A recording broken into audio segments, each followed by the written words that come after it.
Good morning. We're going to get started with an invocation led by Pastor Dr. Matthew Mitchell of United Methodist Church of the Servant, followed by the Pledge of Allegiance led by Councilwoman Nikki Nice.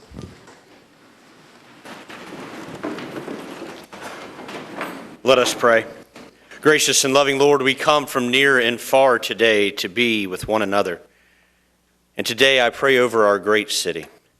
And on this historic day, where MAPS 4 is declared and celebrated, Lord, we continue to unite as brothers and sisters, as neighbors and friends, as a people who care about one another in wonderful ways, especially after last night's storms, where power was lost, schools were closed for the day, children celebrate, but those who have to go to work for hourly wage today will wonder how they will pay their bills on Friday.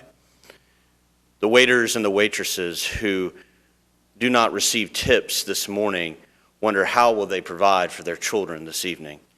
So Lord, let us truly come together and celebrate the greatness of this city that brings us so close to one another. A city united, the city that is called Oklahoma City.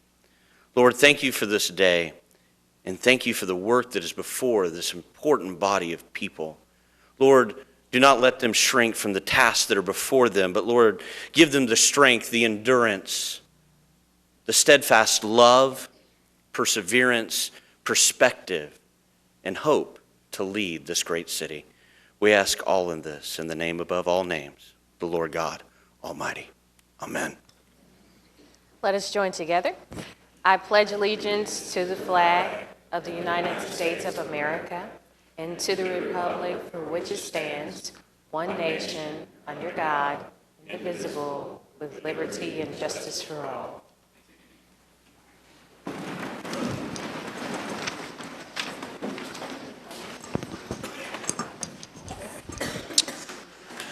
Welcome. I call this meeting of the City Council to order, and we are going to start on item 3, Office of the Mayor. We have a couple of presentations, one of which is a resolution on the agenda, one of which is a proclamation. I will make my way to the front to handle those topics up front.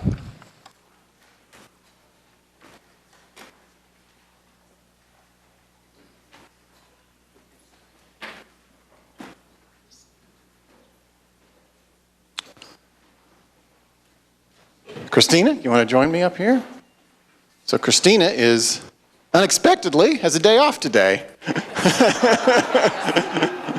And you were going to be here anyways, but now you're not missing anything. So we are excited to have you. The teachers of Oklahoma City are remarkable and do so much for our future and our kids. And I'm personally grateful. I know I speak for the council when I say that. And we would like to honor you today as our Teacher of the Month. But we'd like to learn a little bit more about you. So I would ask the clerk to read this resolution.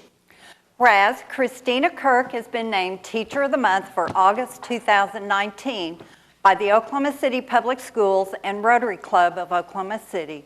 Whereas Christina received her Bachelor of Arts in Psychology with a minor in Teacher Certification pre-K through 8th grade from Fisk University in 2001 and her Doctorate of Jurisprudence from the University of Tulsa in 2003. Whereas Christina has been teaching for nearly 4 years at Oklahoma City Public Schools, all at Rogers Middle School, teaching 7th and 8th grade ELA and AVID elective. And whereas, in addition to teaching, Christina is a private practice attorney at Kirk Law Group, where she limitedly provides legal services at free or reduced costs to families in need of emergency family law assistance. She also serves as a municipal court judge for the city of Langston, Oklahoma, and is a nationwide speaker and trainer for education, law, and mental health.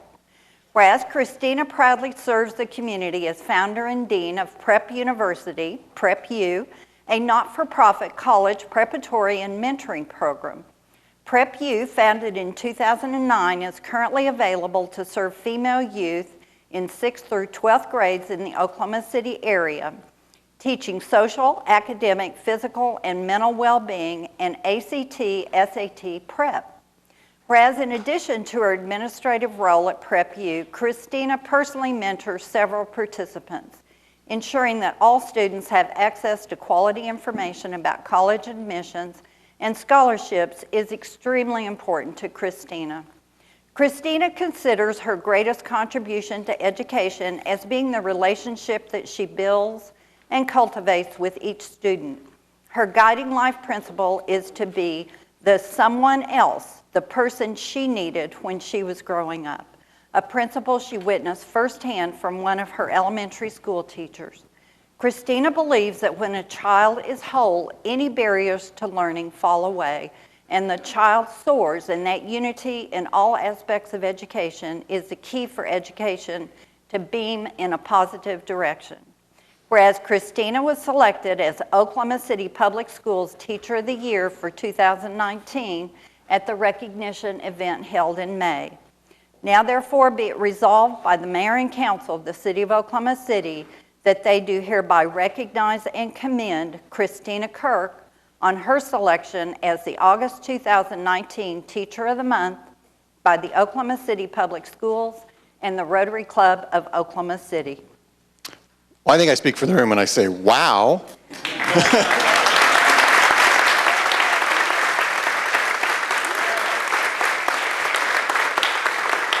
I mean, you're even a judge on top of it all. So, Your Honor, welcome. An addendum to this that I might point out, you're now at Star Spencer, as of the last 2 weeks of this new school year. And also, I hope you notice, she is the reigning District Teacher of the Year. So this may kind of seem anticlimactic, to be honest with you. But, well, this is a resolution. With your legal background, you no doubt know that that means we've got to vote on this thing. So I would love to take a motion. I would like to make the motion and say, Judge Kirk, we are extremely proud of you, and it is awesome to have you to be a role model for the young people in our community. Thank you for your service. And with that, I make the motion to approve this resolution. Got a motion in a second, and Councilman Cooper, yes. Just to take, hi. You've been a mentor to our students. You've been a mentor to me. I will never forget driving from this city to Norman for an AVID conference, I believe a year ago, and the authority with which you speak about what ails our students, I mean, you're the real deal, and that's just so important, and I'm just honored to know you, so thank you. All right, we've got a motion and a second. Any further discussion? Seeing none, cast your votes. Passes unanimously. You're the Teacher of the Month.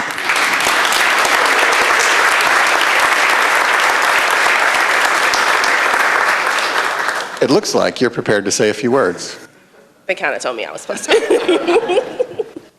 Floor is yours. Thank you. Good morning. Thank you very much to Mayor Holtz and the City of Oklahoma City Council for this resolution. I really appreciate it. Thank you so much to my principal and my fellow teachers and even one of my students who are here today to support me. It's truly honoring and humbling to be recognized not only as the District Teacher of the Year for Oklahoma City Public Schools, but also as a Teacher of the Month for the City of Oklahoma. I truly know what it's like to have a teacher in your life that makes a difference. And that's the reason why I teach. I hope that I continue to build relationships with my students so that they will one day be able to stand in front of a room full of people and say that they had a teacher that made a difference in their lives. But I also want you guys to know that as Oklahoma City Public Schools, we move from the good to great, the pathway of greatness. We really are needing relationships. And so the relationships that I cultivate with my students, I hope that the City of Oklahoma City reaches out to their local OKCPS school and looks to build those relationships with the students, the administrators, and the teachers, because that's the way that we grow, and that's the way that we see our city continue to soar, like MAPS 4 is going to help us do. As we continue to see that happen, it's going to take all of us building those relationships with our community, including our schools. I'm a true believer that it takes a village. So it's going to take everybody chipping in. If you want to see things change, if you want to see education do what it needs to do in Oklahoma, then please, please, please reach out and build relationships with your local schools, even if it's just going up to the school a few minutes to read with students. It doesn't always have to be monetary. Your time has a value. Bring those resources that you have to your local school And together, as a city of Oklahoma City, we will soar. Thank you. Thank you so much. That is yours to keep. All right. Do we have our Senior Center Month folks here? Here they come. Okay. Yeah, come on up, Doug.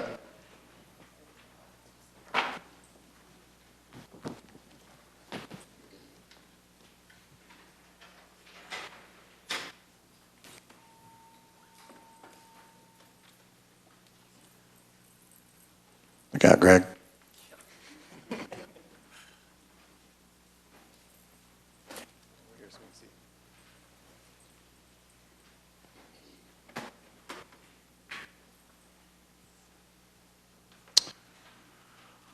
Well, I have proclaimed next month, September, as Senior Center Month in Oklahoma City, and to hear a little bit more about that, I would ask the clerk to read this proclamation. Whereas older Americans are significant members of our society who invest their wisdom and experience to enrich the lives of others. Whereas the City of Oklahoma City operates the Woodson Park Senior Activity Center at 3401 South May and the Will Rogers Senior Activity at 3501 Pat Murphy Drive. Whereas the recent additions of the MAPS 3 Adult Wellness Centers at 11501 North Rockwell Avenue and the P. White Health and Wellness Center at 4021 South Walker Avenue have also brought new investment and energy for senior health. Whereas through an array of activities, our senior centers mobilize the creativity, energy, and commitment of older residents, empowering them to improve their health and well-being. Whereas Oklahoma City senior centers also celebrate the knowledge, skills, and experiences of older persons and enable their continued contributions to the community. The City of Oklahoma City commends the staff and volunteers of all of our senior centers for their diligent commitment to better the lives of our older citizens. Whereas the National Council on Aging recognizes September as Senior Center Month and has established senior centers the key to aging well as this year's theme. Now, therefore, David Holt, the mayor of the City of Oklahoma City, does hereby proclaim the month of September as Senior Center Month in Oklahoma City. Thank you. Let us hear from Doug Cupper, our Parks Director, to talk a little bit more about this month and our senior centers. Thank you, Your Honor, City Council. It's, as a member myself of the senior world and a participant in our programming, I want to thank the folks that are here today. These are the folks that we do it for. It's very important, and it's really succinct for me. Last week I was visiting my aunt in Michigan, and she's 107 and a half. And she started going to her senior center when she was 60, and she evolved into teaching yoga. And the importance of that senior center in her life makes it that much more important for me to provide quality programming here in Oklahoma City. So I'm thankful that we have the Woodson and Will Rogers facilities. I'm thankful that MAPS 3 and the folks that created MAPS 3 saw the need for senior programming and healthy facilities. I'm looking forward to the next two that are going to be built so we can keep expanding our offerings and keep the glimmer of hope for our aging citizens the same as that's in my aunt's eye today. Thank you. Thank you. Did you want to introduce me, or just who else do we have? Debbie Bass from Will Rogers, and I teach quilting classes. Angel Johnson, and I am a faithful attendee at Will Rogers, and I love the ceramics program, so I hope that grows. Karen Elmore. I fell in love with Will Rogers a few years ago and spent a lot of time there while I was helping take care of my mom. And now I'm also a city employee, and I get to play there sometimes too. So, Lily Ganaway, Kawa Nation. I'm a participant at Will Rogers Senior Citizen. I volunteer as needed, as I serve the community and ask wherever I need to be needed. Betty Robinson, Will Rogers Senior Center. I am an employee at Will Rogers. I'm on Team 1. I am La Cecilia Hogue. I am the Parks Program Specialist for Will Rogers Senior Center. These are my lovely participants and staff. And I'm Christopher Hamilton. I'm the Recreation Manager over all of the programming for the City of Oklahoma City. Well, why don't we hear it for all our city staff and volunteers? Thank you. Happy Senior Center Month.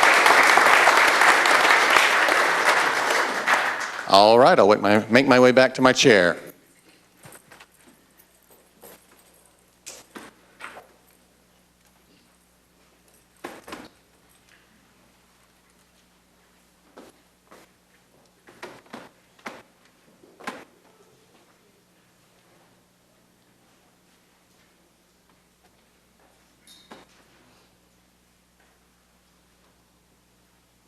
All right, now we are on item 3B under Office of the Mayor, the appointment of Councilwoman Jo Beth Hammond and Councilman Mark K. Stonecipher to the Oklahoma City Riverfront Authority. Got a motion and a second. Any discussion? Seeing none, cast your votes. Passes unanimously. Item 3C, this is a resolution approving my travel and reimbursement to the fall leadership meeting of the U.S. Conference of Mayors in Rochester Hills in Detroit, Michigan. I was honored to be elected to leadership in June, so this is my first such gathering. Got a motion and a second. Any further discussion? Seeing none, cast your votes. Passes unanimously. Item 4 on the agenda, Journal of Council Proceedings. We've got A and B, which we could take with one motion. We've got a motion and a second. Any discussion? Seeing none, cast your votes. Passes unanimously. Requests for uncontested continuances. We have one already on the agenda. Item 7Y. Mr. City Manager, are there any others? Yes, so all the items that I'll list here, we're going to strike from the agenda. On page 23, under item 9K1, A, 6805 Bear Canyon Drive, the owner is secured. E, 7509 Night Lake Drive, the owner is secured. Continuing on page 24, item H, 5300 Shalimar Drive, owner is secured. Item I, 1840 Northwest 14th Street, the owner is secured. Item J, 3616 Northwest 14th Street, the owner is secured. Item L, 2228 Northeast 16th Street, or Northeast 16th Terrace, to re-notify the owner. Item R, 2501 Southeast 21st or 51st Street, the owner has secured. Item U, 2903 Southwest 82nd Street, the owner has secured. And item V, 724 Northwest 89th Street, the owner has secured. Item 9L1A on page 24, 6805 Bear Canyon Drive, the owner is secured. Item F, 7509 Night Lake Drive, the owner is secured. Item I, 5300 Shalimar Drive, the owner is secured. Item J, 1840 Northwest 14th Street, the owner is secured. Item K, 3616 Northwest 14th Street, the owner is secured. Item N, 2228 Northeast 16th Street, to re-notify the owner. And then on page 25, item T, 2903 Southwest 82nd Street, the owner has secured. Also on page 26, on one of our executive sessions that we had planned, item 9R, we're going to strike that item. Okay, thank you. Revocable permits, item 6. We have a revocable permit 6A. This is a right-of-way use permit with the American Foundation for Suicide Prevention to hold the AFSP Suicide Prevention Walk on September 7th. Do we have anyone? No one signed up to speak. Councilwoman Nice? Yes, I just want to make mention that September is deemed Suicide Prevention Month, so that is why this walk will be in September, and I have attended one. And I must say, if you know of anyone that has been affected by suicide, this is something that you would want to be a part of. So with that, I move for approval. Got a motion and a second. Any further discussion? Seeing none, cast your votes. Passes unanimously. 6B, revocable right-of-way use permit with the Down Syndrome Association of Central Oklahoma to hold the Down Syndrome Festival and 5K on October 5th. And I believe we have Sarah Sowell is here. Welcome, Sarah. Yes, we're going to be celebrating our 25th anniversary this year, and we've moved our event to the Myriad Gardens. We expect about 6,000 attendees with about 1,000 5K runners, and we're proposing to, block Sheridan for all the traffic and such. Okay. Yeah, Councilwoman Hammond. Well, thank you for the work you all do around Down syndrome, and I move the item. Got a motion and a second. Any further discussion? Seeing none, cast your votes. Passes unanimously. Thank you. Thank you, Sarah. 6C, revocable right-of-way use permit with the American Lebanese Syrian Associated Charities, Inc. to hold the St. Jude Walk Run on September 28, 2019. And Emily Drover? Yes. Welcome. Hi. Yes, this is a St. Jude Walk Run benefiting St. Jude Children's Research Hospital. We expect about 1,200 attendees. And we're proposing to block the north side lane of Ron Norick for our start line just east of the Myriad Gardens. Great. Either one of you. Councilwoman Hammond, Councilwoman Nice? We're looking forward to the event. I hope I'm speaking for Councilwoman Hammond when I say that. But we are definitely looking forward to St. Jude. We appreciate the work that you've done. I've actually been to Memphis and toured the hospital. So it's tremendous work that you all do, not only in Memphis, but making sure our young people in Oklahoma City or in Oklahoma are taken care of as well. So with that, I'll move that we approve this item. Second. Got a motion and a second. Any further discussion? Seeing none, cast your votes. Passes unanimously. Item 6D, revocable right-of-way use permit with the Uptown 23rd District Association to hold Uptown Fun 5K on September 22nd. We do have someone here to speak. Yes. Hello, I'm Riley Bailey. I'm the Executive Director for Uptown 23rd. And we are requesting to block off just one block of Northwest 22nd from Scissortail to Lee for the event. That's where we'll do the setup and the start and finish. And then the 5K runs through Heritage Hills and Mesta, so a beautiful run through the neighborhood that's very shaded. Councilwoman Hammond? Well, we appreciate the people to bring life to the 23rd Street corridor there, so that would be the item. Got a motion and a second. Any further discussion? Seeing none, cast your votes. Passes unanimously. Thank you. Have a great event. All right. We will now recess the council meeting, convene as the Oklahoma City Municipal Facilities Authority, where we have items A through F we can take with one motion. Got a motion and a second. Any further discussion? Seeing none, cast your votes. Passes unanimously. We'll adjourn OCMFA and convene as the Oklahoma City Public Property Authority, where we have items A through D we can take with one motion.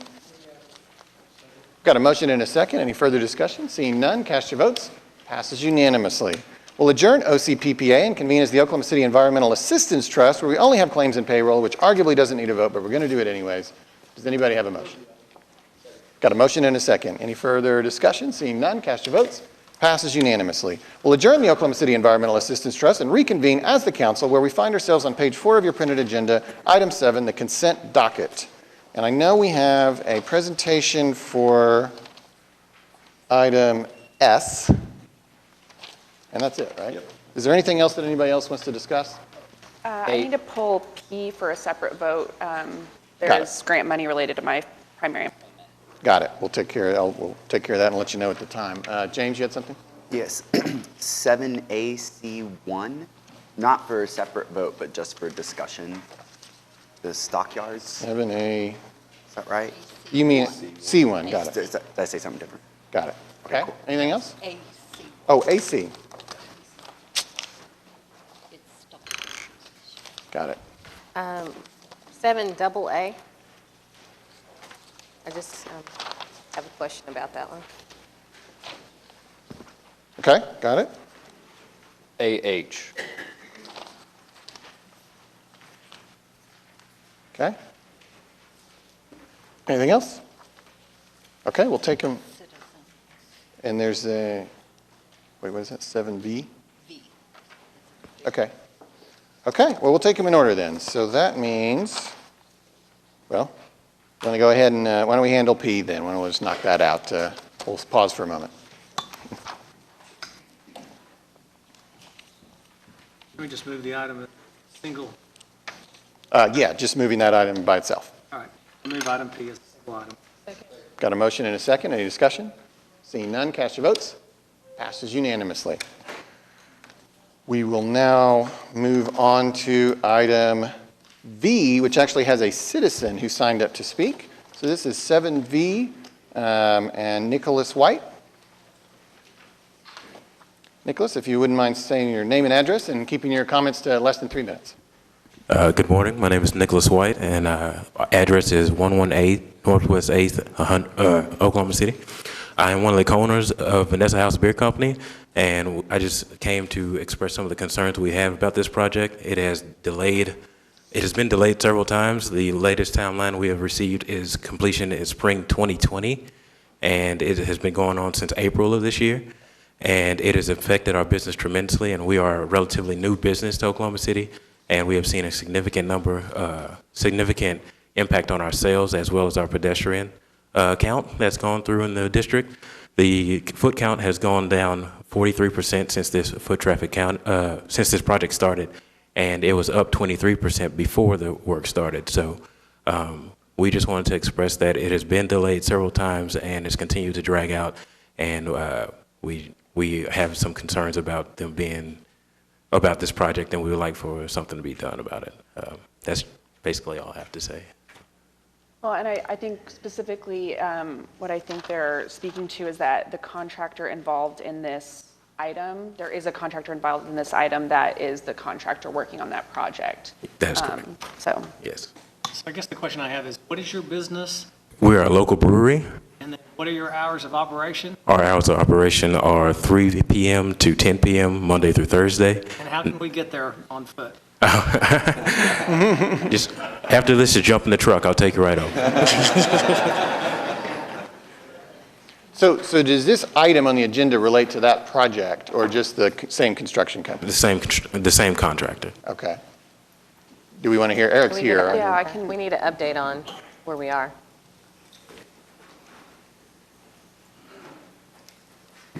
Thank you, Eric Winger, Public Works Director for Oklahoma City. So the item that is on the agenda, just to cover it first, is actually a residential resurfacing contract that we're using for Better Street, Safer City, is awarding the contract to 6 of the low bidders that are on that project. And one of the contractors is ATEC Paving. ATEC is working also on the Class and Extension Streetscape project, which also goes down Northwest 8th. Unfortunately, this year when the streetscape was being constructed, there was a water line that was uncovered in the middle of that construction that was right below that pavement, and all work had to stop on the streetscape until that water line could be lowered. It took a couple of months to get that done, but fortunately that work was completed a little over a week ago. ATEC has remobilized to the site and started work again last week. But with that, there's a lot of work to be done through the fall into the winter. But they're actively working on setting the curbs, the gutters, working towards a street reconstruction. And when the project's complete, it includes new sidewalks, ADA accessible intersections, new lighting, and other just streetscape type elements that are on there. But yes, we do recognize that there was a delay. The water line was highly unfortunate, but it had to be buried at a proper depth, and it affected most of the length of the project. Staff's committed to working very closely with the businesses as much as possible. We are putting out some wayfinding signage for pedestrians. We're also working in trying to, again, re-engage the businesses along that corridor to see if there's other temporary measures that we might be able to assist, as we go through construction. But construction's difficult, especially when we're talking about a streetscape where we're replacing sidewalks and street at the same time. But we'll do all that we can to ensure a successful completion. I appreciate that. I think what I'd love for you all to connect if you could so that they can, and Eric and he was able to update me with some of that this morning, but I have heard from both Vanessa House and other businesses, the church that's right there at 8th and Robinson, just about the difficulties of this contractor. So I do sort of have concerns that they're going to be now potentially be in residential areas and kind of, if this is such a high traffic area that has a lot of eyes on it, I want to make sure that we're also going to be communicating with those residential areas as well, just as much, because I guess my fear is that a contractor that's had such difficulty on an area that is so high traffic and high kind of notoriety that we might end up inconveniencing a lot of our residents in the same way, and they might not have the same voice to kind of put pressure on them. So, but I would love for you all to connect so that they can be in direct contact with Eric. Okay, thank you.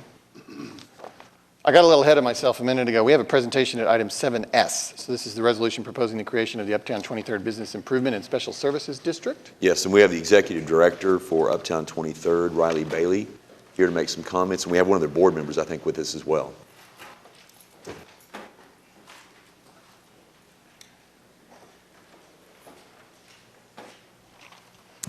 Well, we have been working on the Business Improvement District for Uptown for quite a while now, and I just came in January, so I got to come in when things are smooth sailing. But Chelsea Banks, who is the interim director for Uptown and has been working extremely hard on this for, gosh, a year and a half now. So I'm going to let her speak just a little bit about the process of what we're heading towards.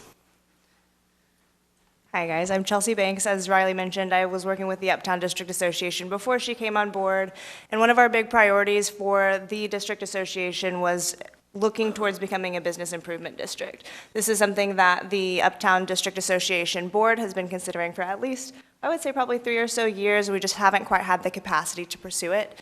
So over the last year and a half, my specific goal was to conduct as much outreach as possible, make sure this was a viable option for the District Association, and make sure that this was something that the property owners felt comfortable with moving forward, since this is a model that is used across Oklahoma City and other very successful districts. Obviously, we're here today, which means we think that's the case. We were involved with the CDRP program for about 5 years, and through the helpful guidance of planning and Kim Cooper Hart and Donna Cervantes specifically, we do believe that the Business Improvement District is the best way for Uptown to move forward as we continue growing and establishing ourselves as a collective group of property and business owners in the area, with a very specific goal and common interest for what Northwest 23rd Street looks like moving forward. And we've had a lot of great conversations with our council people such as James Cooper and Joe Beth, and I think we're all very aligned in what this looks like going forward, and we would love to be established as a business improvement district. Thank you. Okay. All right, that brings us to item AA. Councilwoman Nice. Yes, I just wanted some clarification on AA because I know it mentions Ward 7, but I didn't see any address that pertains to Ward 7.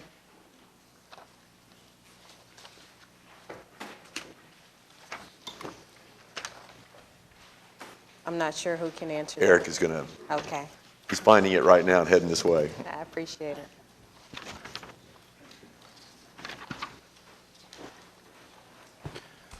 Thank you, Councilwoman. So this is the Consultant Review Committee report to start the consultant selection and authorization to negotiate. So there's 4 street enhancements that are included in the memo. I believe they cross multiple wards.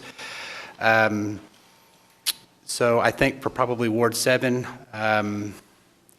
it's possible that this very first one on the list is partially in Ward 7 that's at Britton, Northwest 16th, Scissortail, and Western Avenue. Okay. And these are going to be bike routes for Bike Walk OKC. So these are as we progress with bike infrastructure throughout several areas of the city.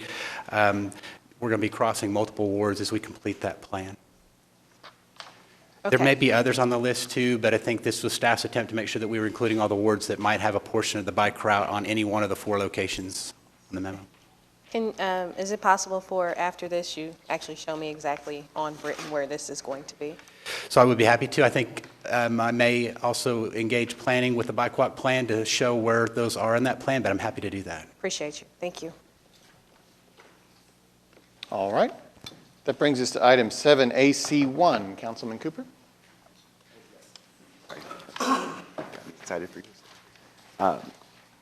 The Stockyards district. I was wondering if we could have maybe a little bit of is there someone here can make, Eric can give us a little bit of an update. Sorry, I know you were looking Eric at show something else today. there, now that I realized that. I was wondering if you can just kind of give us a brief update on the Stockyards and where we are now. Sure. So one of the projects that you're going to see more coming to the City Council is Better Streets also as the streetscapes component. This is going to be one of those first streetscape projects that's coming forward. So this is the contract for the A&E. It's about $2.3 million in estimated construction.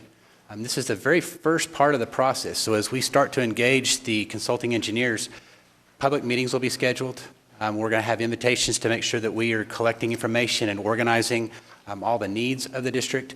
Ultimately, as we work through those meetings, a report will be generated, a preliminary report that will come back not just to the Better Streets Advisory Board, but also the City Council for consideration and approval before we move forward.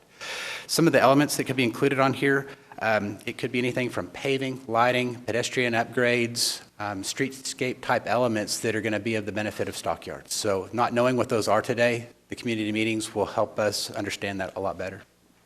Thank you.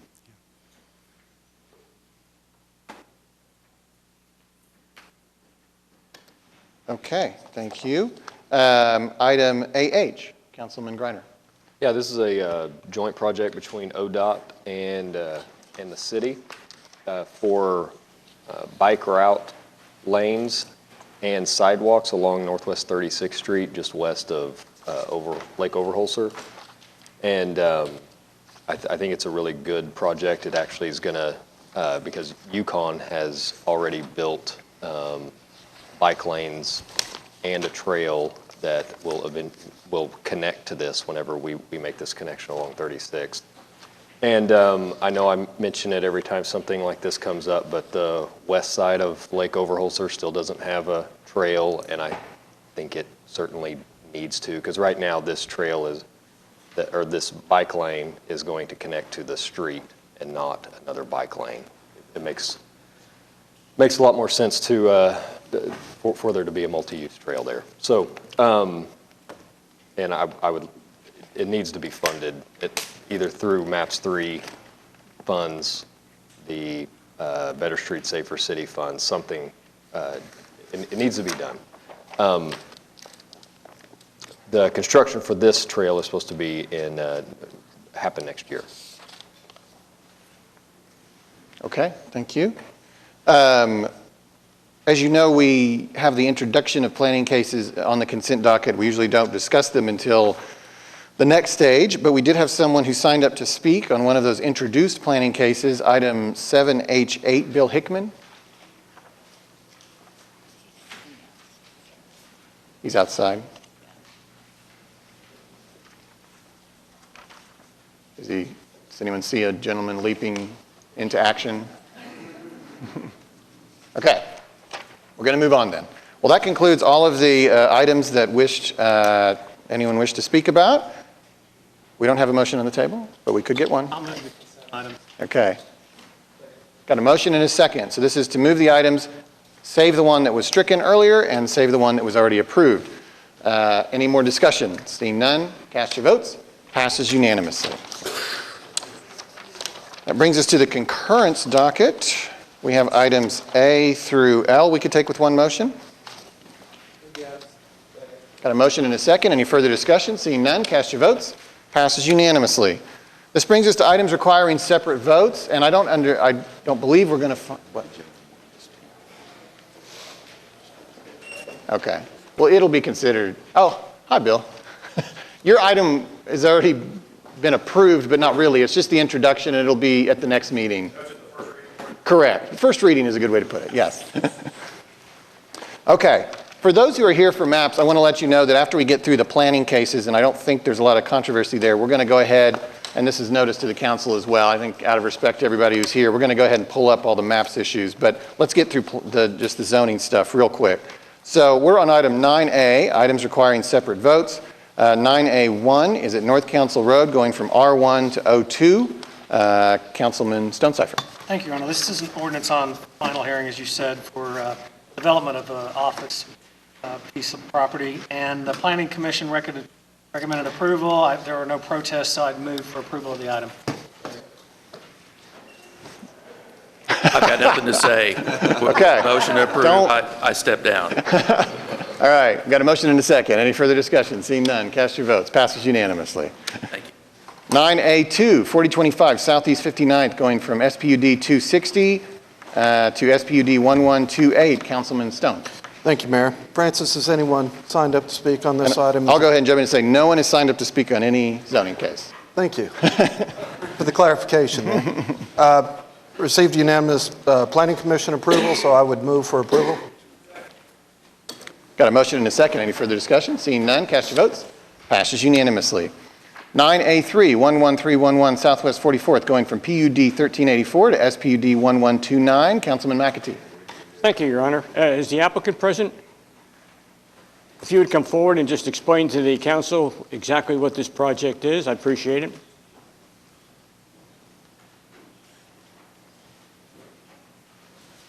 Good morning. Brad Reed with Craft and Soul, 300 Point Parkway Boulevard, Yukon, Oklahoma. This is a SPUD. This is going to allow for a Casey's General Store. There was commercial zoning there, but it did limit some of the uses. So the uses that we allowed here were for the gasoline sales, the outside sales. They also have a pizza connected to this, so for sales of food. So, thank you, sir. It's a very good project. Nobody has signed up. Unless there's questions from the council, I move for approval. Got a motion and a second. Any further discussion? Seeing none, cast your votes. Passes unanimously. Thank you. Item 9A4, 5200 North Grand, going from R1 to SPUD 1132. Councilman Cooper. Is the applicant here to speak? Would you like to say anything? Sure, come on up. You're the next contestant at zoning.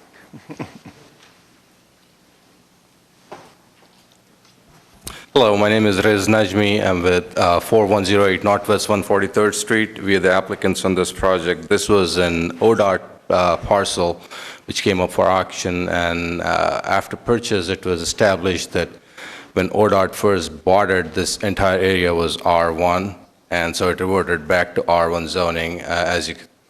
As you can see, the properties around later changed to O2.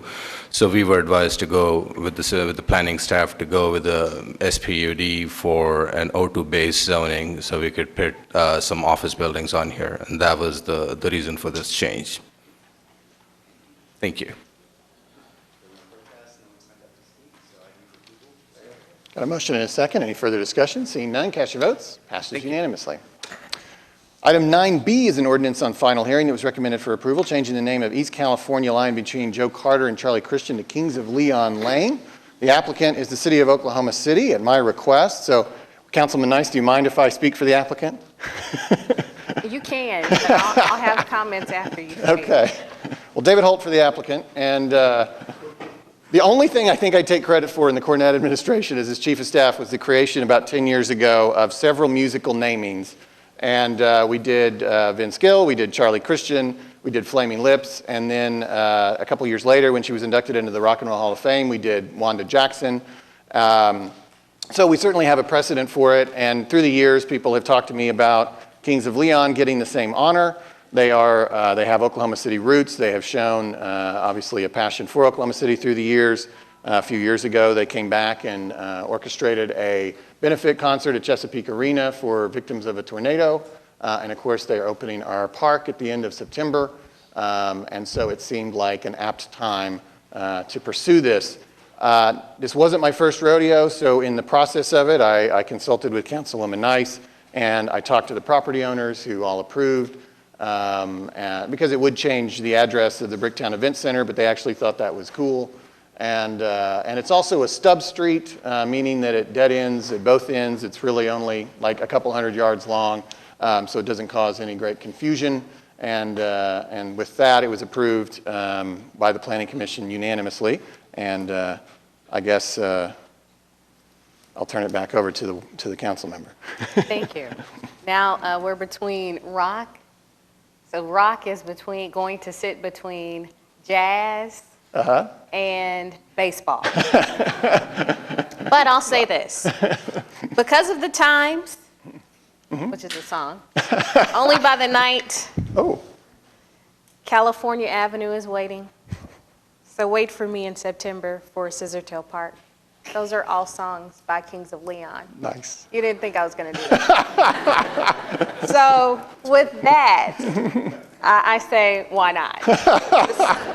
Let's go ahead and approve Kings of Leon. And I actually, when the mayor brought this up to me, I was like, who in the world are the Kings of Leon? And he said, you don't know who the Kings of Leon are? Then he started texting me songs. I was like, oh gosh. But after I looked them up and realized that the Followell brothers and their cousin, they have ties to Oklahoma as far as being raised in Oklahoma and Tennessee, but forming their group in Tennessee. This is just befitting to honor them in this way. So I can't wait to see who we're going to name next for a street. So with that, I'll ask for approval. Thank you very much. That was great. Motion and a second. Any further discussion? Seeing none, cast your votes. Passes unanimously.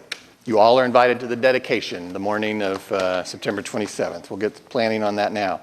All right, so 9C, ordinance on final hearing, recommended for approval, special permit to operate a moderate impact and institutional use charter high school in the I-2 district. Councilman Stein. Thank you, Mayor. Of course, no one has signed up to speak, Francis, that's correct. Right? So I'm really pretty excited about this one. It's going to allow Dove Academy Charter School to be able to use the old Toys R Us building over there. So it received unanimous approval at the Planning Commission, and unless anyone has any questions, with that, I'd move for approval. Second. Motion and a second. Any further discussion? Seeing none, cast your votes. Passes unanimously. Ordinances, 9D, ordinances on final hearing. 9D1, removing 2 metered parking spaces on the north side of Couch Drive, et cetera. Councilwoman Hammond. Yes, this is in a long string of us removing parking for the, oh no, sorry, this is different. Nope, this is a different one. So this is the Civic Center Foundation had requested to remove these spots over by the, on Couch Drive so that they have more access when they have trucks loading in their dock. So with that, I move for approval.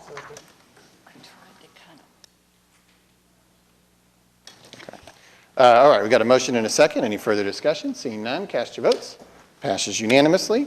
9D2 is removing metered parking on the north and south sides of Northwest 4th between Hudson and Harvey. Councilwoman Hammond. So this is the item where we are continuing to remove, officially remove spots along the streetcar route, and with that, I move for approval. Got a motion and a second. Any further discussion? Seeing none, cast your votes. Passes unanimously.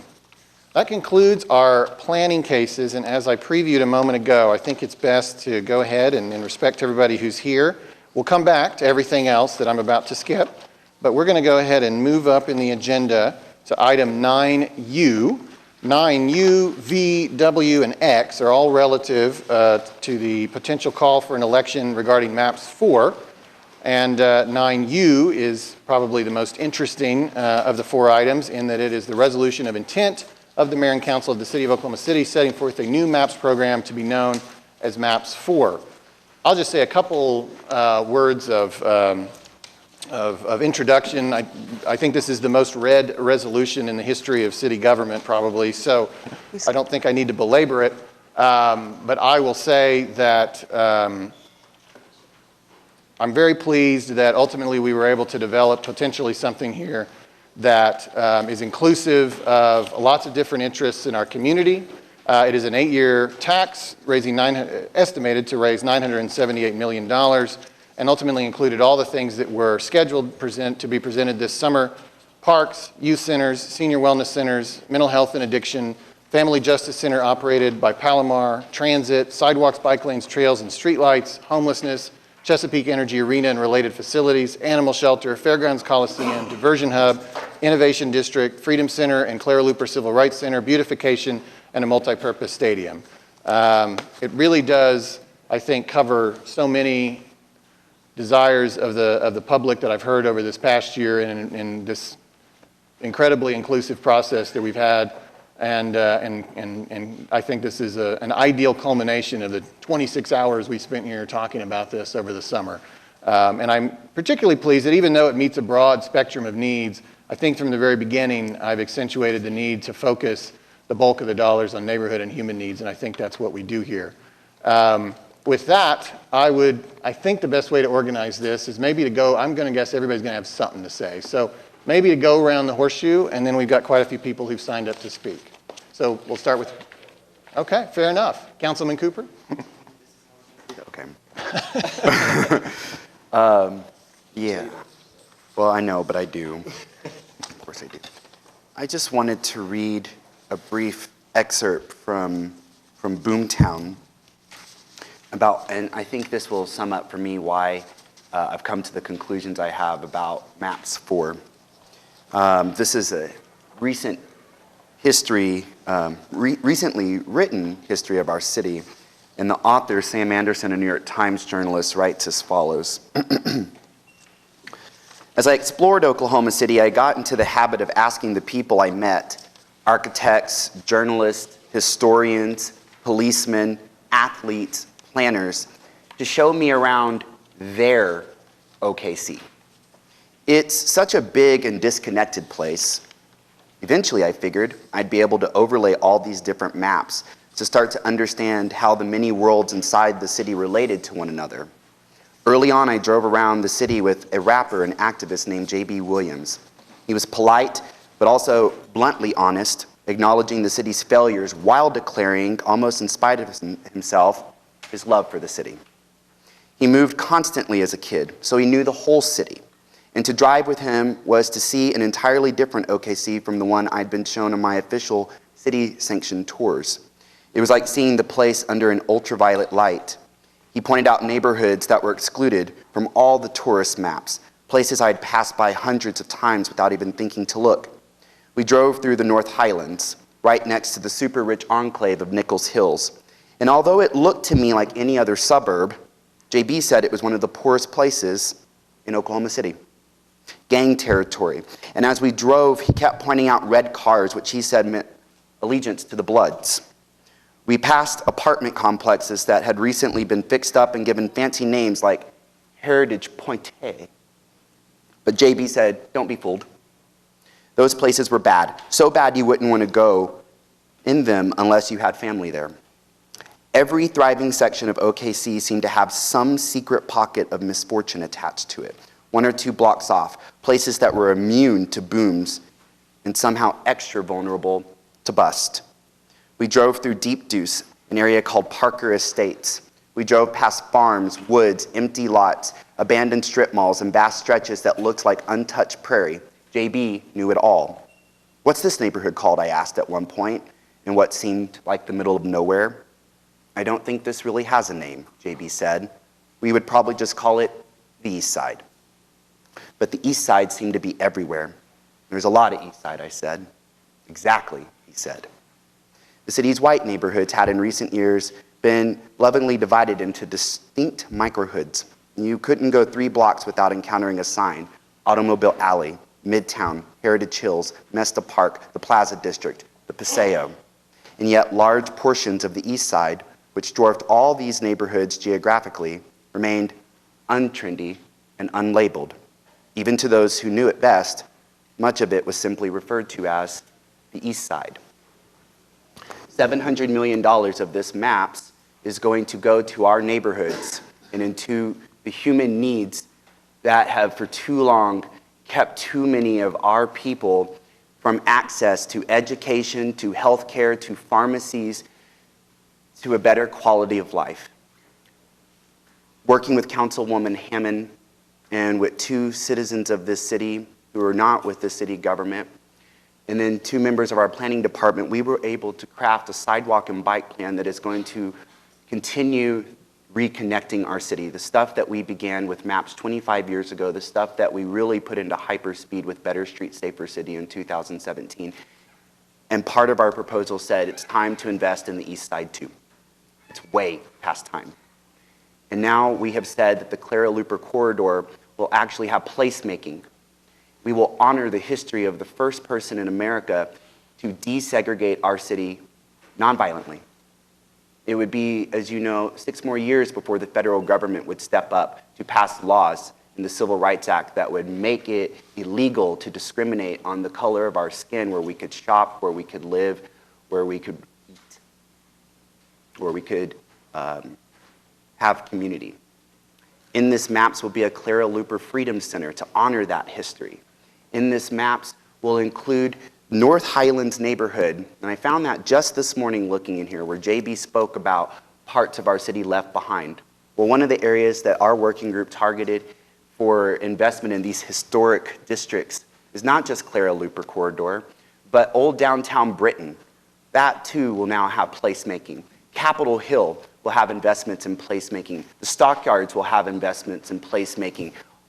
Windsor District will have investments, and placemaking. This is every corner of our inner city that we are now going to say your public dollars are going to go into infrastructure improvements that are long overdue, with the hope that the private sector will say, I'm going to build a taco stand there.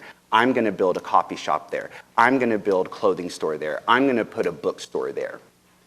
These neighborhoods have been left behind for too long, and it has been the honor of my life for the last few months to work with Councilwoman Hammond and the rest of the council and the mayor to find out how to craft maps that will address the needs of our people and our neighborhoods.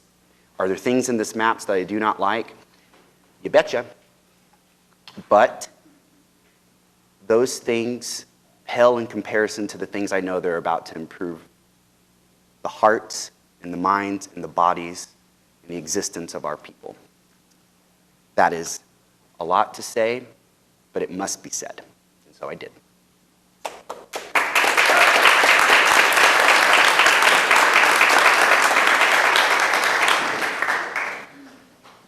Councilman McAtee? Yes, thank you, Your Honor. As some of you may not know, I'm the only, I believe, council person who was here for MAPS 3, and so I've seen it evolve. I also was very much keeping up with MAPS 1 many, many years ago when Ron Noor took the bold step of saying, it's time for us as Oklahoma Cityans to invest in ourselves. It came on the throes of a rejection of a package from United Airlines. We came back, and under Ron's leadership, MAPS 1 was birthed. It did a tremendous job of revitalizing a part of Oklahoma City. MAPS 3 carried that along, and I believe that MAPS 4 is going to do exactly the same thing. One of the unique things about these MAPS programs is that every project is paid for in cash before the work is begun, and that is a monumental task. To do that, our staff works very hard on doing that, but it has put us in a preeminent position among other municipalities in this country of a group of people who are willing to invest, put our shoulders to the grindstone, so to speak, and when the project is finished, it is debt-free. With that in mind, it's a pleasure for me to endorse MAPS 4, and it's a very robust package. Am I going to use everything in there? No. But the genius of the design of this is that you will find something in there that will meet your needs, that will meet a need or give a higher quality of life for you, and that's what it's all about. Thank you, Your Honor.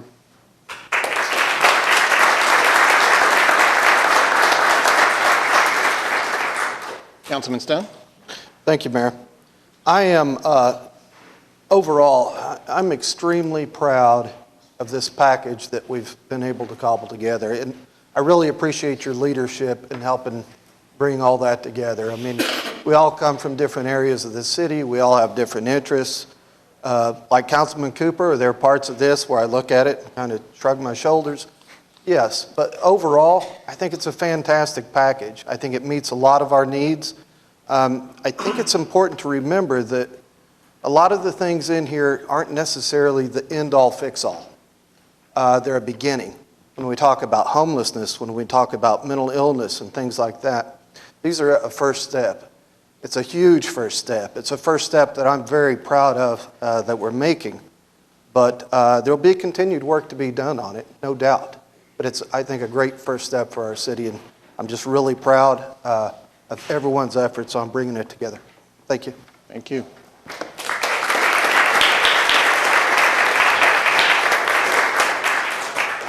Councilman Greenwell? Thank you, Your Honor. I am going to vote to move this forward, to have a vote by the citizens of Oklahoma City. This program is too important to be decided just among us 9 up here on the City Council. I know all the members of the council have received numerous emails, phone calls concerning this. So it is not one of those things that have that people aren't aware of. I think people have already began to make their decisions as to whether or not they will vote for or against MAPS 4 program. I see no benefit by not allowing the citizens to vote for this.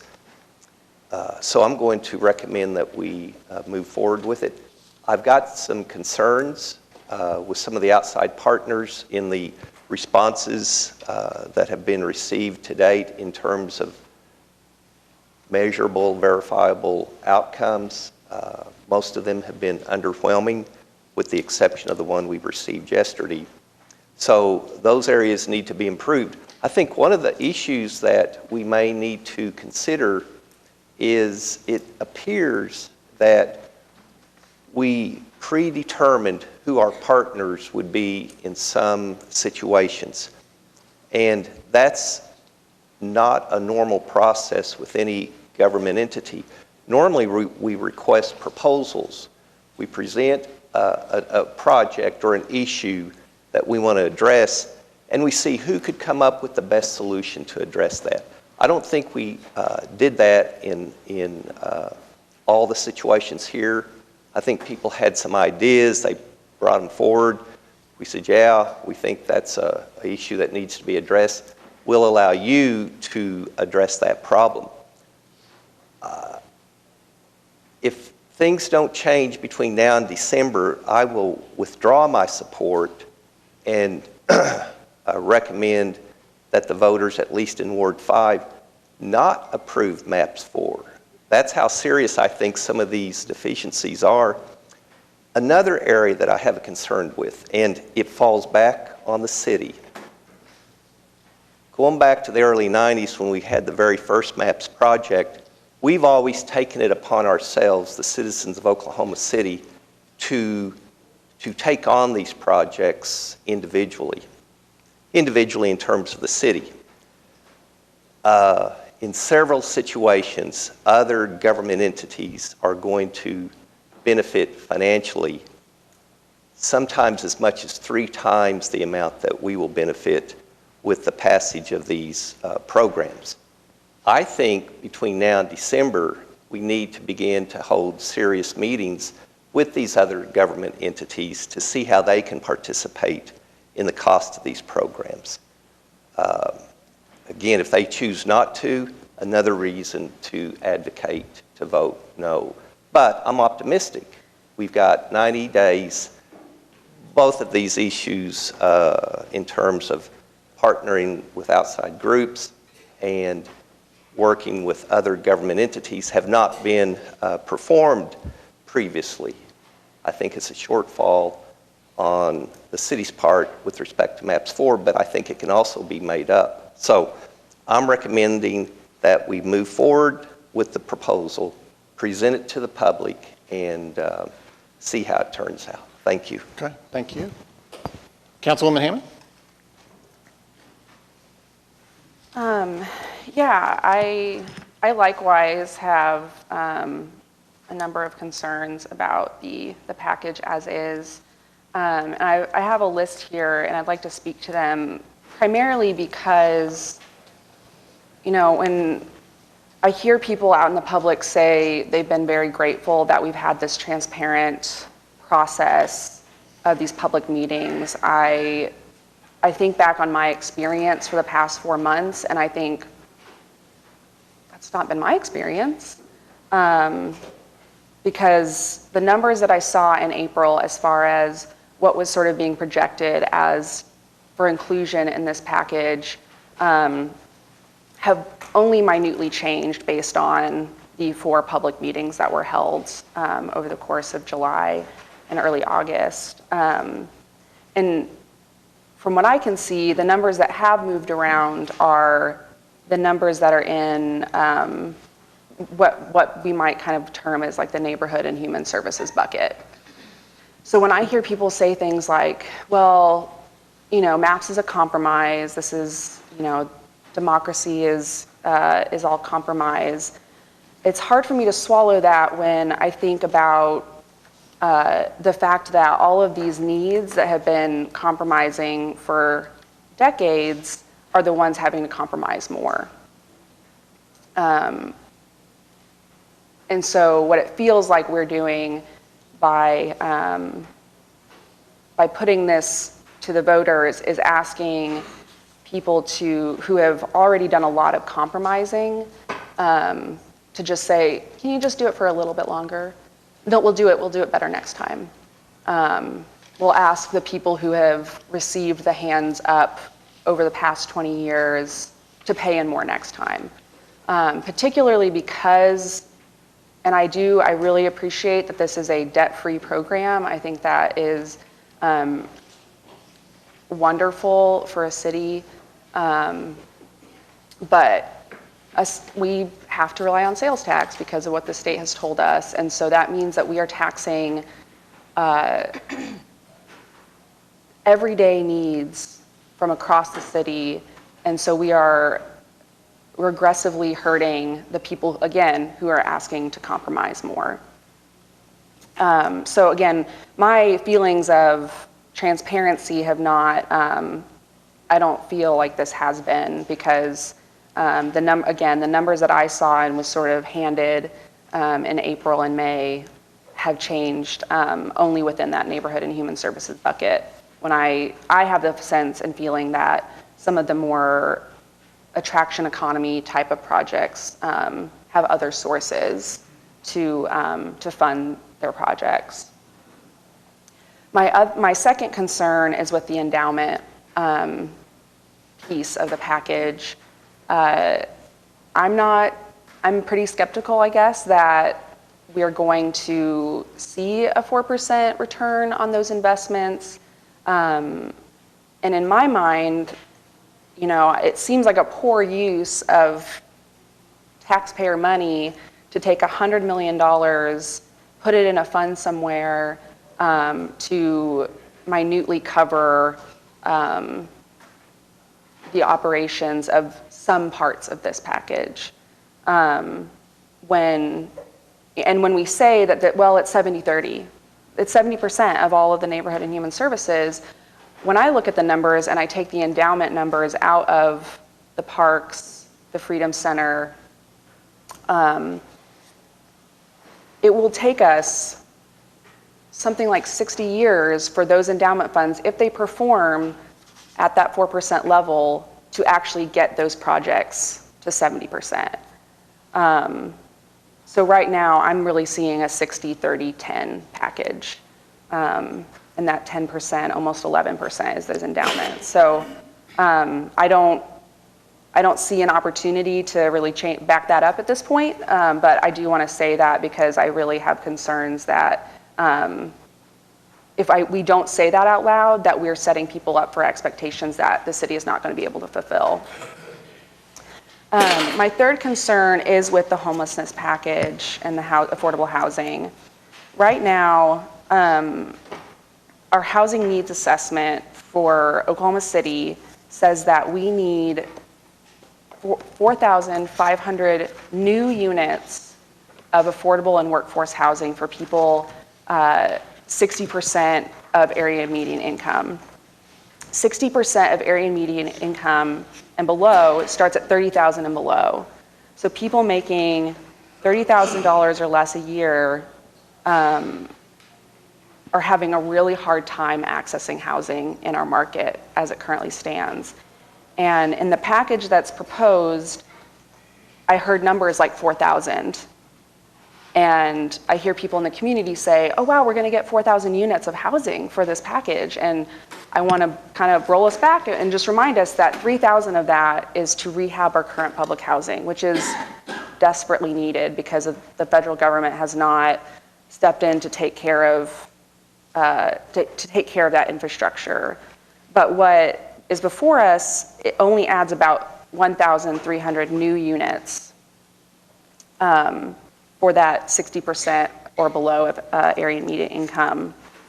So I worry that we have these experts who have come to us and said, this model has worked. We've leveraged all of these funds and we've used the capital jumping off point from private sources. And now we're asking to use some public funds to be that jumping off point. And we have 90% retention rate of people who have serious mental illness, people who have been chronically homeless, veterans who are staying in housing because we offer them that housing, we find the sources to pay for it, and whether that means a person's disability check and 30% of that is going into their rent and the other portion is made up by housing choice vouchers. This is a model that works and has worked across the country and has been working in Oklahoma. And I'm really afraid that we're saying, well, we're going to invest $50 million and we're going to make this huge impact. And in 10 years, the skeptics are going to come back and say, well, look, we just invested all this money and we still have a problem.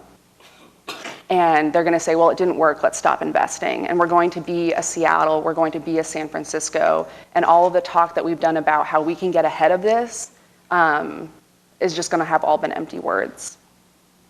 So I'm still not satisfied that the $50 million is actually going to make the impact that it has been sort of promised in sort of the conversation. My third frustration is with the Innovation Hall, the $10 million for Innovation Hall.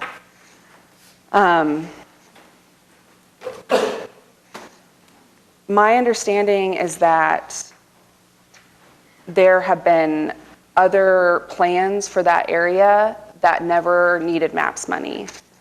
And when the opportunity became available, I mean, why not? Of course you'd ask for that money.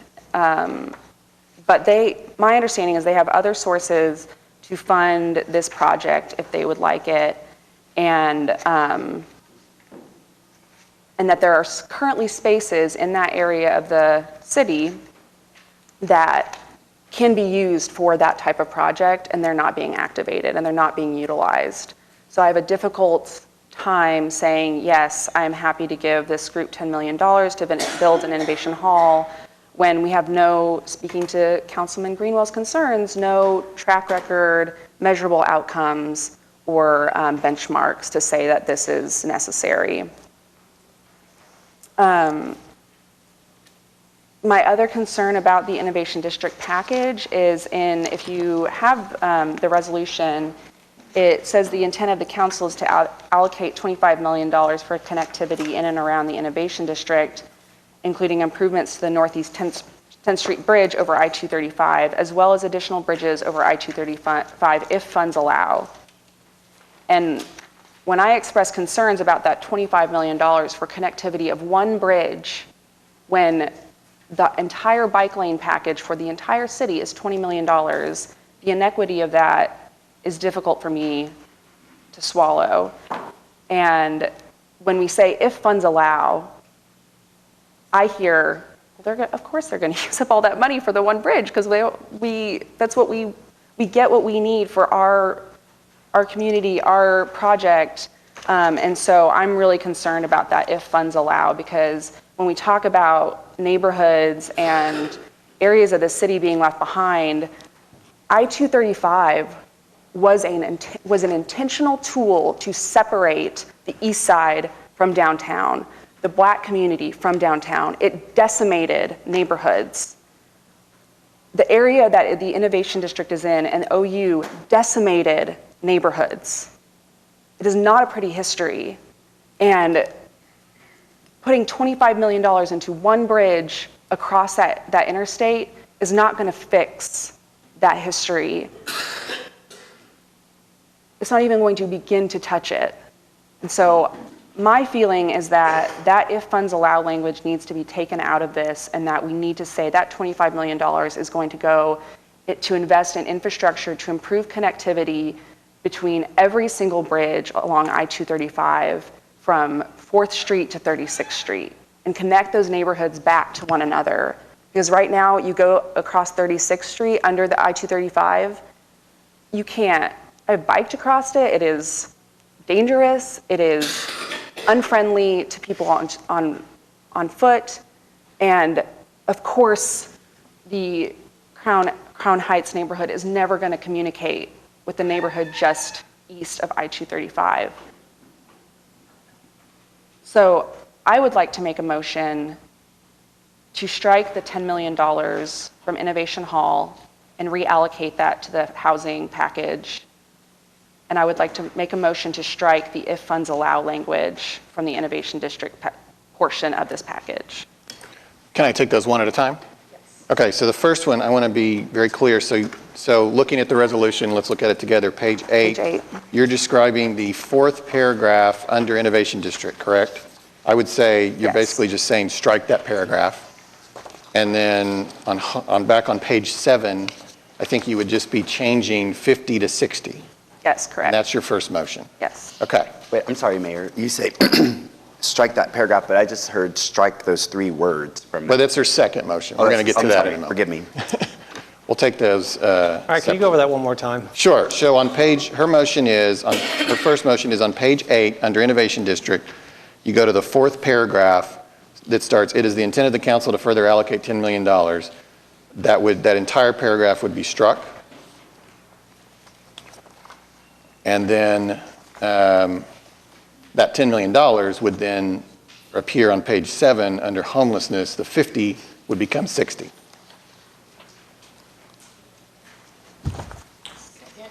Okay, we got a motion and a second.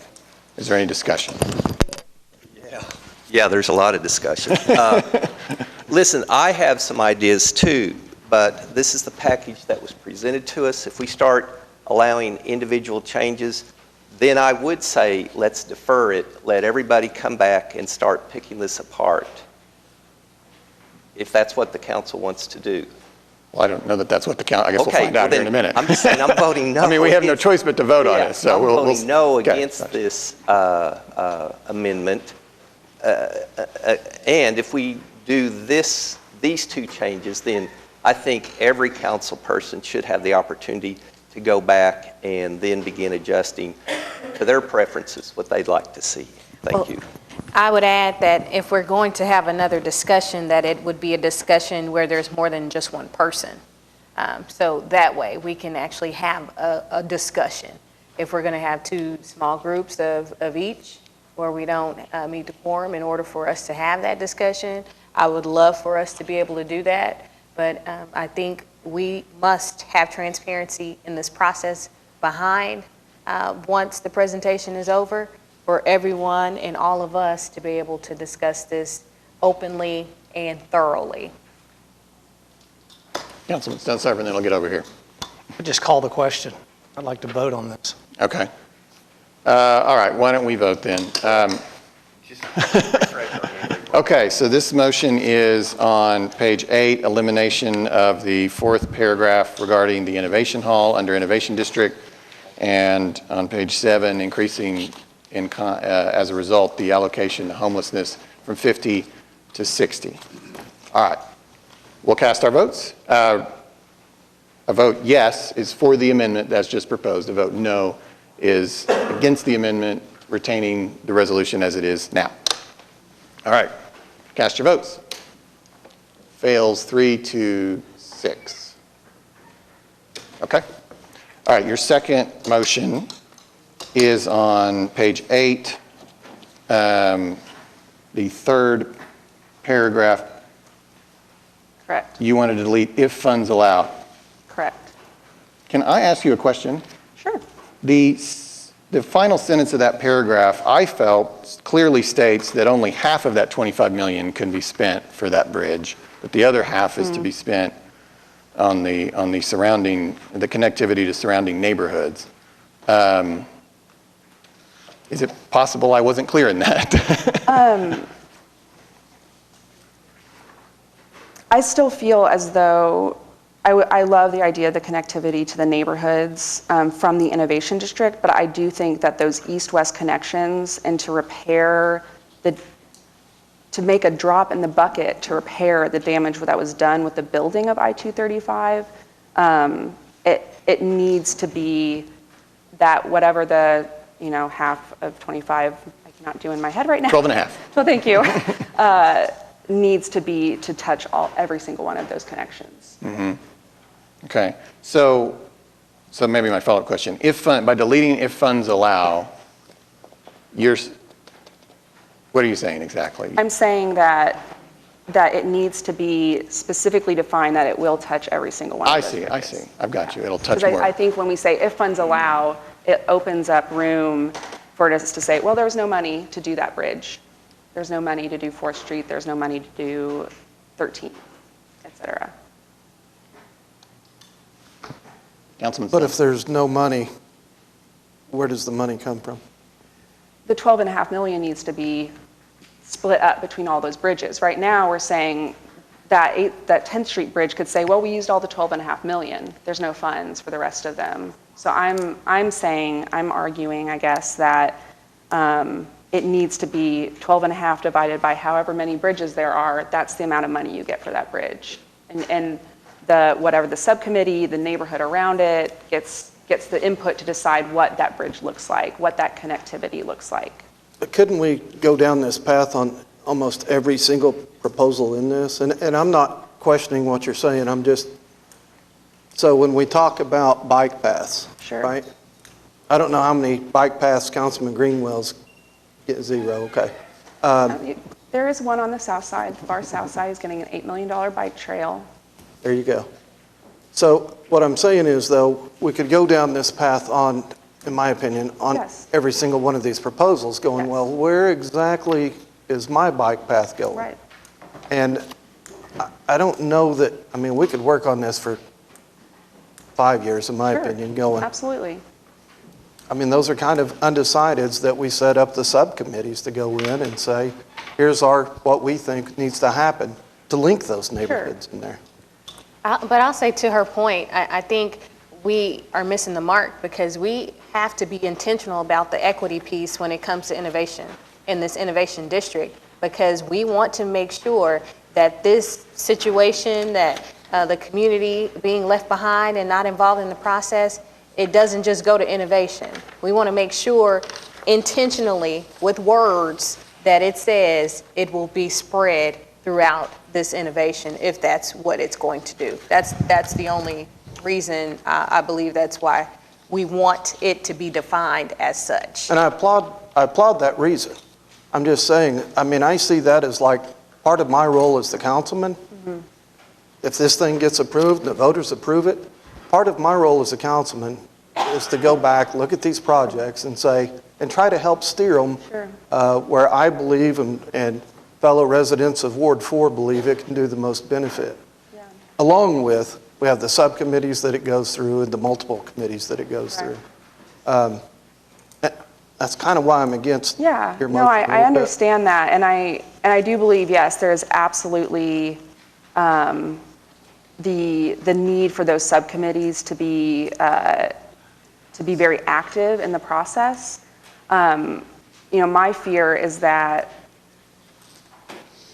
as we recognize that our boards and commissions at the city level are difficult to access for working folks who don't have the flexibility to show up in the middle of the day, in the middle of the week, that largely those boards and commissions have been made up of people from the northwest side of town,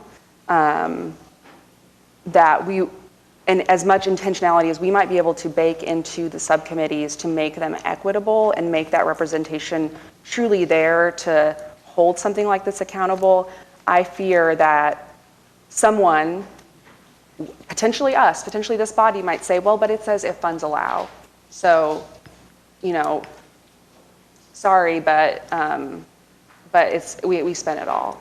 And I recognize that by me doing this, I'm opening up nitpicking on other things. I think my pushback to that would be that the bike walk plan, some of these other projects that came to us with a very well thought out intentional plan. So the bike walk OKC plan was, put together by planning department, by city staff, approved by council, and it has a very, here's the pieces that have been left out of our infrastructure as far as bicycle and pedestrian infrastructure, and so this makes sense. Let's start here and keep going. Don't stop here, of course. I want all of our trails on the Trails Master Plan to get funded. We had a very large trails package in MAPS 3 and still have money potentially, hopefully, to Councilman Griner's point, to maybe continue funding those. this plan does not feel as well thought out as some of those other ones that came to us with a history of delivering on their projects, and in what I've learned in the last few weeks about this plan is that they have had other monies to do some of these things and other sources, and so that's why I just don't think that the entire Innovation District portion of this resolution needs to be included in MAPS 4. And I'll add to that, the TIF for Innovation District was approved by this council in December of 2016. And we're still waiting for quite a few things to take place with this TIF as far as being implemented, as far as principal actions, neighborhood making, enhanced education, institutional participation. And according to a presentation that was made for our council in December of 2016, it says area characteristics, private, for-profit, taxable investment, approximately $200 million. They asked us for $100 million. They can privately do that with the Innovation District, TIF. And we, as a city council, with the Innovation Hall, which we've already decided that's a no-go, but we can, again, be very intentional when it comes to making sure these particular funds are allocated. And I've sat on subcommittees, been to some of those subcommittee meetings. I was on, and I think Councilman Stonecipher now is on the MAPS 3 advisory board, and we've listened to what comes through the pipeline. And there are times when this probably gets to a discussion, a lot of people won't remember what happened. So we need to make sure it is intentionally in place that it will be spread equally today. May I ask municipal council a question? Just from my other part-time job, writing and teaching, is it as simple, just for clarity, to just strike those 3 words, if funds allow? If you strike those 3, this isn't about like adding more money here or there, or moving money. What I guess I'm saying is, by striking those 3 words, does that not emphasize that final sentence more? The final sentence saying, at least half of this allocation must provide for connectivity improvements, right? That language becomes clearer when those 3 words before it go away. Am I wrong in that? I'm not wrong? All those years of teaching English composition, you're telling, I'll be darned. Please tell my students. $25, excuse me, $15 million. Sorry, $25 million. So yeah, if you strike those 3 words. So in other words, I don't think. Half of the allocation, the only allocation sorry. The only allocation you're going to have is the $25 million. So yeah. I just feel like it removes all this conversation about nitpicking different projects and items. This is truly a lawyerly grammar clarity matter. You're just striking 3 words that then go on, that will emphasize the next sentence here, where to Mayor Holt's earlier point, where you're saying the intent of your final sentence there, where you said at least half of this allocation must provide for connectivity improvements from the Innovation District core to surrounding neighborhoods and neighborhood assets. Your intent was to be clear with that. I do feel that just simply moving that almost adjective clause, if funds allow, it just provides clarity. I don't think this becomes a matter of where you move money around. It just clarifies your final sentence. And council will decide how you want to do that. Well, I was just wondering if I was wrong in that. No. Okay, that's all I would. So Councilwoman Hammond's main intent is to have more of a message in that sentence that other bridges will be addressed, which will be considered. Will be considered maybe more readily than with those 3 words in place. And already. Go ahead, I'm sorry. No, I was already going to say, Mayor, in that sentence, as Councilperson Stonecipher is pointing out, you've already said you've already specified additional bridges, right? It says connectivity in and around the Innovation District, including improvements to the Northeast 10th Street Bridge over I-235, as well as additional bridges over 235. If I'm hearing the concerns correctly from Councilperson Hammond and Nice, their concerns is that the specificity of Northeast 10th Street in this might trump any sort of then allowing for funds to go, because 13th, et cetera, weren't specified. And James, I think if you put the word including in there, which is there, you're not limiting it to just 10th Street. And then you say as well as. So there's not a limitation to make it specifically only to 10th Street. Some of that can work out in the implementation. If we, as a council, a year from now, when we're working on an implementation plan, are presented with a plan that has $12.5 million just for 10th Street, we could certainly say no. I mean, we can certainly say that, you know, we think funds allow. We think funds do allow. We think that you shouldn't have put it all in 10th Street. And I'm perfectly open to supporting that position at that time. I don't really have, this is definitely a wordsmithing thing a little bit. You know, this is not a huge change to the package. But I could go either way because I think it can be accomplished with or without the amendment today. I mean, I think we have sufficient language as is, but if it's going to give everybody some comfort, let's my only hesitancy, I don't want David to feel like we're chopping the whole thing up. Councilman Greenwell? Okay, but I think this is if we adopt this, it's a very, very, very minor change. It is almost a... I'm voting no as well, not against the connectivity, because I totally get your concerns, but when we start the implementation, in my opinion, is the time that we've always said, hey, what about this over here? What about that over there? And they go back to the drawing board and it comes back. I mean, that's what I see as a big piece of our role.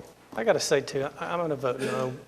I want to get along, but I'm going to vote no because I don't want to spend the rest of the day changing commas, periods, question marks. This could go on forever. And I think we will all work together. I think there's sufficient language here when it says including. That doesn't limit it to just one specific street. And it says as well as. That doesn't limit it to one specific street. So I'm going to vote against it. I suppose I will. I think the purpose, though, and correct me if I'm wrong, Councilwoman Hammond, the purpose and intent was because when she had the conversation to add to this conversation before it was printed was to add 36th Street. Is that correct? To specify all bridges, and I did not see the final copy before it got submitted. So I would have pushed back on this if I had seen the final copy before it got submitted in the moment. I didn't have the opportunity to do that, so that is why I'm doing it now. Why are we turning off the lights, Greg? This is just a...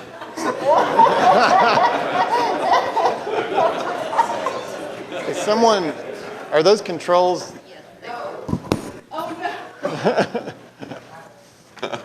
Okay, well anyways, at least the lights are on. We'll get that worked out. I think I'm inclined to vote no, but not because I disagree with you, Councilwoman Hammond. I'll pledge in front of everyone here to work with you in the implementation to see that money is put into other bridges. And I believe in that. And I think that's allowable and doable under the language we currently have, so. Well, I'd also like to be a part of that conversation. We'll all be a part of that conversation, yeah. That's fine. Okay. I know we had a motion. Did we have a second? Yes. Okay, second. Okay, so this motion is on page 8, paragraph 3, under Innovation District, deleting the words in the final words of the first sentence, if funds allow. That is the motion. A yes vote adopts the motion, amends the resolution, a no vote leaves the resolution as is. Okay, cast your votes. All right, fails 3-6. Okay, Councilwoman Hammond, we are back on you. Okay, Councilwoman Nice. Well, first of all, I want to say this has been a process. And being, I say, a MAPS baby, growing up in the MAPS era and benefiting from what MAPS has brought, at least to some areas of Oklahoma City, it is with great pride that we're able to announce the things that will happen for Northeast Oklahoma City. and for also the Spencer Green Pastures area of our community that has been neglected for far too long. And I just want to make mention of some of those things because I think it's important for us to point out what these improvements will be because of what has been lacking for so long. I know at the airport we did talk about the creation of the Bessie Coleman Garden, so I appreciate that for being included. And I think it's important for us to recognize those Oklahomans who have spent time and who have played a major role in changing what our America looks like. And Bessie Coleman was one of those as she attended Langston University in the early 1920s and became the first African-American pilot to fly. And just the fact that she spent time in Oklahoma and for us to be able to recognize her for choosing intentionally to be in Oklahoma. And I found out as I toured Langston University last week for their goat farm, and if you did not know, that is my alma mater, but it is the #1 place for goat research in the USA. It is ranked in the top 3 in the world. And I met some scholars that came over from Japan, China, Brazil, and Algeria, who are all studying at Langston University right now with goats in the goat farm and the goat research. So that's one thing I'm very excited about. And also I know that is where we had Mrs. Clara Looper. She went to school there. She spent time there. And with the Freedom Center that we know we will be receiving. And also because of this seat and her conversations and the other leaders at that time to understand who would take this seat in 1966 when we, as a council, decided to vote in 8 wards. She was a part of that conversation when Dr. Charles Atkins was appointed to this seat in 1966. So I think we have to understand just her role, not only with the sit-ins, but her role in our city process, in our city government. We're also getting the upgrades to our Northeast Community Center. We are getting racial Douglas equity in the Douglas Center because we know it will be our first youth center to be built with our GEO bonds, but with this MAPS, we're going to make sure that we have equity when those other ones are being built to ensure that this one will not lack anything that the other new ones will receive. The bus rapid transit for Northeast 23rd Street and that Venture District is very instrumental for our community, and 1,000 street lights around our city. And I know that's one of the things that we all know when you look in some of those lower income areas of our communities. That's where you don't have as many street lights, but that's a big step ahead for us. And the Clara Looper corridor improvements are huge for our community. We're getting and working through 23rd Street enhancements that are coming, but to understand how this is going to transform Northeast 23rd Street from the corridor west to the corridor east. And I know a lot of us didn't realize how far it stretches, but it goes all the way to the interstate and carries you from I-35 almost to 235. That's how long the Clara Looper corridor is. So we're very excited about what this can bring in, and especially going back to the Freedom Center, telling the history of Oklahoma City, telling the civil rights era of Oklahoma City, and how it led to many other things that have taken place throughout our country. It started here, and we do not tell our story enough about our ancestors that came and those who came before us that decided it was time to do something different, and we are going to make sure that our generations are not a part of what we had to go through, that they receive better. And, you know, I hate to bring in what's going on right now, but with what's happening at Northeast, that's a problem. with the students, not having that equity at that school, and this is their school. So these are the things we look at as a community and making sure that our communities are sustained beyond what's taking place inside of the school system. So that is why we are here. That is what these improvements will be. We're looking at Northeast bus shelters for our community, which we haven't seen in I don't know how long. Just poles standing there, or sometimes you see people sleeping on these bus benches.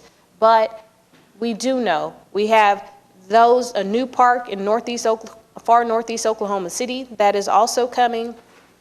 And I think it is very important to point out Henrietta B. Foster Center for Northeast Small Business Development Entrepreneurship to specifically include minority, small, and disadvantaged businesses. That is the title of it, and that is what it should be. And that is what it is for our community to be able to know the history, one, of Henrietta B. Foster and how she fought so hard to make sure that her neighborhood was not neglected. And that neighborhood sits in the Innovation District. That neighborhood is a very vital and important piece of our history of Northeast Oklahoma City. And that neighborhood should be connected in the Innovation District. So with that, I mean, obviously we have voted about the Innovation Hall. That's one thing that I'm not as comfortable with, and it's in my ward, because I believe we got an email from someone who said they're bored in the Innovation District. Well, how do you think the community feels? How do you think that community feels around in that area? They don't have access to anything in that area either. So guess what? They're just as bored as you are. So I think those are things we have to continually look at. Again, there is a TIF for the Innovation District that is in place, and I think that's something that we should have been taken into account with this. And we're still waiting for a lot of things to be implemented in the Innovation District, and that's the unfortunate piece. And I don't know if this is going to help them to just soar as they would like, but in my opinion, some of those things should have been done already in order for us to get where we are here. So those are some of the things that I believe the MAPS 4 package says, and I know it will be a vote of the people to approve this. And I forgot the Ralph Ellison statue, Mayor. How did I forget that? It's one of my favorite parts. I know that's one of your favorite parts. But I think it's important to recognize those who have come before us, as I said previously. And another key person is Mr. Ralph Ellison. And a statue in Oklahoma City is something that we are definitely looking forward to commemorate his life and his legacy. And it's a shame that you have to go to New York to see a statue that's in honor of someone who was born and raised in Oklahoma City. And we don't have one here. So we're going to change that with MAPS 4. And we're excited about that. And also with Northeast 23rd Street and Martin Luther King, there have been some challenges within the last month. And we recognize that. And I'm happy that we were able to talk about that and include beautification and up to $5 million for land acquisition to make sure we are bettering that corner of our community. So those are things that, again, I wanted to point out the accomplishments through MAPS 4 for Northeast Oklahoma City, as well as the Green Pastures part of Ward 7, because it is a large part of the fabric of the connection of Northeast Oklahoma City. So I'll leave it there, but I know it will be, again, a vote of the people when it is all said and done. Thank you. Councilman Stonecipher. Thank you, Your Honor. Our Chief of Staff, Debbie Martin, I was talking to her the other day, and we were talking about the 26 hours of presentations that occurred with all of this, and the enthusiasm and the passion that was displayed in those presentations. But assuming 20 years from now, I'm still alive and walking in the new parks and walking the trails, I think the thing I'll remember most of all is the one-on-one meetings that I had with people. to see the pride they have in this city, to see the enthusiasm, the passion they had about their projects, and how they wanted to keep moving this city forward, just as we began with Mayor Norick. In particular, two one-on-one meetings. A meeting with Mayor Norick himself and a meeting with Mayor Cornett. And to look at what we have done with transparency and what we have done with community engagement. I don't think Mayor Norick would mind me saying this, but some of the simplicity of MAPS 1. For example, I would assume that there were EPA studies and DEQ studies and engineering studies to build the canal. Mayor Norick said, we looked at California Street and said, that's kind of an ugly street. We ought to put a canal there. And so, we evolve, we get better, we improve. And I think that the wonderful thing about this process is that we did the best we could and we did a good job. I think the thing that I want to emphasize more than anything is I consider myself a neighborhood guy. I wouldn't be here today but for I was the president of an HOA that was having a problem, and I picked up the phone and I called my city council person. And from that we solved the problem. And what I'm most proud of what we're accomplishing with MAPS 4 is giving something back to our neighborhoods, something that we will be proud of for years and years and years to come. I remember the first time when I ran for office, there was an article I read, and a lady said, and I don't know if I completely agree with this, but she said, if your neighborhoods aren't thriving, your downtown is nothing. And I do believe our neighborhoods need to thrive. I do believe MAPS 4 presents us with that ability to make our neighborhoods thrive. And so with that, I strongly support MAPS 4. Thank you. Thank you. Okay, we have a lot of...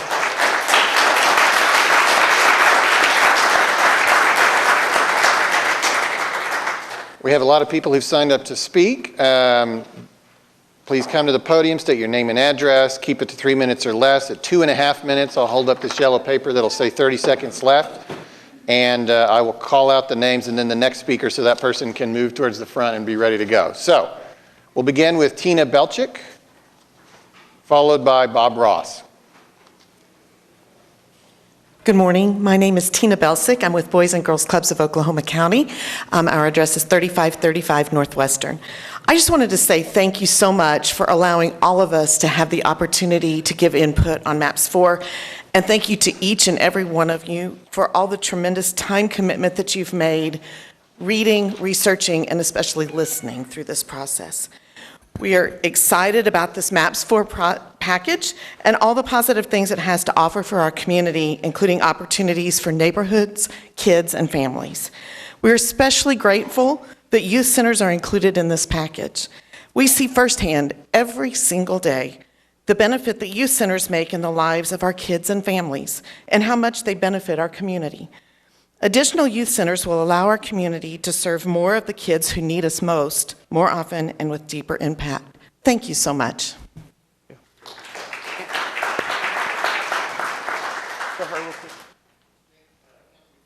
I just want to thank, sorry, Bob. Also Ward 2. I just want to thank Boys and Girls Club because you all helped me work with the mayor to craft some language about the youth centers. Originally, it was just going to say, here are 4 new ones. But I started talking to you all, and you all said, hey, you know, we have a track record of rehabbing buildings for way less money and providing quality service to our kids. And in paragraph 2, for those of you all following at home, we were able to amend that language to discuss refurbishments of existing buildings.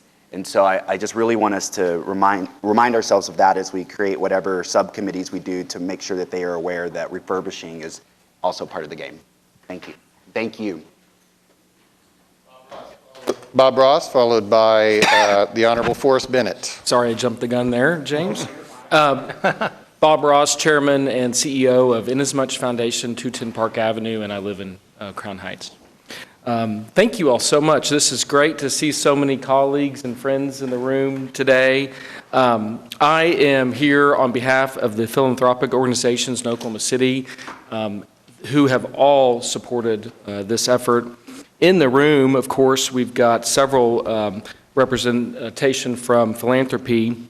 Of course, Tricia Everest is here, Louisa McCune with the Kirkpatrick Foundation, We've got Tim and Liz McLaughlin with the McLaughlin Foundation, obviously Bob Funk with Express Foundation, and I don't know if I missed others, but outside of this room, I know a lot of the other philanthropies worked on these efforts, and that's Merrick Foundation, the Oklahoma City Community Foundation, Potts Foundation, Arnall Foundation, the Loves, and their philanthropy. And so we're all coming together here, and we thank you for your leadership and for placing a special emphasis on social services in MAPS 4. This is truly historic.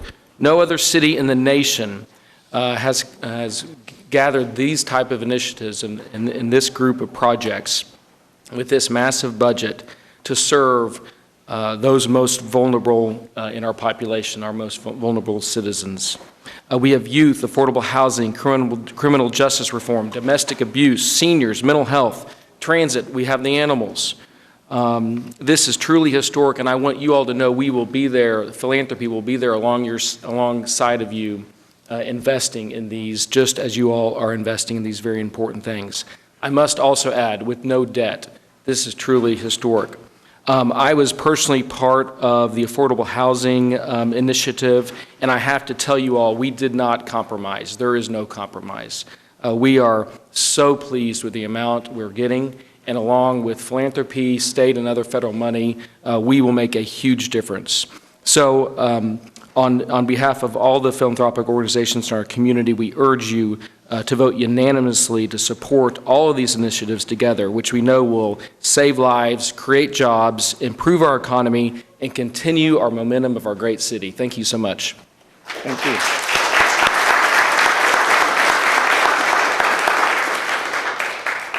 Representative Forrest Bennett, followed by Jeremy Sparks. Thank you, Mr. Mayor. And I just want to point out quickly that you said honorable. I did not write that on my form. I wasn't sure if I'd speak up this morning, but my friend and colleague, Mickey Dollins, who serves with me in the legislature and serves the city as the director of the Energy Assist Foundation, could not be here today. Ironically, he works for the energy and he lost power at his house. I think it's important that the council know what we hear as elected officials on the South Side. So I'm speaking up as a state house rep who tries every day to bring the voice of my constituents to the halls of power, but I'm also speaking up as a resident of a community that's waited too long for the kind of investment that the OKC Corps has enjoyed. I've been vocal about my support for mental health funding, for affordable housing, for transit, for programs like Palomar, and for the kind of criminal justice reform perfectly illustrated by a diversion hub like the one proposed in this package. And I recognize that most of these projects are going to benefit my district directly, and I'm very grateful for that. But today, I want to add my voice and my community support for the multipurpose stadium and the kinds of programs and the outreach that will come with it. We know this stadium will have multiple uses. The website created to promote it lists dozens of potential uses outside of soccer, and many of those supporters want us to focus on those other uses. But on the south side, in my neighborhood, the excitement about this project revolves around soccer. In fact, Southeast High School's soccer team are the state champions this year, and I'd be remiss if I didn't mention that those kids in that school are in my district. Not Mickey's. Soccer is skyrocketing in popularity across the country, but it's no secret that sometimes Oklahoma can lag behind the rest of the country in some trends, and most of that is the legislature's fault, fully aware of that. But the South Side is ahead of the city in this trend. And while we have a temporary stadium for a professional team now, it's just that, temporary. And my community senses that. A permanent home, and this is in my notes all in caps, potentially on the South Side, for this team means a tangible symbol of what's possible for the kids in my neighborhood who spend their afternoons and weekends playing the game. And the dream of playing at a higher level. Again, potentially on the South Side in a pro stadium there. And I'll add, recently that they've gotten to play their game in futsal courts popping up across the city, built by Energy and Fields and Futures. They've gotten to participate in OEFC Academy programs that give them access to pro-level training and, more importantly, give them a place to feel safe and supported, and I cannot overstate how much that means to them and to their families. I realize that to some, this proposal simply feels like an entertainment project. And I've listened to people who claim to know how the entire city feels about this project and all of the other projects, but really, it just depends on what circles you travel in. And in my neighborhood, one filled with people who for so many reasons usually don't speak up for themselves, there's real excitement for this one. And it's my job to deliver that message. Thank you.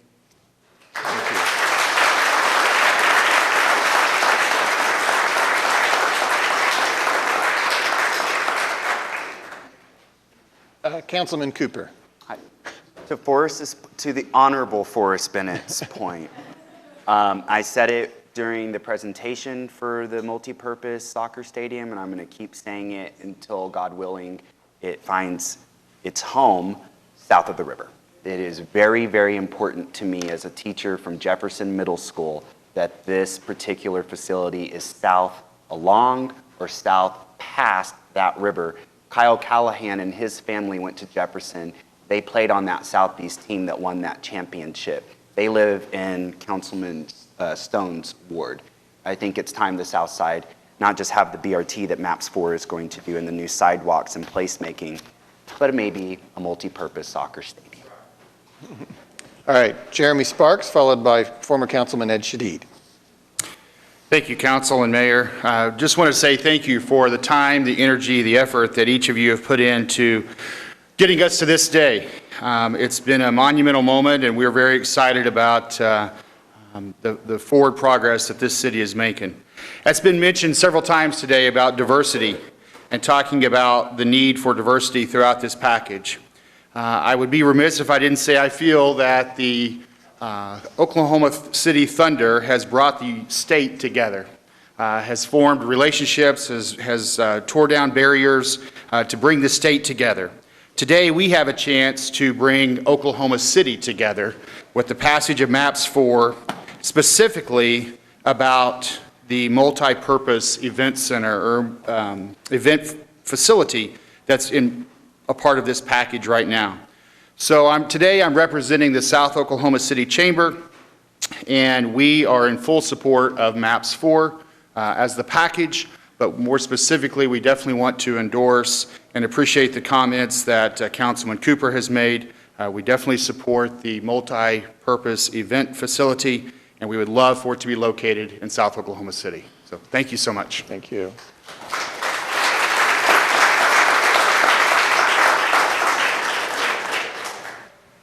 Entering stage left is Councilman Ed Shadid. I want you all to know that at a previous meeting, you may recall, I sort of gave Councilman Pete White sort of an extra amount of time. Councilman Shadid reached out to me yesterday to seek assurances that he would receive similar dispensation as a former council member. Not quite that much, a low standard. But so this may go beyond 3 minutes. Ed Shadid, 5900 Mosteller Drive. Before I get to my main comments, I just want to say, I don't think you're ready for a recession. I think that recession's coming. I think by log rolling as many special interests as you could and making this too big and diverting sales tax, which should be used for operations, you're not ready. And those cuts are going to be painful. They're going to hurt the poor and the marginalized disproportionately. Your endowment program is woefully fiscally irresponsible. It will take you years to collect the money. It will perform worse during recessions when you need it the most.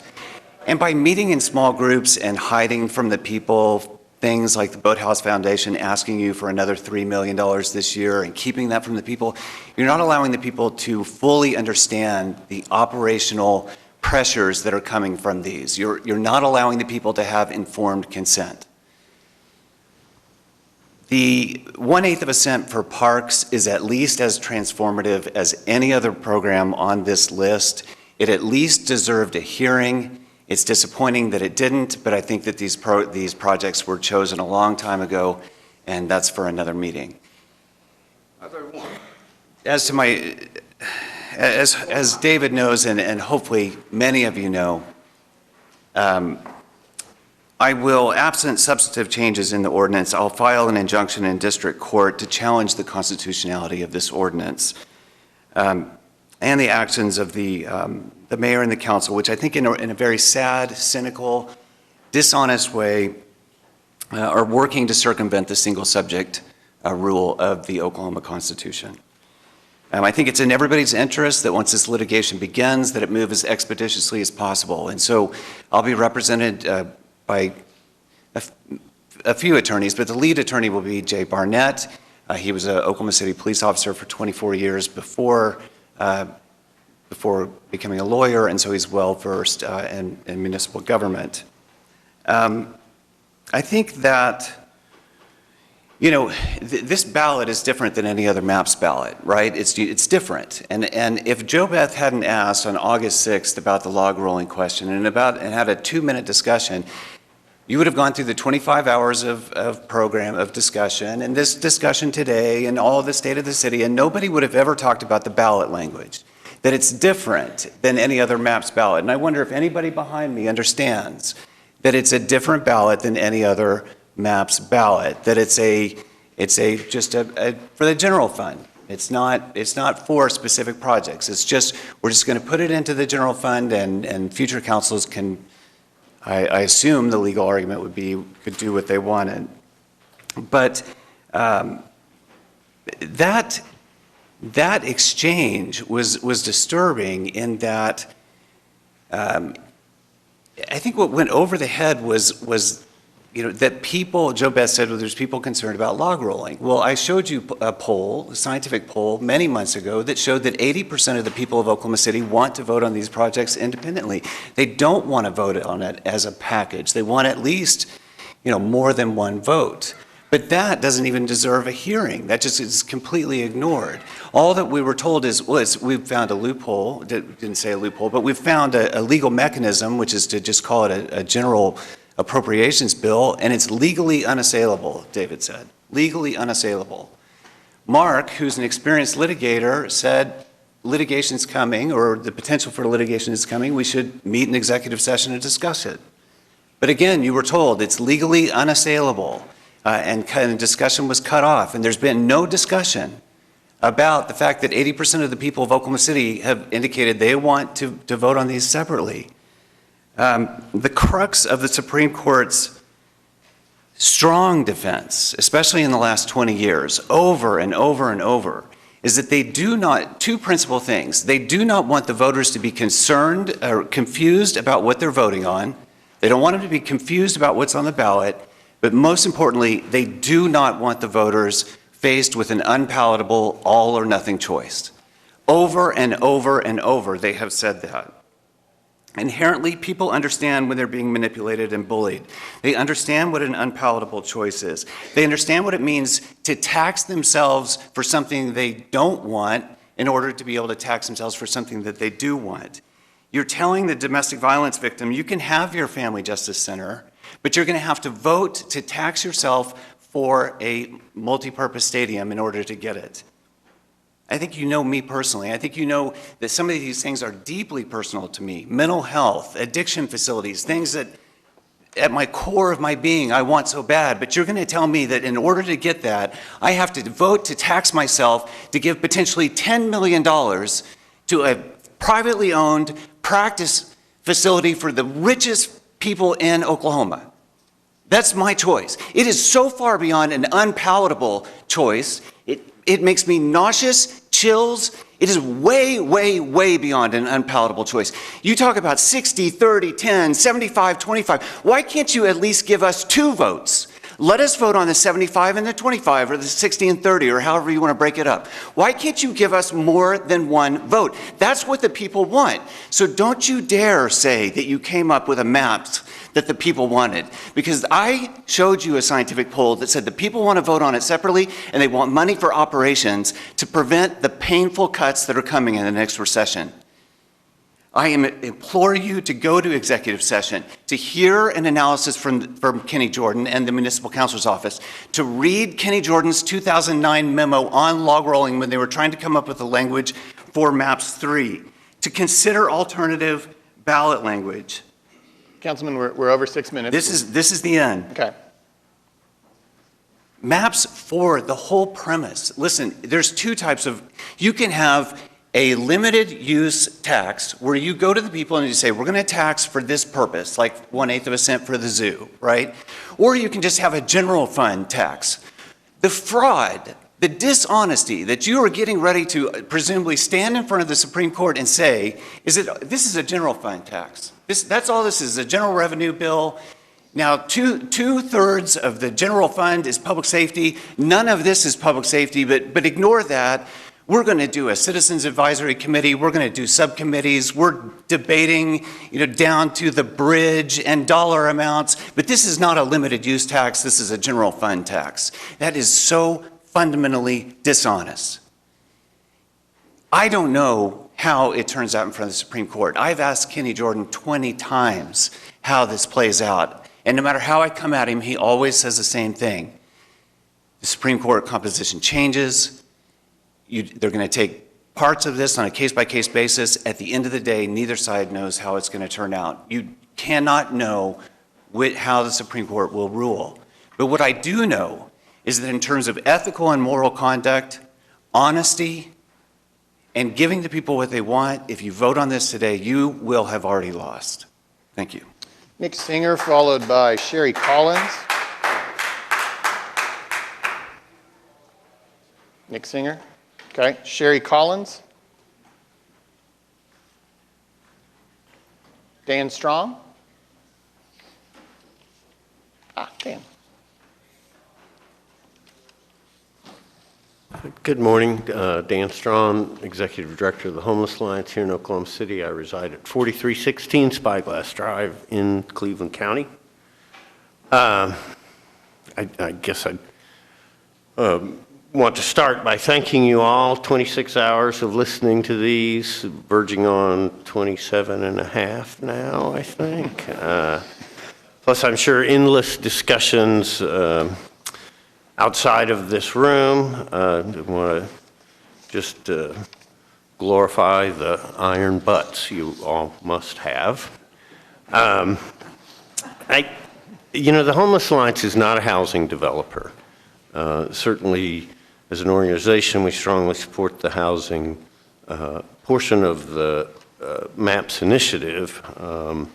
But we support the whole package. And I did a little number parsing myself, and our mission is rallying the community to end homelessness. We're not a developer. It's very unlikely that any of this MAPS money would come to the Homeless Alliance.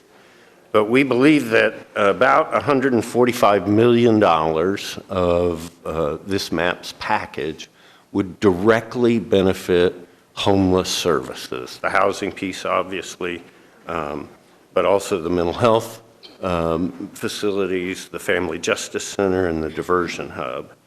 And then another $314 million of the package is things that people experiencing homelessness will benefit from, because they are people first. So much of the stuff that benefits the broader community also benefits the people experiencing homelessness in our community. So the public transportation package, the sidewalks and bike trails and street lights, and the parks. The parks are for everybody in Oklahoma City, including those that aren't housed. And then there's another $150 million in the package that may go a long way to actually prevent homelessness. I'm thinking about the youth centers and senior centers that allow people to maybe age in place safely.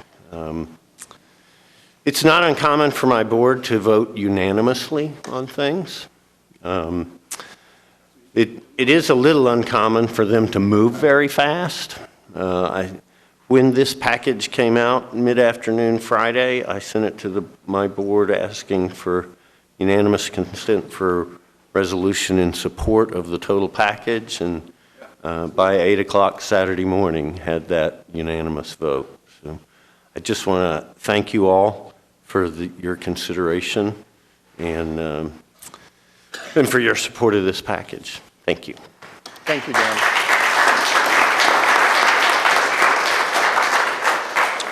I understand Nick Singer is here. There he is. Sorry. No worries, no worries. Nick Singer will be followed by Stephen White. Good afternoon. No, still morning. Good morning, Council and Mayor. My name is Nick Singer. I'm a leader with Voice. Voice is a coalition of churches, worker associations, and nonprofits that work on issues that face families. We've studied this proposal closely. We've met with many counselors, and we are thrilled to support the neighborhood and social service projects that will start the work of addressing the many serious needs of our city. Like other comments here before, we would be a little warmer towards the multipurpose stadium if it was located on the south side, so keep that in mind as these conversations move forward. We need economic development to be felt by all parts of our city. Lastly, we would hope that the council does not come to regret locking in a number of endowments with very low rates of return when you could have split the penny up and funded and generated more revenue for all of our programs. We appreciate, though, that many councilors share these concerns, and we will stay in conversation with them about that and how we can move our city forward together. So thank you all so much. Thank you. Stephen White, followed by David Namatpar.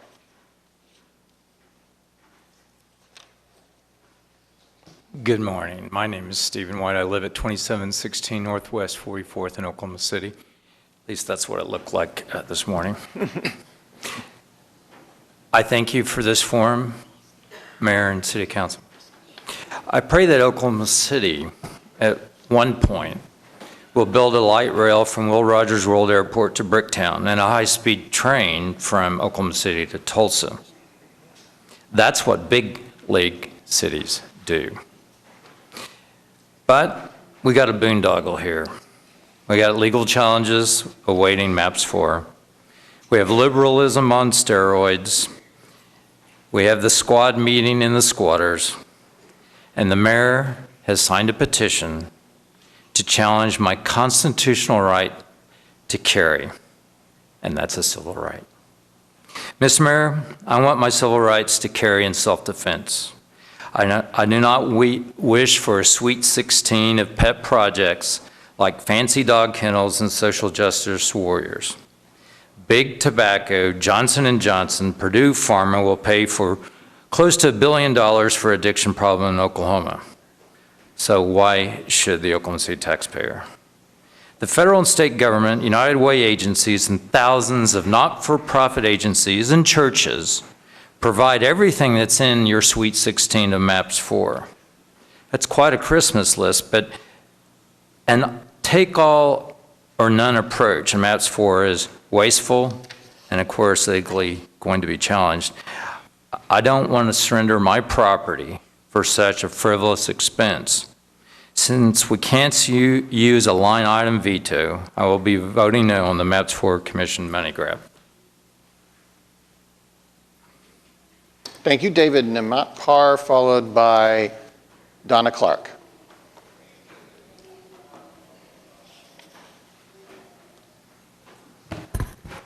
Hello, my name is David Namatpor. I live at 1301 West Hefner Road.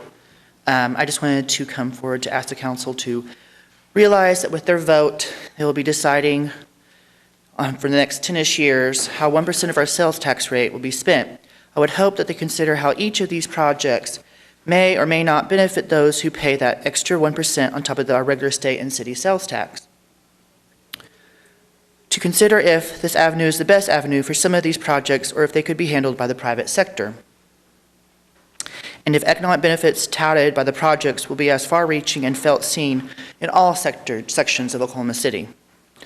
I would also like the council to consider allowing Oklahoma City residents to vote individually on these projects so that they may vote their conscience. Thank you. Thank you. Donna Clark, followed by Misty Reichenbach.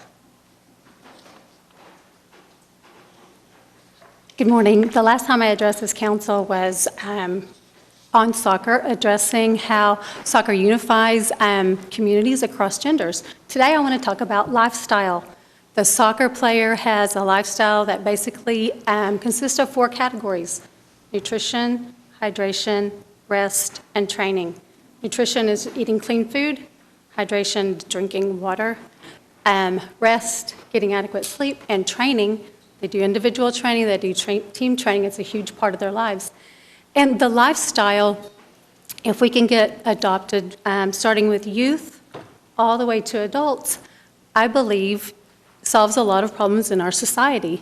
If you have a physically healthy body, you're following a physically healthy lifestyle, it lends support to being mentally healthy. Doesn't solve all mental health problems, but it lends support to solving a lot of them. It also lends support to addiction. The professional soccer player does not use drugs, either recreationally or performance-enhancing drugs. It doesn't enhance their performance.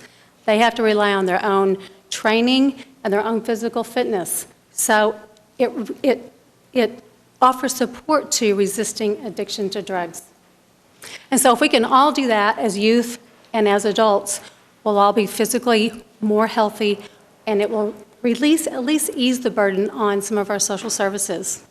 And then the culmination of that, of course, would be a brand new, beautiful stadium where we can all go and watch our professional men and our professional women compete in a match.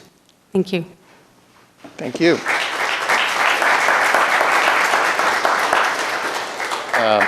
Misty Reichenbach, followed by John White.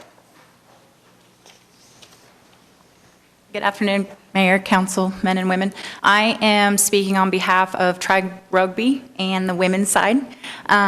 Rugby is not a big deal in Oklahoma quite yet, but if you remember 10, 15 years ago, either was soccer. So with the building of the multipurpose stadium, we'll be able to bring in more rugby players, make rugby a little bit bigger in Oklahoma. I grew up in Southside Oklahoma. I also went to Jefferson Middle School, and I graduated from U.S. Grant, so the multipurpose stadium being put there would be a big deal because even 10, 15 years ago, it wasn't that great on that side of the city, too. With the building of rugby, we get to culminate all the sports together in that multi-purpose stadium as well.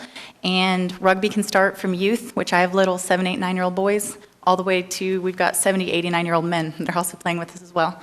I'm a very big advocate on women's sports, and rugby is a really tough sport, but women can do it as well.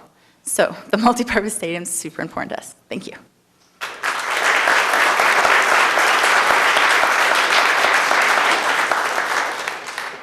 John White, followed by Michael Washington. Oh, my turn? Okay.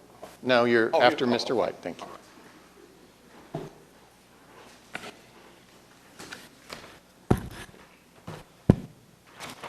Good morning, Mr. Mayor, councilmen and women. I'm John White. I'm with Tribe Rugby. I'm a resident of Ward 6 and will be a future resident of Ward 7. I once heard a wise mayor say, great things can be said in a minute. And I brought a 30-second sign I gave a handshake in the office for. I'm here today to stand in support of not just the multipurpose stadium, but all of the MAPS 4 projects.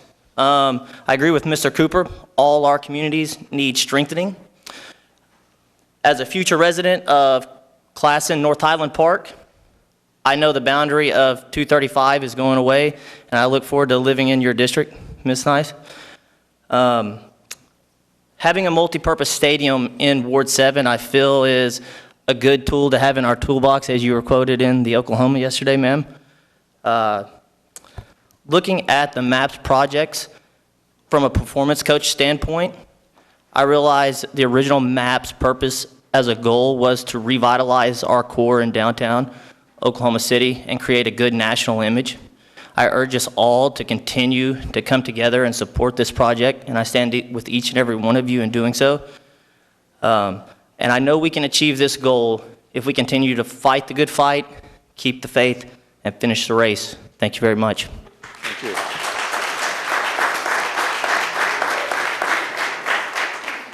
Michael Washington, followed by Graham Colton.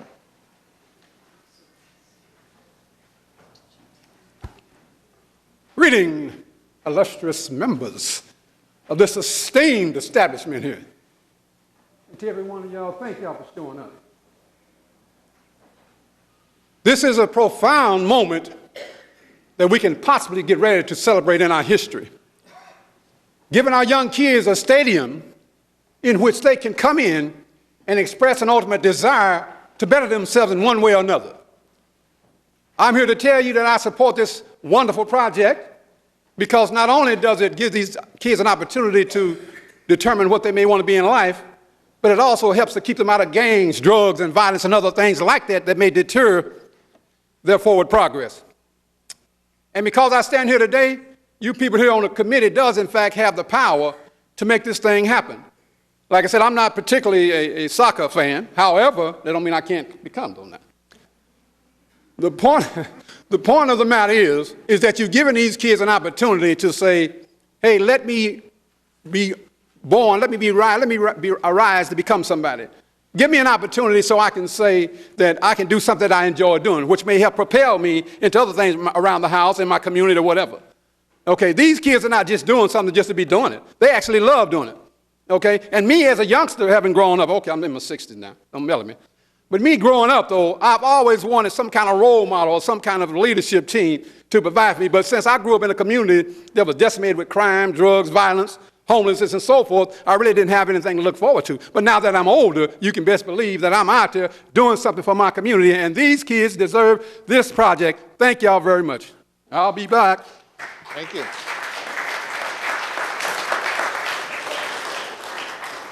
Graham Colton, followed by Garland Pruitt. It's tough to follow. Well done. My name is Graham Colton. I'm at 6217 Claridge Court. This is why I moved back to Oklahoma. I had the greatest upbringing in Oklahoma, the greatest experience, high school, middle school. Couldn't have asked for a better experience. I went on the road as a musician in 2000 and played about 300 concerts a year, and a friend of mine said, hey, there's a little house that you can move into if you want to move back after coming off the road. And I said, sounds great. I've heard there's some exciting things happening in Oklahoma City. And shortly thereafter, I was singing the national anthem at the first Thunder game. It was the scariest moment of my life. I was highly underqualified to do that. And I even remember they were painting the three-point line as I was sound checking, and they did it incorrectly.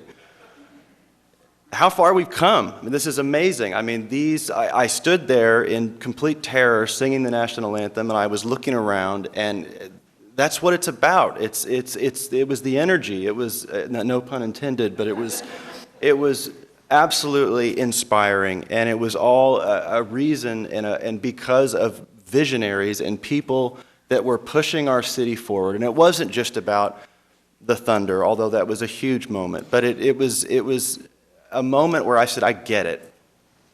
I'm inspired. I want to be here. I want to do more. I want to take the energy that was in that arena and the connection and the unity and the community of that moment in my life was palpable. I strongly support MAPS 4. I appreciate, and I've learned so much with this process, and I appreciate everyone here and differences of opinion and thoughts. It's been just amazing, and I've never been more proud to be a resident of Oklahoma City. Thank you. Thank you.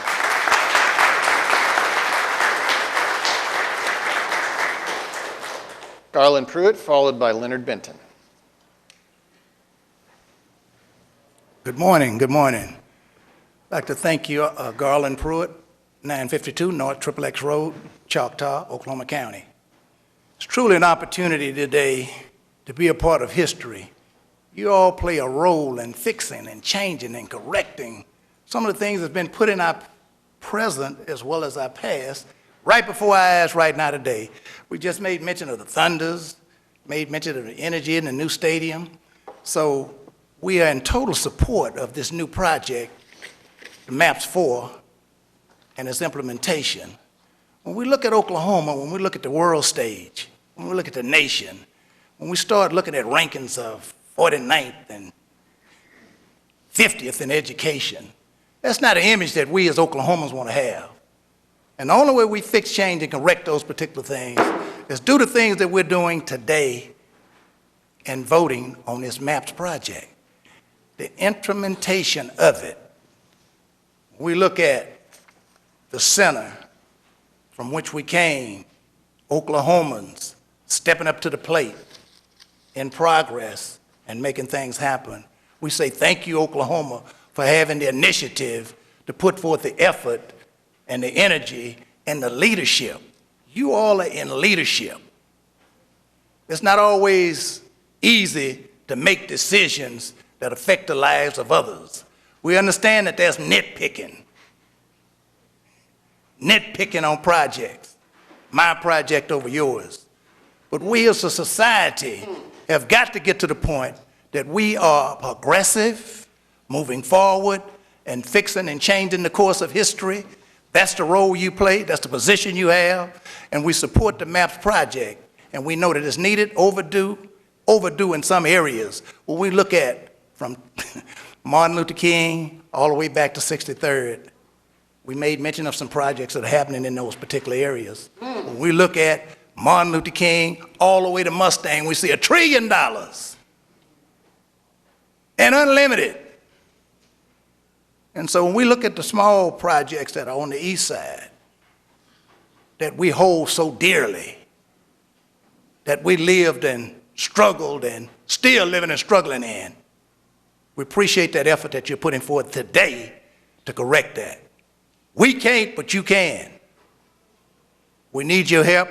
We thank you in advance.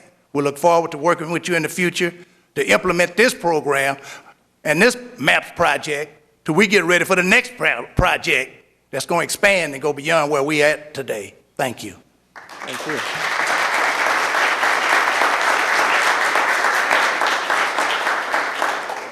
And Leonard Benton.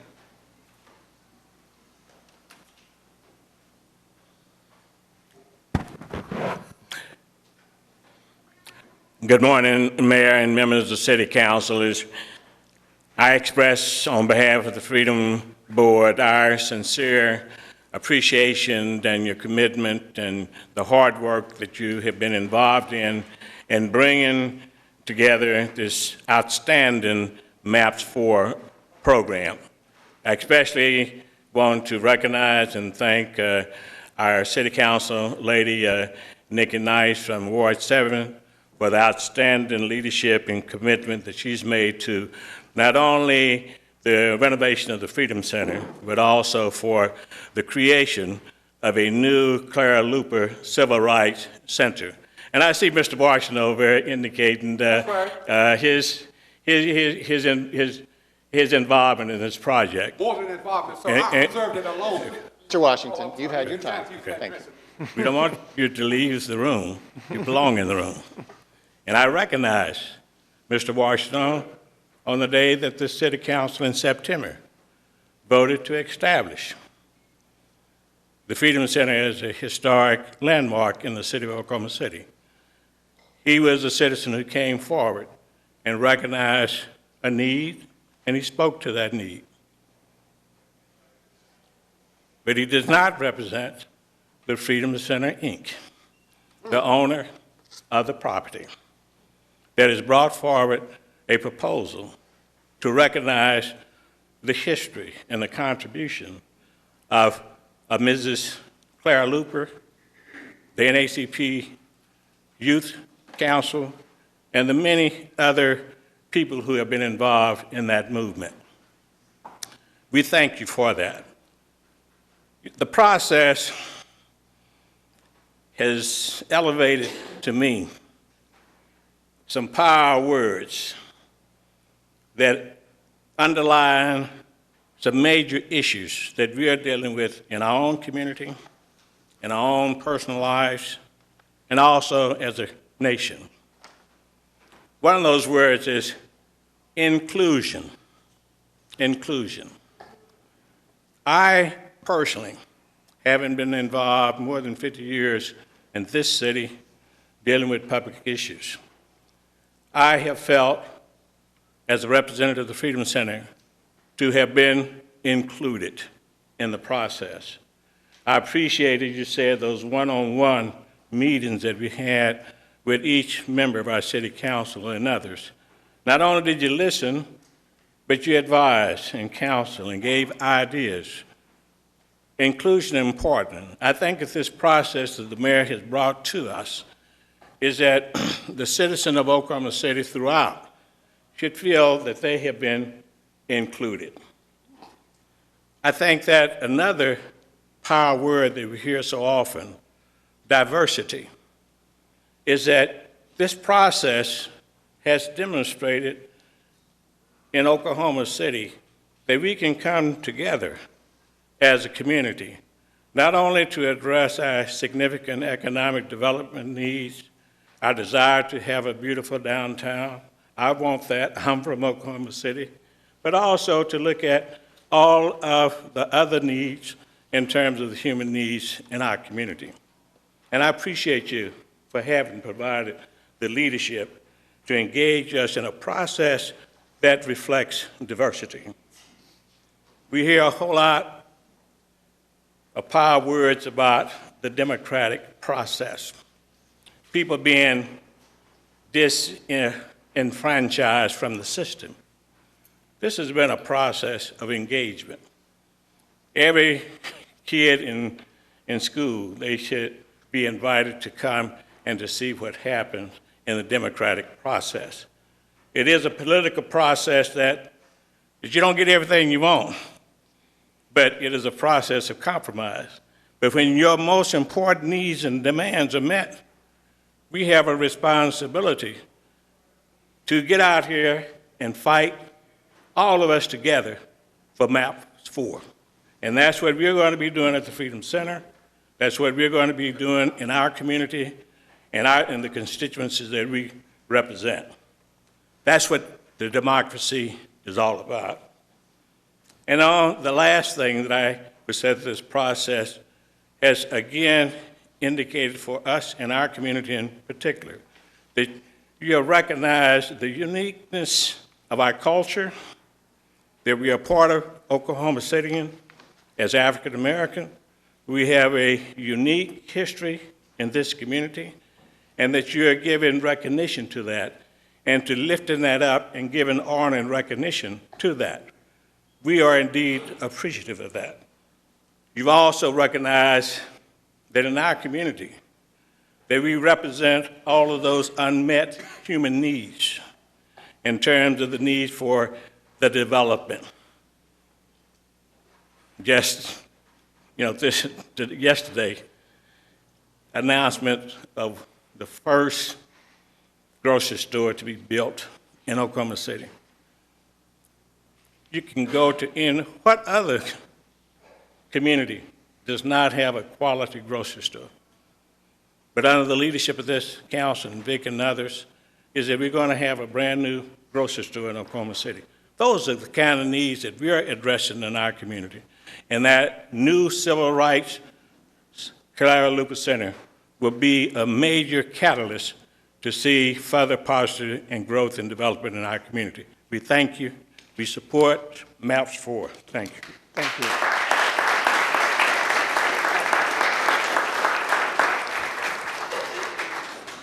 That concludes our citizens who have signed up to speak on this item.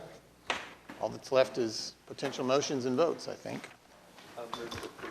Second. We've got a motion and a second. Any further discussion? Seeing none, cast your votes. Passes unanimously.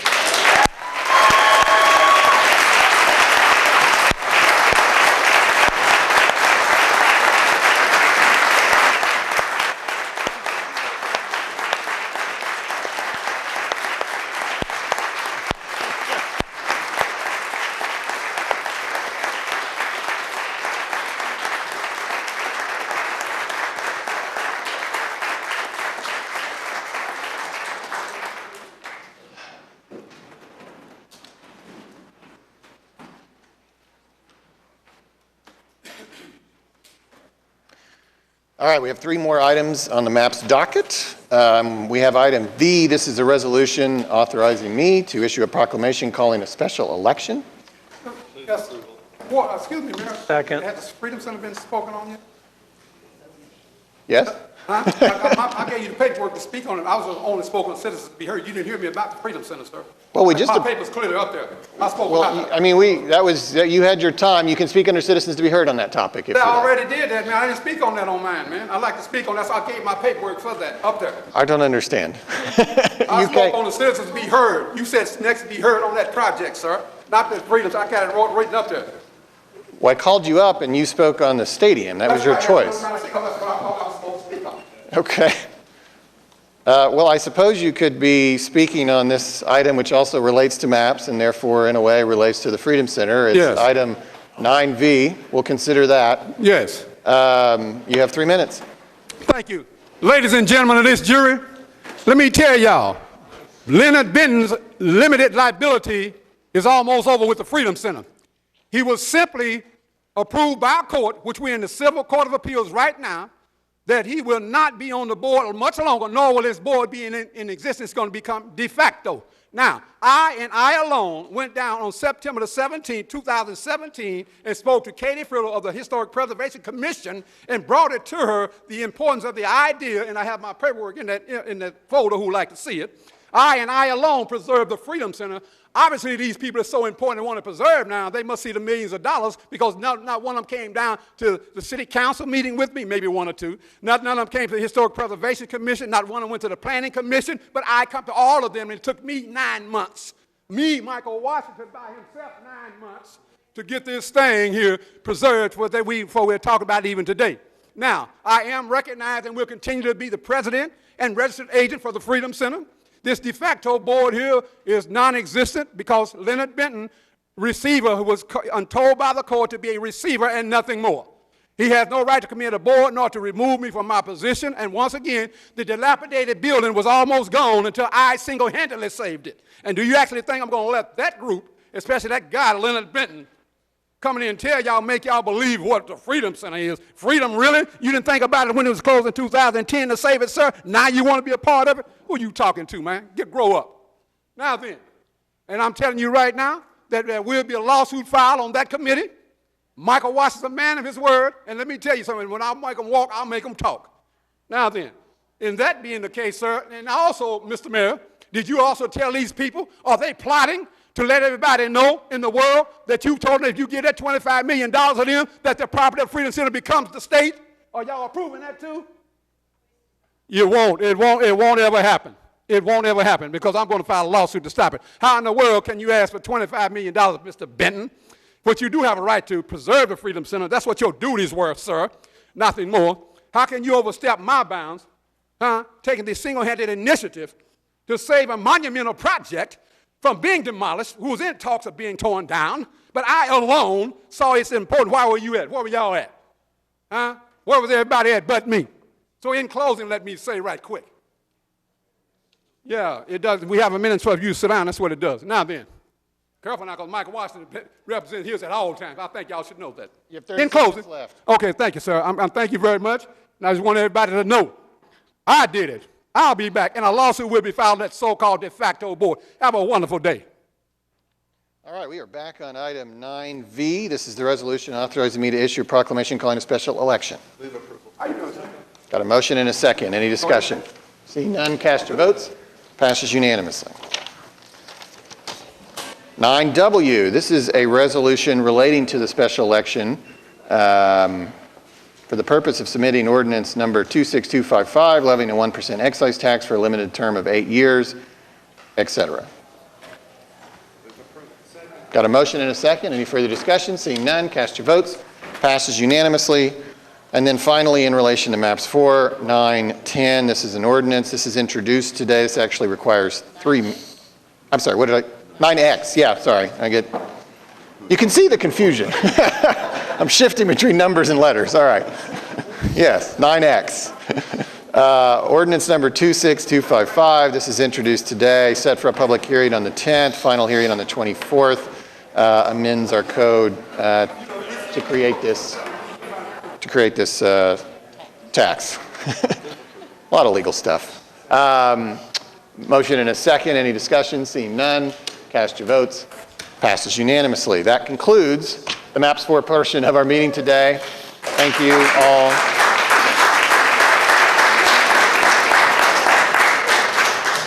I understand if people want to shift now, we might take just a moment as we return back to page 21 on the written agenda.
All right. I think we're going to get started again. Okay, so this is 9E.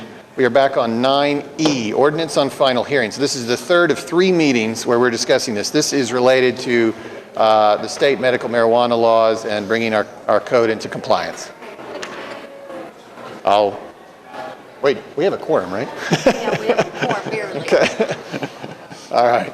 I'll entertain a motion for approval or discussion or whatever. Got a motion and a second. Any discussion? Seeing none, cast your votes. Passes unanimously. 9F1 is an ordinance to be introduced, set for public hearing on the 10th and final hearing on the 24th of September. This relates to our building codes. 1, 2, and 3 are all related to our building codes. And as is our course of typical action, this will be explained today. Again, public hearing at our next meeting, final consideration at the following meeting. And I believe we have Bob Tiener to. Yes, Bob Tiener, our Development Services Director, will give an introduction on this item. Bob Tiener, Development Services Director. Just briefly, this item will introduce the 2015 International Residential Code, International Building Code, and International Existing Building Code. The building code is actually the commercial code, the residential's for. Adoption of these codes will bring us in consistent with the existing state law. The staff's worked with the Central Oklahoma home builders to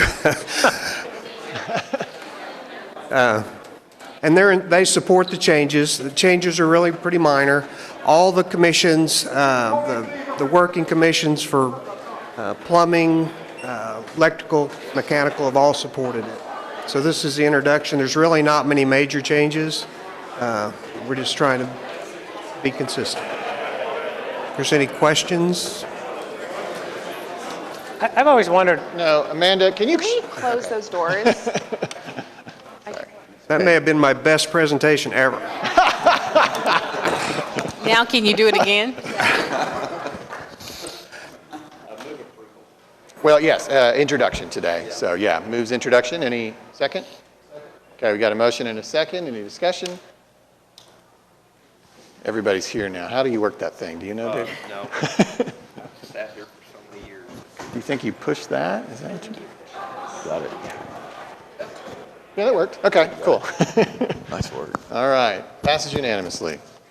And I guess we need to do 1, 2, and 3. So I need a motion on F2 as well. Second. Okay. Any discussion? Seeing none, cast your votes. Passes unanimously. Now F3. Got a motion and a second. Any discussion? Passes unanimously. Okay. 9G1. 1 and 2 are related to each other. This is about fire code, fire prevention and protection regulations. And this is like the previous item will be introduced today, set for public hearing September 10th and final hearing on September 24th. Yes, sir. Assistant Fire Marshal Prince Morgan is here to make a presentation on the updated fire code. Great. Mayor, Manager, Council. Welcome. Prince Morgan, Oklahoma City Fire Marshal's Office, Assistant Fire Marshal, Chief of Code Compliance. The Oklahoma City Building Code Commission, Development Services Department, and Fire Department have proposed the adoption of the 2015 editions of the codes to be more up-to-date based on newer technologies and options the codes have adopted. The state of Oklahoma adopted these in the fall of 2015. The Oklahoma City Code Commissions have been meeting to update the Oklahoma City standards so we are consistent with the state regulations. The 2015 International Fire Code amendments that are proposed have also added regulations from 2018 Code Edition referencing extraction and enhanced CO2 areas that are common in marijuana production. These provide for the life safety of the occupants as well as emergency responders. The state of Oklahoma is currently working on adopting these regulations also. These proposed codes will update the city standards to current regulations as well as being consistent with the state of Oklahoma, current technologies and alternatives. All right, any questions, comments? All right, thank you. Okay, we've got a motion for the introduction and a second. Any discussion? Seeing none, cast your votes. Passes unanimously. That's for G1. I need another motion for G2. Got a motion and a second. Any discussion? Seeing none, cast your votes. Passes unanimously. 9H, this is also another item to be introduced today, set for public hearing September 10th, final hearing September 24th, relating to parks, rec, cultural affairs, etc. So Amanda Carpenter's here. This is on the change on the Scissortail Park. Oh, yes, yes. Of course. This is an ordinance that will last for 12 hours or something. Correct. This ordinance is an introduction. It's on for introduction. It relates to Scissortail Park opening festivities during the concert. It includes all items that have not previously been addressed by state statutes or other ordinances. The list that are of items that are prohibited in section 38-801 were items that were provided under the professional agreement with the performing artists. They are items that are traditionally restricted as part of a performance, but also have a safety component, a risk to either the artists or the public who's present due to the potential for becoming projectiles or fire risk, those types of things. So if there are any questions about the specific item, I'd be happy to answer them. So one thing, there's breaking news here. You can bring food into the concert. Yes, you can. You can bring food so long as it fits within the container, which is limited to 9 by 10 by 12 inches. That was announced because that was kind of a standard practice, and so the organizers of the festival announced that. We had a conversation and revisited that because I did not understand the purpose of that prohibition, and so this does not prohibit food and therefore allows it up to the size of the allowable bag or whatever. Right. So I do have a question. Were there things that Kings of Leon asked us to include that we couldn't because of state statute? Well, they obviously, most contracts with performing artists include references to guns, and we do have state statutes that are directly applicable. So those are not included in the ordinance. They're only items that haven't already been addressed by state statutes or other ordinances. They did ask for items that were determined to not be included. Some of those specifically, included things like blankets. But we felt that the blankets would be appropriate for this concert because it was in the park. Right. But so there were things that they might have asked for, but because of the way the state has written laws, we can't legally enforce.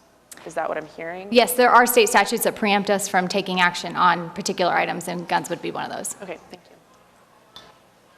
I move the ordinance to be introduced. Okay, we've got a motion. I think we have a question from Councilman Mack. Question if I could, and I don't want to chase a rabbit, but I noticed on here that lawn chairs is still a prohibited item. Yes, lawn chairs are What prohibited. provisions are going to be made for our elder citizens who want to come to the concert and are not able to stand through the concert? There will be ADA seating. So that takes care of it. They don't have to bring their chair. There'll be ADA seating for them. Correct.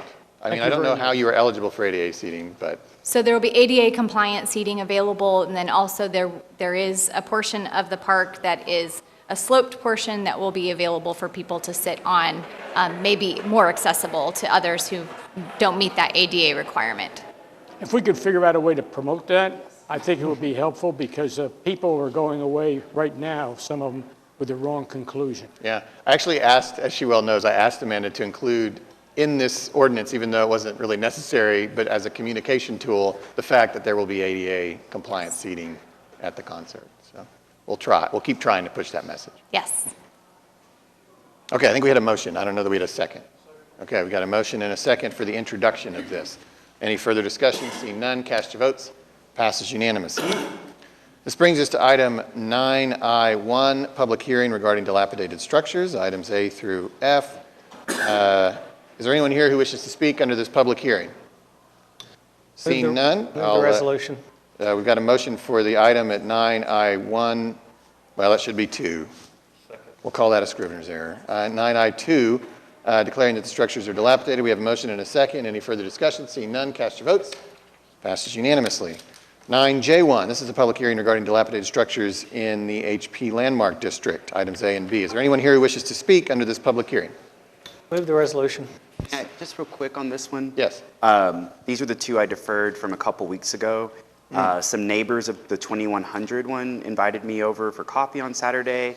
I want us to keep an eye on 2100, this structure. Today, we're going to be voting to remove the garage apartment, but this is a historic neighborhood, and the house that's there, I saw a video of inside that house. The neighbors invited me over for coffee on a Saturday morning, showed me the video. It's really, really dangerous in there. There are all kinds of people who are living inside of there, on and off. The residents have found needles. Thank God for the people of Shepherd, because they come together and they look out for each other. But this particular structure, it's owned by someone who lives in the neighborhood who is not doing anything about it. And so I'd really like for us as council, as development services, to keep an eye on 2100.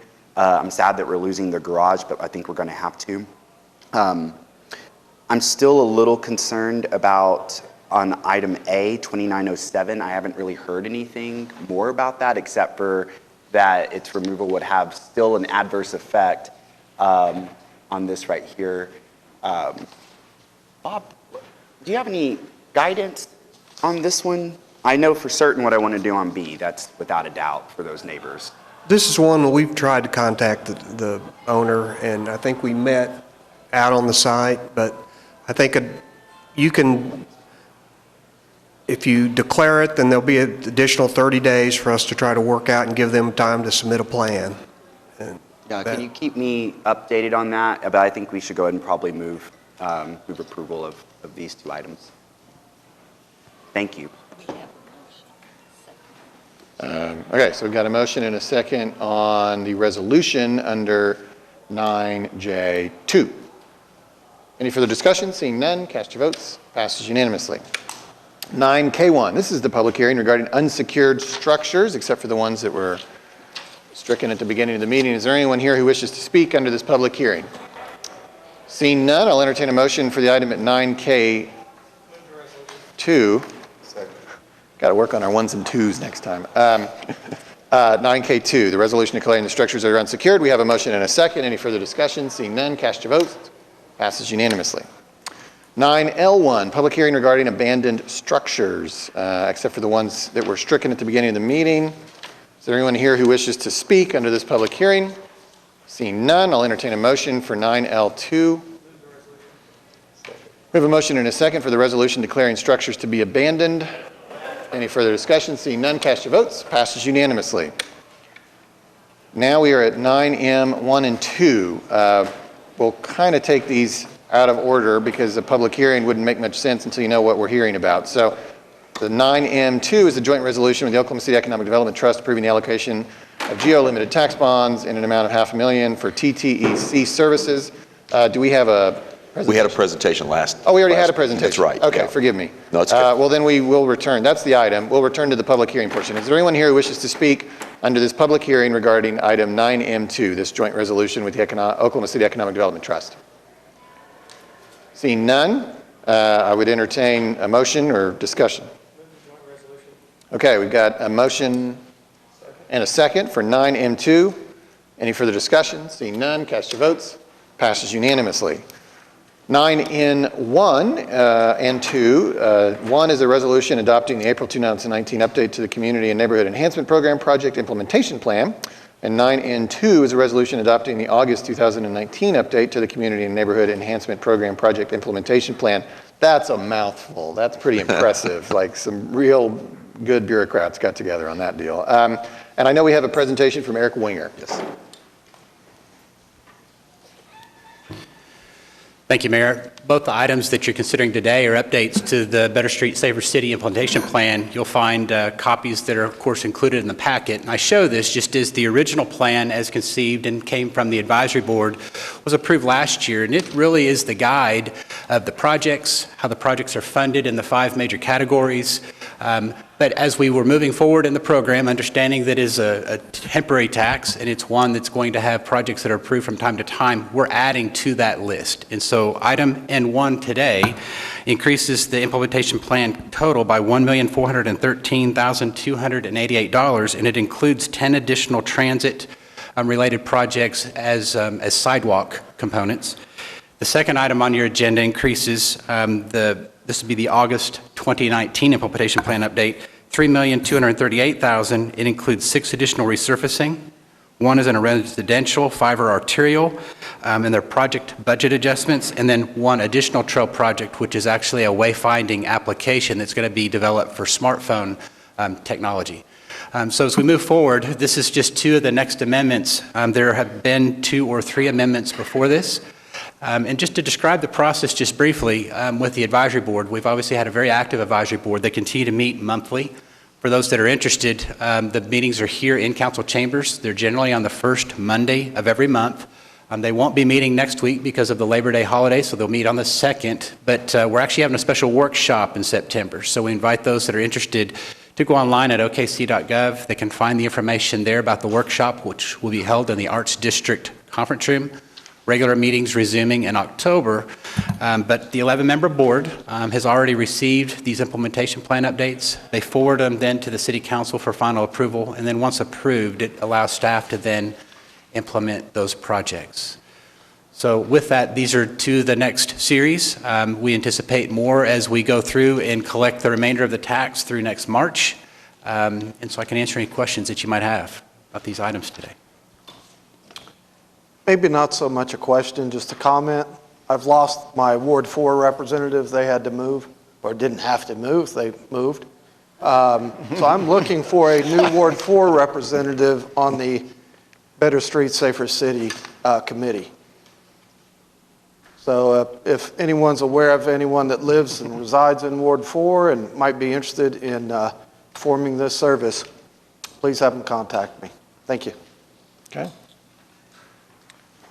All right. If no questions for Eric, we have a couple of resolutions here to adopt at N1 and N2. All right, I'll take that as, we'll vote separately. We'll take that as N1. We've got a motion and a second. Any discussion? Seeing none, cast your votes. Passes unanimously. And would you like to repeat that, Todd, for N2? Got a motion and a second. Any further discussion? Seeing none, cast your votes. Passes unanimously. Okay, now we're at 9O. This is a resolution approving the incurrence of indebtedness by the Oklahoma City Water Utilities Trust by the issuance of its Series 2020 Clean Water State Revolving Fund promissory note to Oklahoma Water Resources Board in the principal amount not to exceed $2.5 million. I believe we have a presentation. Yes, so Chris Browning, our director of the Water Utilities Trust, is going to make a presentation, and he'll speak both to O and P. P is also for incurrence of indebtedness by the Water Utility Trust. Good morning, Chris Browning, Utilities Director.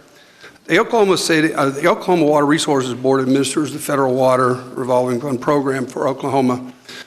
Generally, long-term debt requires an escrow of 10% on the front side. So if we secure funds to do projects using conventional 30-year bonds, we have to set aside 10% and pay interest on that for the entire term.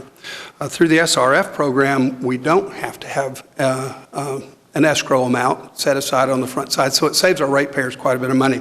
So we try as much as possible to use SRF funding for some of our projects. The Water Trust began participating in the Water Board program in FY09. This year, we have 2 projects. The first one is a $2.5 million project under the Clean Water Funds, and it's specifically for source water protection. Down at Lake Atoka, we have a boat ramp that needs to be upgraded, and we also would like to build fire breaks out there, and both for source water protection. Those projects would be about $2.5 million, and they would come out of the SRF Clean Water Funds. Then on the drinking water side, the SRF, which is the next item on the agenda, $25 million would go towards final construction of the Draper Water Plant finished water storage facilities.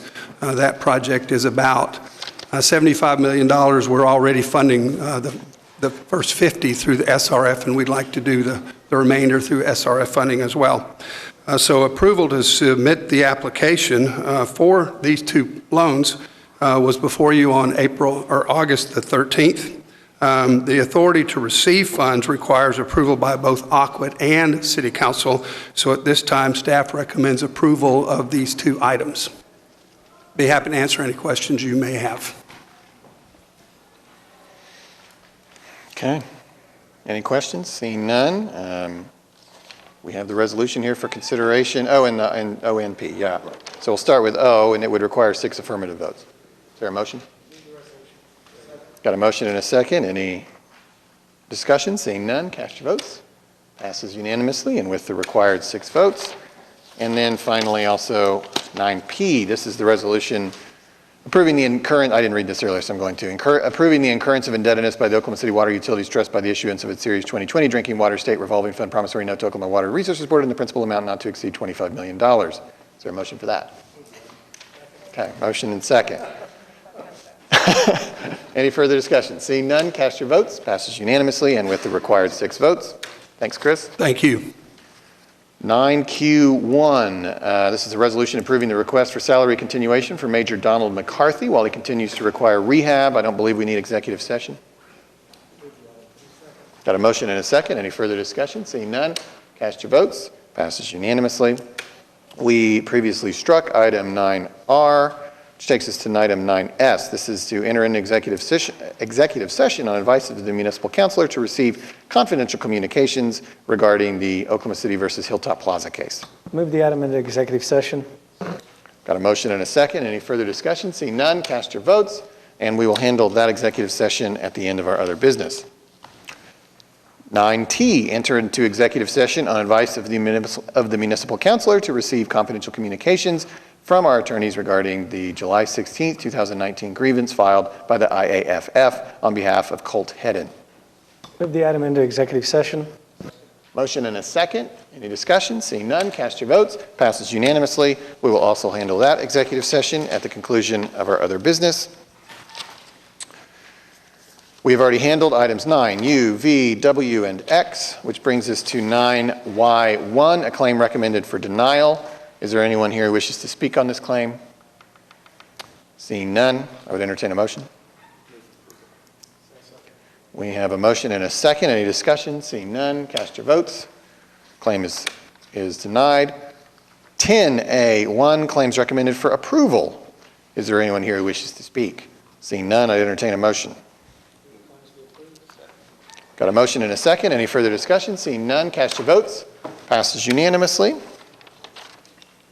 Now we are on our final page, 11 items from council. Item A is a resolution of the City Council in support of the referendum petition, which will give Oklahoma voters the opportunity to vote on the repeal of House Bill 2597, allowing permitless carry. Councilwoman Hammond. And there is someone who signed up to speak. Oh, okay, great. Well, I'll just start out by giving a little bit of context for why I thought this was appropriate. In March, before I was sworn in, Councilman Cooper and I kind of went on our rounds of orientation with all these department heads throughout the city, and we had been scheduled to meet with Chief City one afternoon, and he walked in to meet with us right after leaving a press conference, speaking out against the permitless carry bill that was passed by the legislature. Citing that it would create difficult situations for his police force, that it's not something that makes our community safer, and just generally, I think as it relates to these bills that the legislature passes that takes away control of local government bodies from being able to make decisions about our spaces, needed to be something that I wanted to ask this council to support the effort spearheaded by Representative Jason Lowe and Moms Demand Action to put this on the ballot truly for the people of Oklahoma to decide on. And I will also just make the note that, there's been discussions of, firearms at the Scissortail Park concert with Kings of Leon. And my understanding is that if this bill had gone into effect before November 1st, the city would have almost no ability to even have security, to have people check in their firearms and let security know that they have firearms going into this concert. So in my mind, that colors our state as having a reputation that that we might not be competitive for events and concerts, like having a group like Kings of Leon, who's internationally known, to come and play in city spaces. So that's why I felt like it was appropriate to bring this to council, and I'd love to hear anyone who signed up to speak as well. Okay. Well, maybe we'll handle that. There's only one who signed up, so maybe we'll handle that, and then we'll take other comments. Okay, well, then I'll make a motion to approve the item. Okay. Well, we've got Nick and Louise Brooke.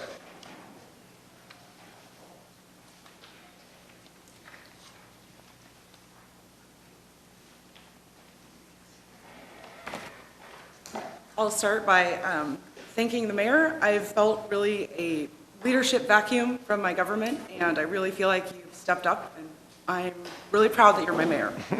Thank you.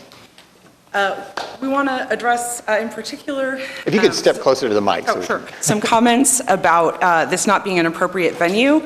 I recall about 5 years ago in Ward 4, there was a question about agriculture, State Question 777, and the City Council passed 2 resolutions about whether or not we had the right as a city to regulate what kind of crap we polluted, right? And so I think it's also appropriate to do that with guns.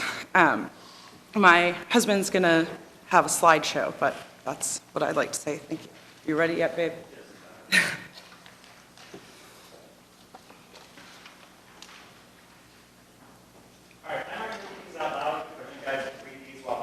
But I wanted to point out some of the things that council members have been quoted in the paper saying about this resolution. Is this my quote, I'm assuming? Yes, there's one here for you, Mr. Stone, and there's another one for Mr. Stone-Cipher. So these two are quite similar. You'll see that they feature certain key words between the both of them. They both say nonpartisan. So there's a suggestion that this proposal is partisan, and there's a suggestion that gun regulation is a divisive issue. Now, this kind of pearl clutching is very common anytime anyone talks about any kind of gun regulation, but we should point out some plain facts. This was a survey that was done in March of 2018. So it's old data, but I don't think people feel that much differently about it less than 2 years later. 89% of Oklahomans support requiring permits for people to carry loaded guns in Oklahoma. This is data, it's not a fact, it's just a survey, but 89% is kind of a lot. These are not Republican dead people and Democratic dead people. Mass shootings are expensive. They're expensive for cities. Those recovery centers that they have to set up in Dayton, that's, MAP's money would go to pay for that kind of thing. So this is a municipal issue. Stillwater just last night passed a very similar resolution to the one that we're asking you to pass today. And I want to point out that the thing that we're most excited about voting on this resolution is an opportunity to get every single member of the council on the record about this. Because we also know that 68% of Oklahomans surveyed in this same survey were less likely to vote for a candidate who supported removing requirements for this sort of thing. So that's all. Thank you very much. I hope that you vote your conscience and vote wisely.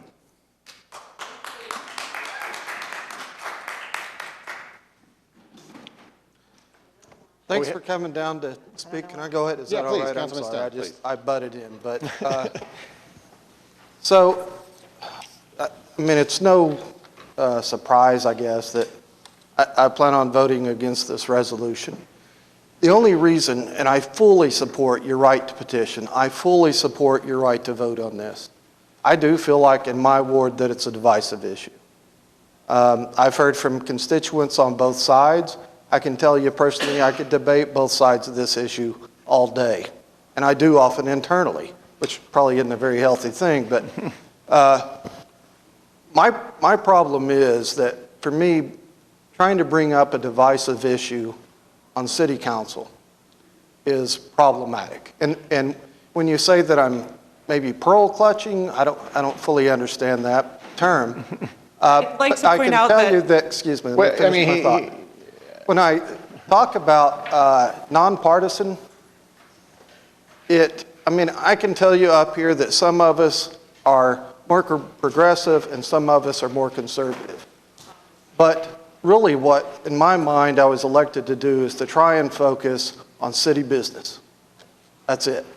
And I try to maintain my focus on city business. And as we saw today, we've got a ton of city business that we need to address.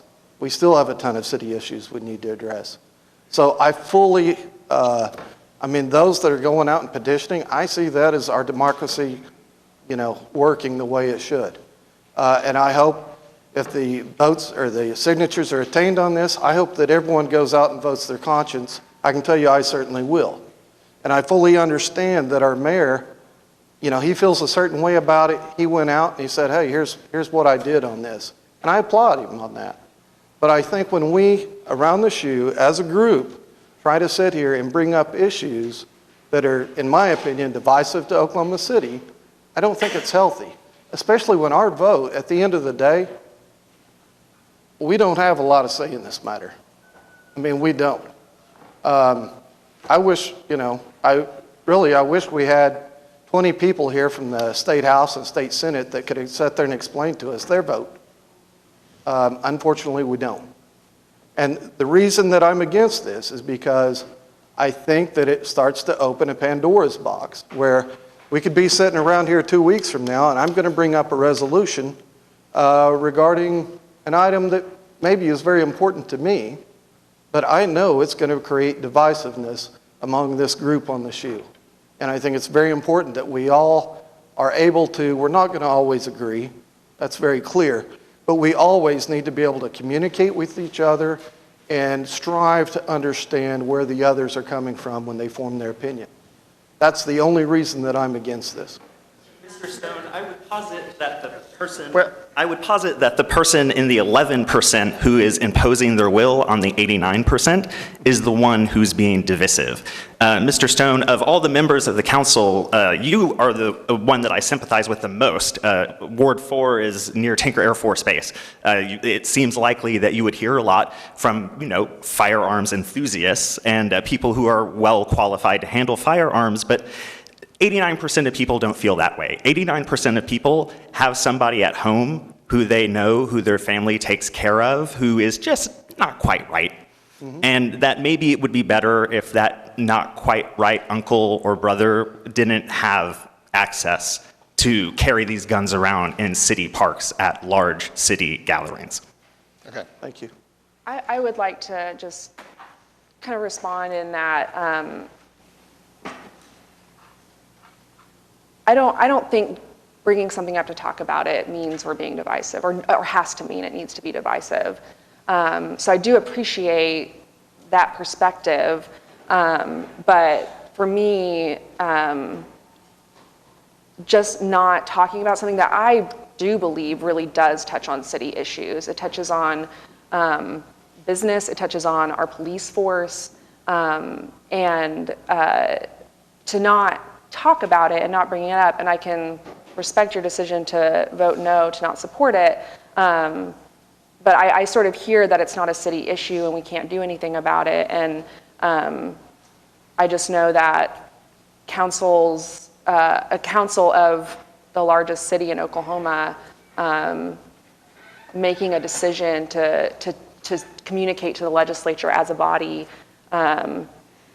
can make a difference. And that's where I sort of feel like, well, at least we're having a discussion, right? I can really respect that we don't want to be divisive, but in my mind, not talking about something or not bringing it to the table does not avoid divisiveness. It just means that we're not talking about it. So, thank you. Well, and maybe I appreciate you bringing it up because we can talk about it. And I'm certainly open to talking about any topic. I don't want highly politically charged issues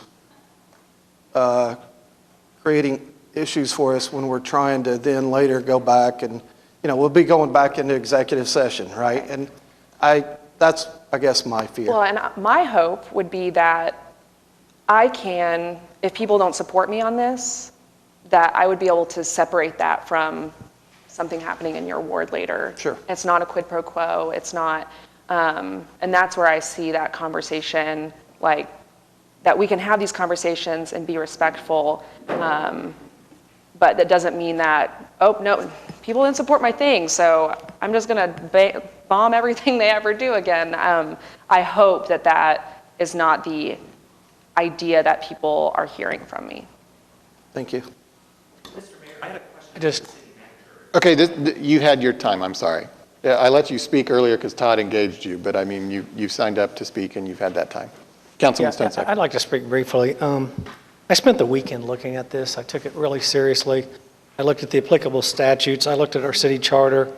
I can't support the resolution just because we are a nonpartisan body. And that's what's really moved us ahead of other cities. And the more and more I looked at this, especially the statutes that are applicable here, we're dealing with criminal statutes that deal with misdemeanors and removal from office if we get this wrong. And what scares me is there's never been a district court, a court of appeals, or a Supreme Court case that's looked at the statute that this resolution is based upon. And so the more and more I looked at the resolution, I focused on the words, the repeal of House Bill 2597. Well, what if I wanted to submit a resolution today that said the support of House Bill 2597? Or to reach out to other people that are against this to make it net neutral, say the repeal or support of House Bill 2597, not taking a side. And I just feel that word repeal takes a side. It sends the wrong message. Last year we had a new governor elected, a new legislature elected. They implemented this law as they believed it was the will of the people. And I'm all for people going out and passing referendums and having state questions act upon.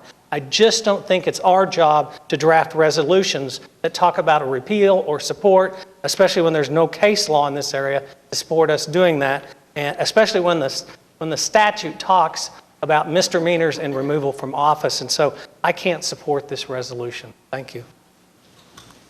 Well, I'd like to say I want to thank Representative Jason Lowe, who is actually my representative and represents the area where I stay, to stand up and say something needs to be done, because something needs to be done, quite in fact. And I think while we say it is not city business, to even Joe Best's point, it is city business when we have safety issues and concerns for those in our communities who will be affected tremendously in some aspects by the color of their skin if they choose to carry. And I know this should not be an issue of such, but unfortunately it is when we're looking at that.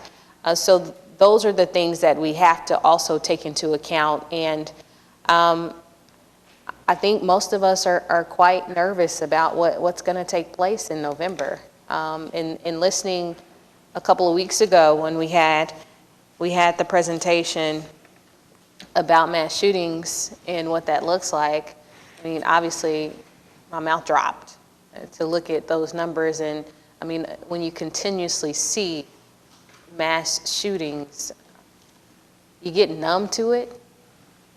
And that's not a feeling that we should have, being numb to many people being shot. And I can't imagine the families and the trauma and how much more that the families have to go through in order to just recuperate from someone else's actions. And those are things we have to look at. And I think it is, again, important to point out when this bill was signed that our very own chief of police said, this will not work for us. This cannot be for our city.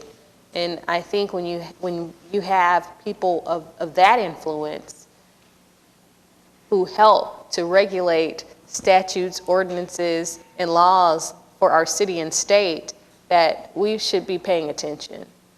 And that's how I feel about the resolution and in general what November will bring for our city and our state. Councilman Cooper.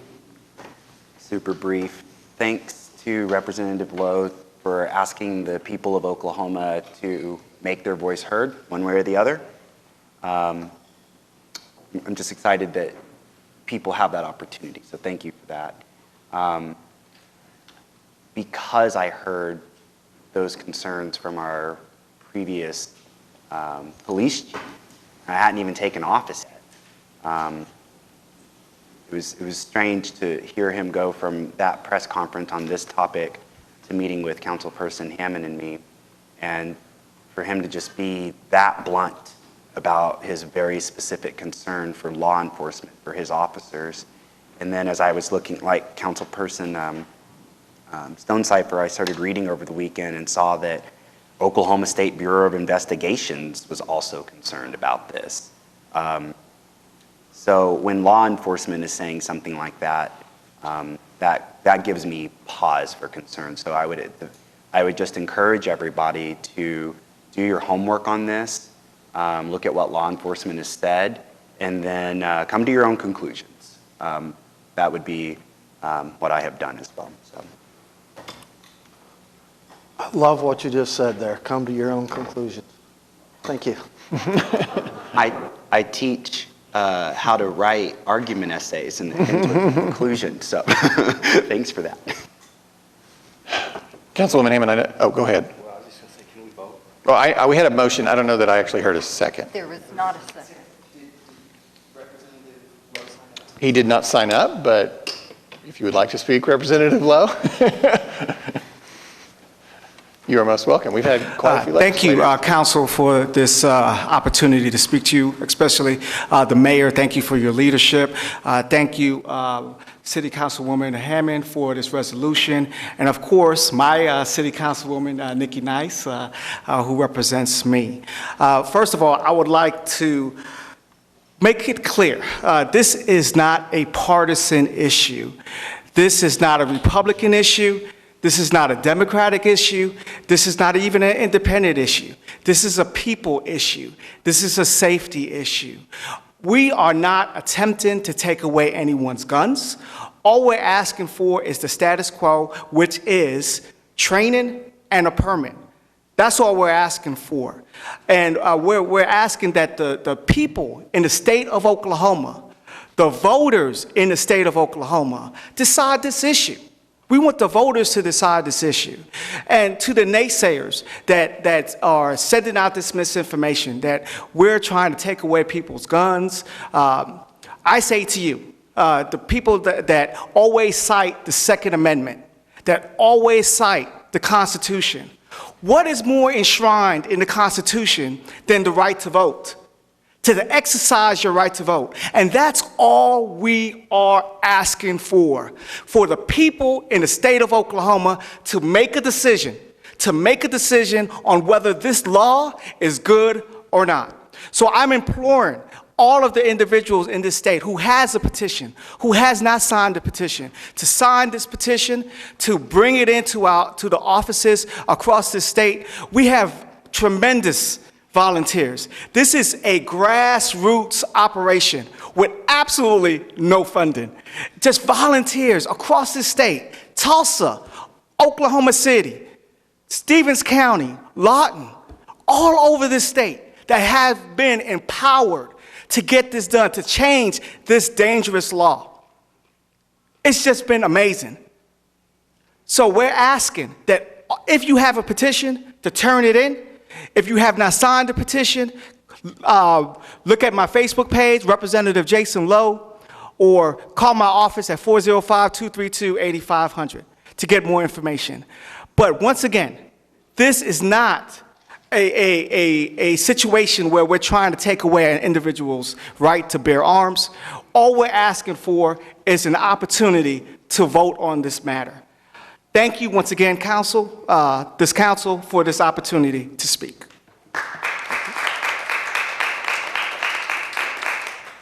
Okay, we had a motion. Is there a second?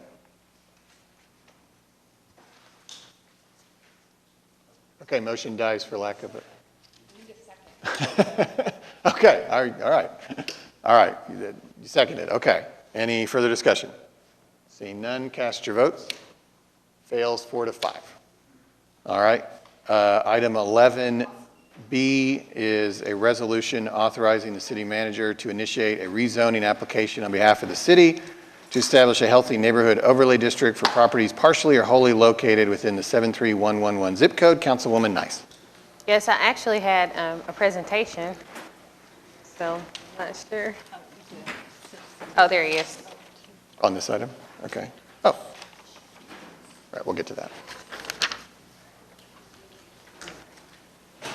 And while we're still in the time of our moratorium, obviously a lot has taken place and a lot has changed, even within that time frame. So with that, I want you to just be aware and see what I see every day in the 73111 area of our community. And this is what we know. Northeast Oklahoma City has the highest morbidity rate in every major disease in comparison to other Oklahomans. More people purchase food items outside of Northeast Oklahoma City than within. Obesity and smoking rates are higher than Oklahoma and the nation, just in that area. There is a significantly lower life expectancy, although there are some studies that say 5.9 to 6 years. There are other studies that say up to 18 years less life expectancy. We're looking at highest obesity rates.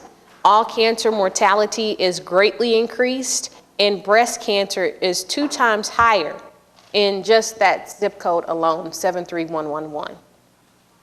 These are the current places where Northeast residents shop or eat. There's 22 restaurants that are including fast food options, and there are 13 gas or convenience stores that are located in that zip code alone.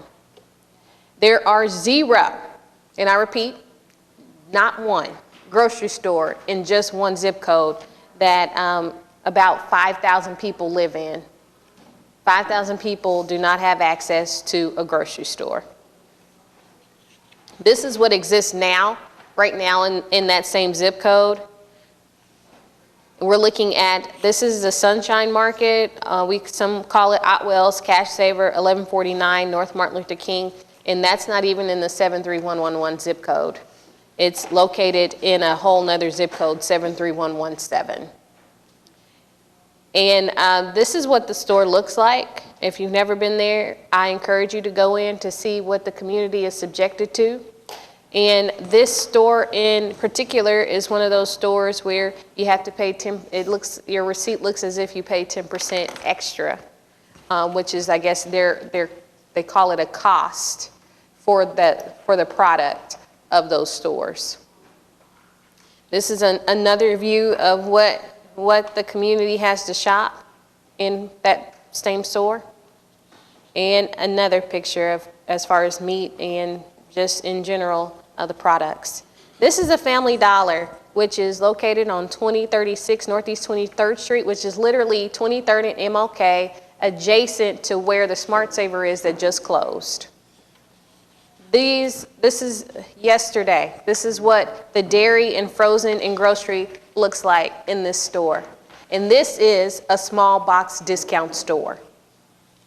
This is another shelf that lies within this store. As you can see, there's literally nothing on the shelves for our consumers and our residents to have anything of quality and access to anything fresh in this store.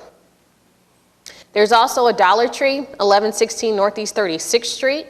And in that store, as you can see, it has a couple more items, but they're just as bare. But when we're looking at what the offerings are, everything in that area is processed. So no options. What would help that zip code? Access to fresh fruits and vegetables, more healthy food choices, more grocery stores, available fresh fruits, additional stores that carry fresh and inexpensive produce, access to fruits and vegetables, better grocery stores with choices and education. And as grocery stores leave, so do other independent businesses in the community. And that's one of the things that we know has happened within the northeast quadrant of our community. At one time, Every time I have conversations with people, they were like, that have grown up within the community, they say, I remember at one time we used to have 4 grocery stores. I remember that. There was one around the corner from my house when I grew up. As I continued to grow, that store closed and that whole shopping center ended up closing with it. And it was an eyesore for years. Small box stores have an average of 8 to 9 people on staff. When I went to the Family Dollar yesterday, I saw 3 to 4 people working in that store. And that was midday afternoon.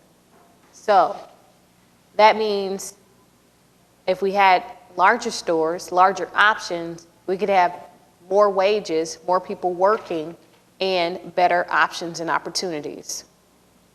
Independent stores, which is more likely the store, which is the cash saver, they employ an average of 14 people, and I still don't think I saw that many people in that store when I was there yesterday afternoon. So that tells you where we are. And with that, we're going to have more information about the Healthy Neighborhood Overlay District for just this particular zip code of 73111.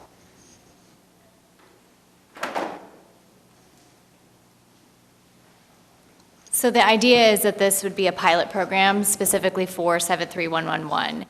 It would provide the distance requirements for small box retailers to go in at least 1 mile from each other, unless they can come up with a component to provide at least a minimum square footage for fresh access to fresh foods, fresh meats, and vegetables. It's very similar to what was provided in the moratorium. This is the introduction of this item, and we would be proposing that it go forward if that's the wish of the council. I guess the question I have is that, Amanda? Sorry. I'm supportive of the resolution. I just want to understand the mechanisms and how it works.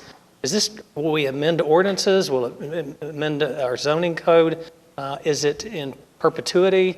Does the overlay district just last for 10 years? I just don't know much about it. So this is amending the zoning code to create this new overlay district that would be applicable if they met the conditions. And Jeff is available to speak more about what those conditions are because they're based upon USDA food desert conditions. Sure. So define overlay district. an overlay district is specific to a designated area. It's to be, the legal description is defined, which is what we brought back to this council. And it will, those regulations and that information will be provided to the council, and then they would be applicable only to that area. That's why we say this is a pilot program to be used for 73111 at this time. And also, excuse me for interrupting, but your underlying zoning of the properties remains the same. This is another layer on top of it that just deals with this one subject. All right, that makes sense. Thank you very much. So would that look like, so I'm assuming like if you went in there for a zoning application in 73111, how would that look different to you when you go to apply for a zoning in there? In your plans, you'd have to show that you're going to meet the requirements of the overlay to be able to get a building permit. And the requirements of the overlay have to do with the square footage of fresh foods, is that right? Kind of like the moratorium? Yes, that's exactly what this is. And this is to halt the proliferation of those small box stores, because we want a grocery store in that zip code because we don't have one. And even with the announcement yesterday, it's outside of that zip code. But it is a great resource for our community coming forward, but we still need access and more access and better access for our community. And again, as we continue to say, this is not the city, this is just one zip code. Yeah.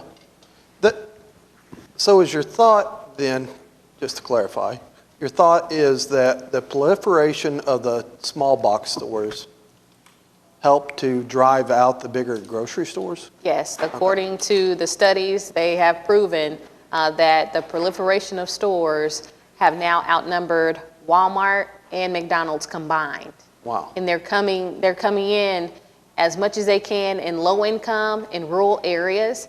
And I'll say this, in my opinion, they haven't been good stewards of our community. Because did you see that? Yeah. That's what they look like. And when I got elected in November, there was one of those stores in particular, they didn't have heat for weeks. And there was a concern because there was no local oversight. And it had to go all the way to the top in order for these people and the residents, and not only the residents who had to shop there, but the people who had to work in those conditions because they have to make a living. They had to work in those conditions. And just last month, we had another one of these Family Dollar stores that did not have air conditioning. And they had to shut that store down for over a week because they did not have air and access to air. These are not conditions that we want in our community if they're not going to be good stewards of the people that work for them. The ordinance is also premised on, just as Councilwoman Nice pointed out, the health concerns that are created by small box discount stores. The fact that they only have the prepackaged lends itself to create those health conditions that currently exist right now and will continue to exist if that's all that's available to the community. Right. And I'll add to that, with the health task force that we have implemented since this moratorium, that's one of the things that we are working towards, bettering the health conditions and outcomes for our community. Obviously, it takes access to healthy fruits and vegetables and education of such as well, but we're also working on community gardens being established within our community. We're working on making sure there's food distributions for availability. And obviously, with what happened with this grocery store closing, there's no access. People have to drive or be taken to certain areas, and that affects our seniors that live in these areas. That obviously affects the young people and their parents who have to provide and can no longer walk to the corner to get those needs met. And if they go to any of these stores around them, they still don't have access. So those are the things that we can provide as far as to make sure that people are coming in to help us meet that need just for this one zip code right now. Just a general question. Have there been studies performed yet to where these actions have been put into place, and do we know the results of those actions?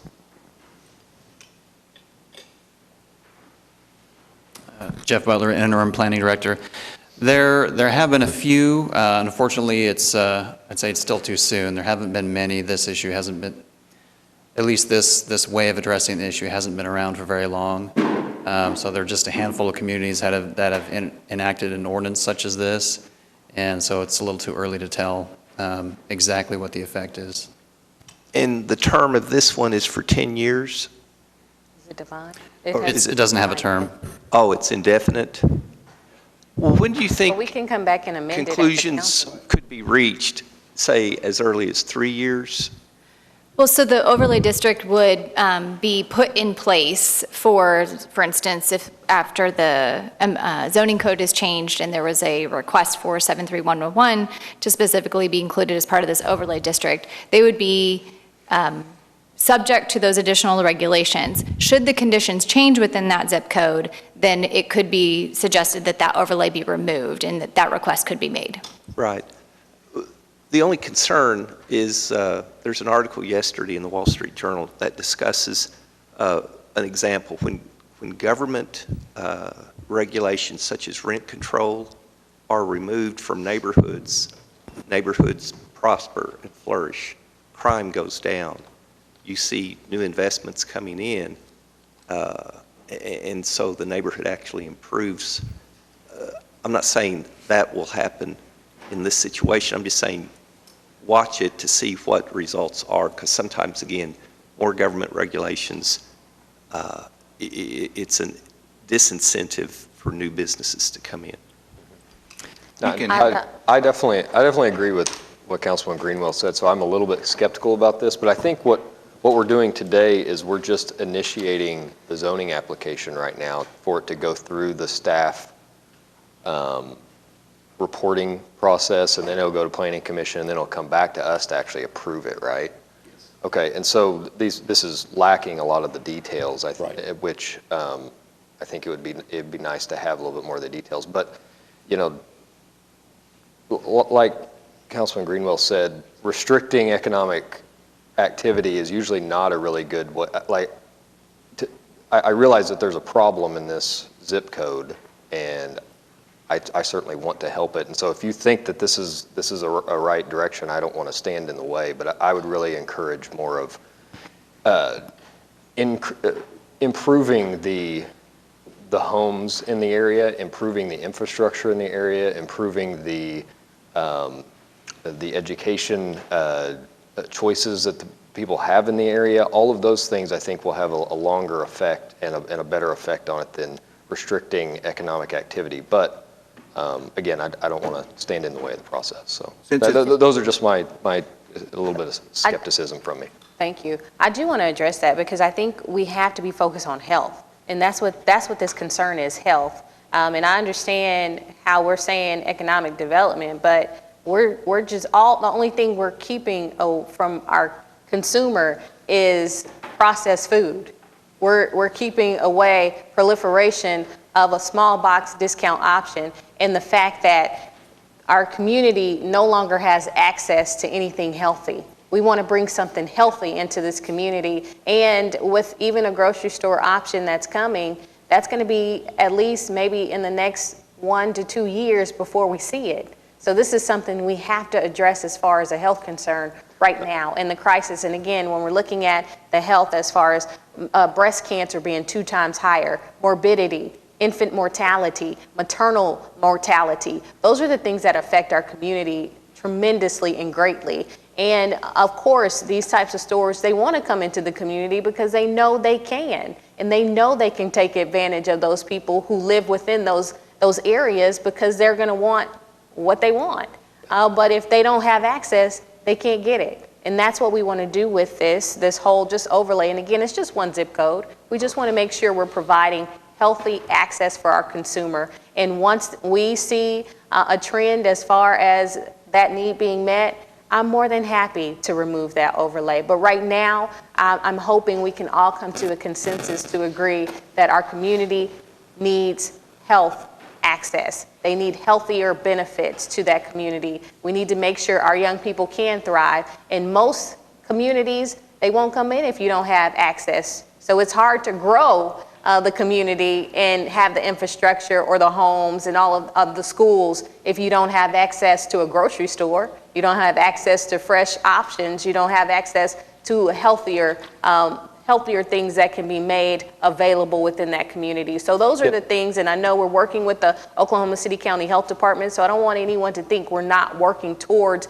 bettering this community right now, just because we're waiting for this to be passed. That's something we're going to continue to do because our community is in dire need of health and something healthy. And I myself, going to the stores that I have to go there just like everybody else in my community because that's the only place I can go. But I have a car, so I can drive somewhere else. A lot of these people, they can't even do that. So those are the things I hope we can take into account, even with this going to Planning Commission and coming back to us, because this is a health concern. And because it has just literally taken our cities by storm overnight, that's why there's nothing to really measure it. Everyone's just trying to halt it so we can look at it and say, okay, this is what needs to be done for our communities. Yeah, and I think the connection I was making there with health and economics is that the higher the economic level of an area is usually correlates with the health of the area. And so what I was saying is if you raise the economic statuses of an area, then health will naturally improve. But I get your point. Yes, and all I was going to say was basically what you said, that since this is premised on it being a food desert in this particular zip code, that once that need is met, you can bring it back and have it repealed. I'd be more than happy to do that because obviously that's what we want. We want the need to be met at the end of the day. So if this will help, and even unfortunately with this type of economic development, they prey on low-income communities. They prey on rural areas. They prey on those places where they know they can go into and add more of those stores, not just within very close proximity. and you'll have a rival store within very close proximity, and they're still not offering anything healthy. So you're just subjected to those areas. But with that, I'm hoping that we can move to approve and send this to Planning Commission and come back to us for a vote. Okay, and we do have one person who signed up to speak. Do you want to handle that before we vote, Councilwoman? John A. Pettis? Okay, he waves. All right. So do you want to make a motion? Make a motion to approve the adoption of the resolution the application to go to our Planning Commission and come back to council. Okay, we've got a motion and a second. Any further discussion? Seeing none, cast your votes. Mark? Passes unanimously. Okay. Thank you, council. Thank you. All right, let's go around the horseshoe.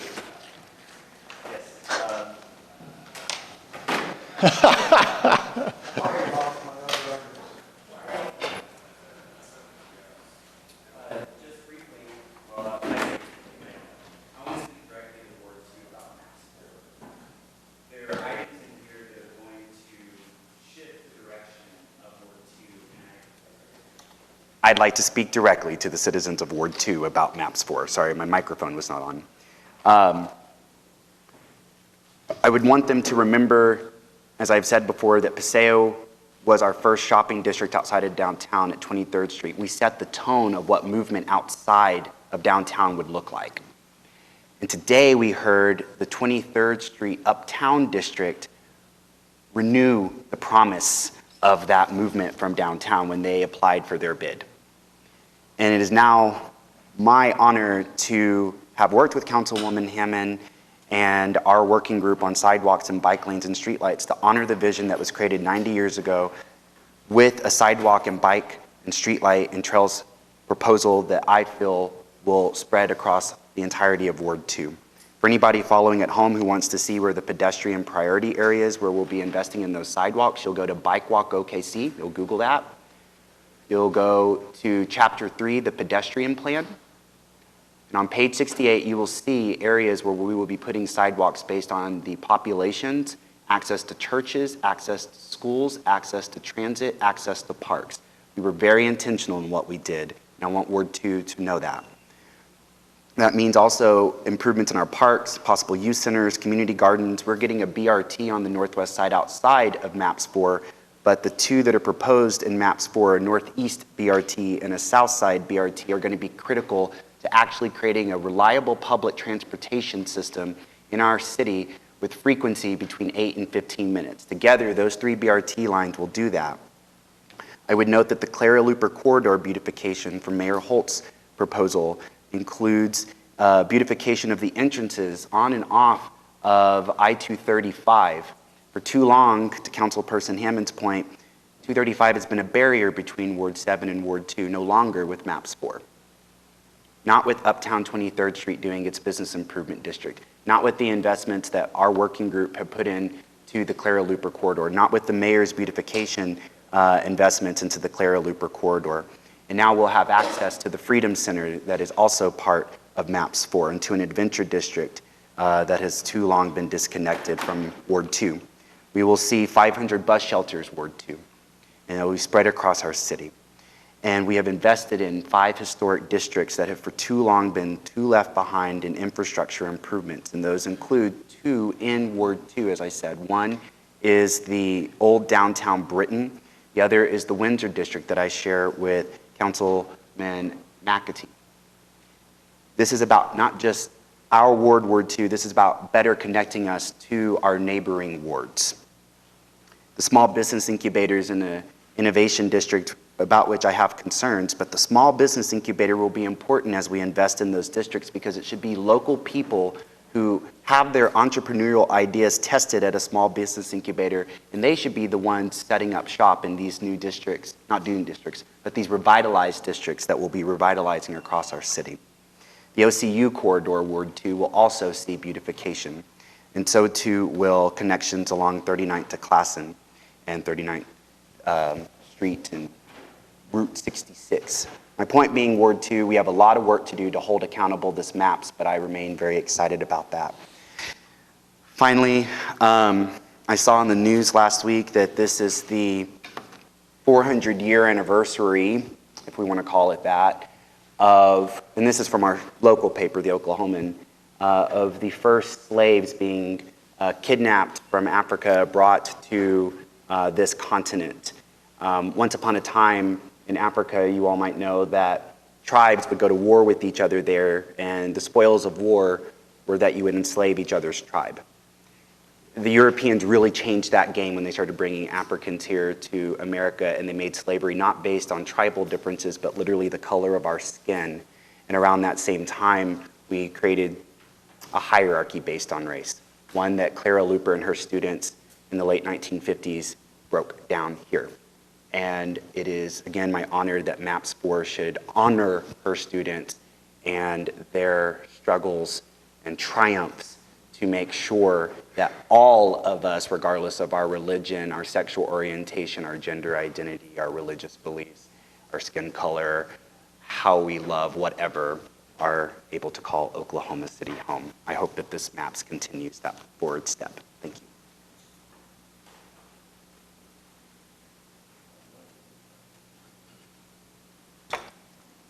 I just have a couple of things. One, I saw we were recognizing September as Senior Center Month, so I hope that we will also continue to recognize and patron our Lincoln Center for our seniors, which is located on MLK. And that building needs a lot of love, and those seniors are vigilant and still active, very active in proceeding at that location.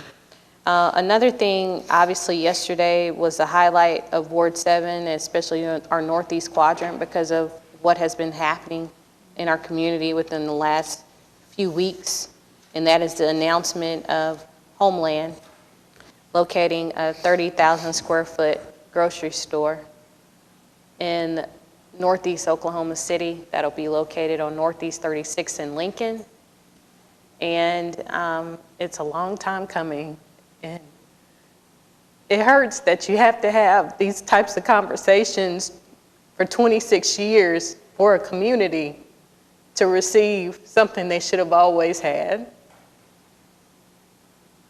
But I'm thankful that Homeland went behind those doors, had a meeting, although I understand it was a difficult meeting, but they said yes and took a chance on the community that has been left behind for far so long.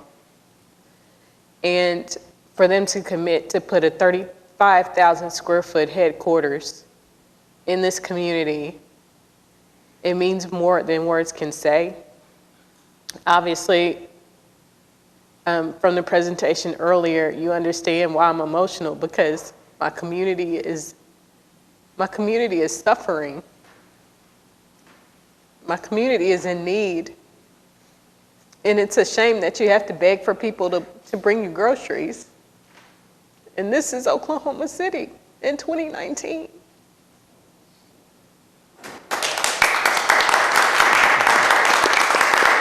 So I just hope that this will be, and I know that this will be the turning of the renaissance that was created by that TIF in 2015 to better Northeast Oklahoma City, piece by piece, infrastructure by infrastructure, street by street, community by community, and that the morale for this community will be uplifted, and that we will be rejected no longer from the things that we pay our taxes for, the things that we deserve and we need. And again, I think about the seniors that live just 2 blocks from the store that just closed, who now cannot drive their scooters or their wheelchairs to the corner to meet their grocery need. And now we have a commitment from someone to bring in something that we need. And until then, we still have until at least late 2020, early 2021. That's over a year for our community to have a brand new store. So, I mean, obviously it hurts, and the things that we have are not sustainable enough, and our community will continue to suffer. But I thank the city, I thank our Embark, I thank our community, I thank our churches, I thank everyone that has sent an email or started a conversation or a text to say, what can we do to help? And that is what 10KC is. What can we do to help? And I hope we will continue to help as we see the dirt move in hopefully November, and as we see that building and that store being built brick by brick, with the pharmacy, with fresh fruits and vegetables, with fresh meat, and things that our community has been denied. So I didn't expect to be emotional about it, but because while this is still a victory, we still have so many hills and climbs. So I hope you all will help me to continue to be advocates for not just our own particular wards, but for our community and our residents that live within those who have not received what they need. So with that, I'll say thank you, and I just want to leave you with a quote from this Wall Street Journal, New York Times, I'm sorry. It's from their 1619 project, as James mentioned too. Let us use history to inspire us to push a country forward, to help us believe that all things are possible, and to demand a country lives up to its stated ideals.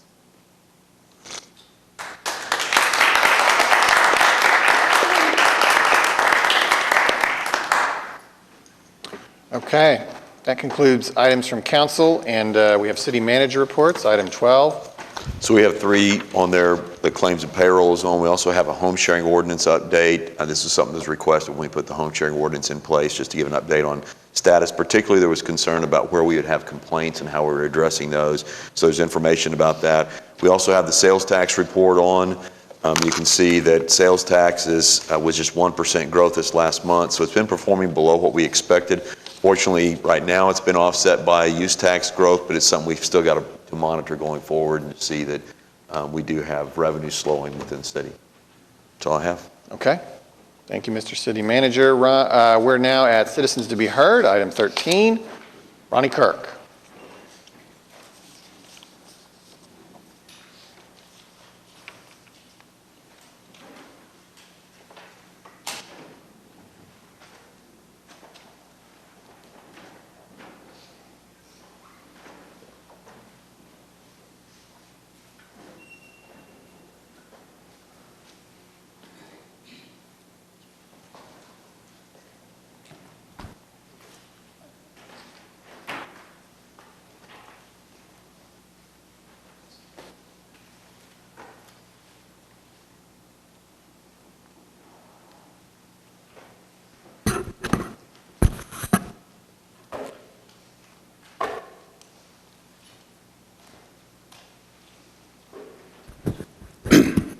My name is Ronnie Kirk from Ward 7. My address is 2328 North Missouri, here in Oklahoma City. I am the president of Ward 7 Justice Seekers. I'm the vice president of the Men Association Foundation of Oklahoma City. We also have a sign in Douglas Park that we adopted Douglas Park.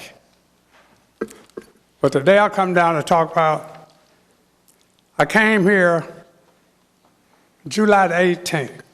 I went up to the Park Development Department up on the 4th floor. I already talked to Melinda Miller and Doug Couple 2 months ago. Every time I come down to talk to 2 people, they always tell me what I want to hear. Always talking to 2 people. I never have like talk to 2 people, because they'll tell you what you want to hear. But on the fourth floor, they told me Lost Lake Recreation Area was the leased property. For years, we went on 23rd and Center Road on city property to that park area. But last week, I went down there and found these city tractors cutting this leased out property.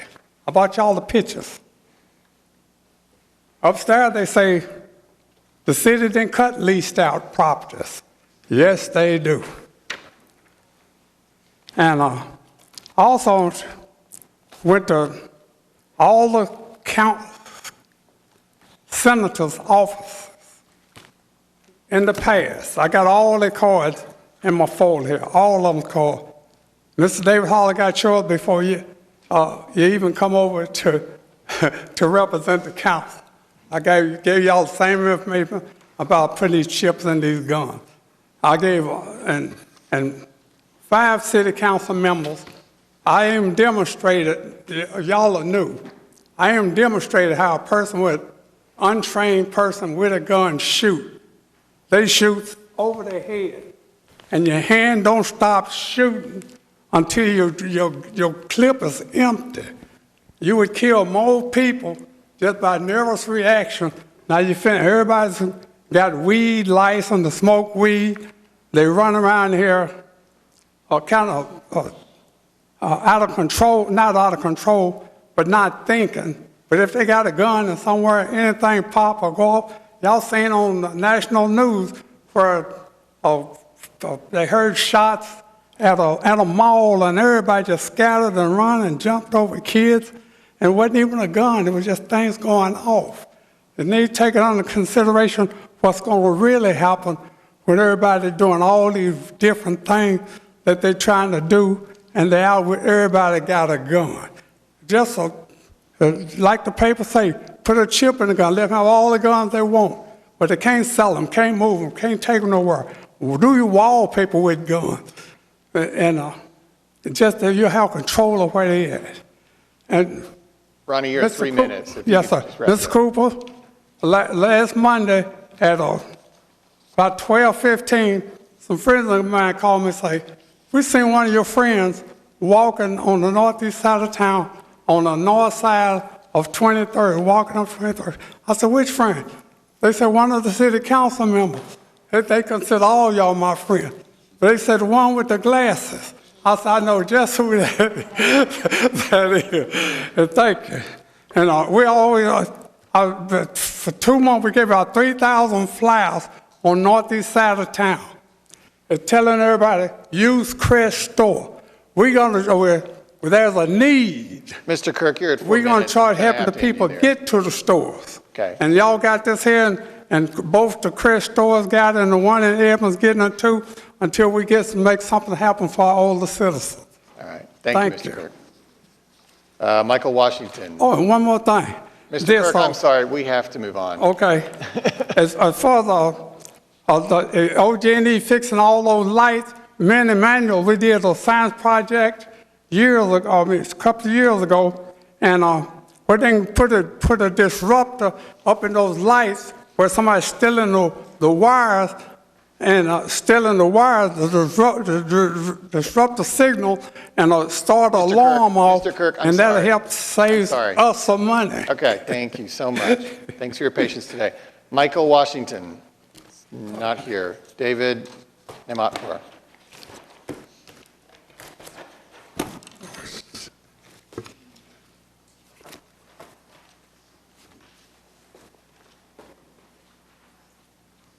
Hello, my name is David Amatpour. I just wanted to bring to the council's attention the unsafe traffic conditions caused by certain traffic lights at intersections in my neighborhood.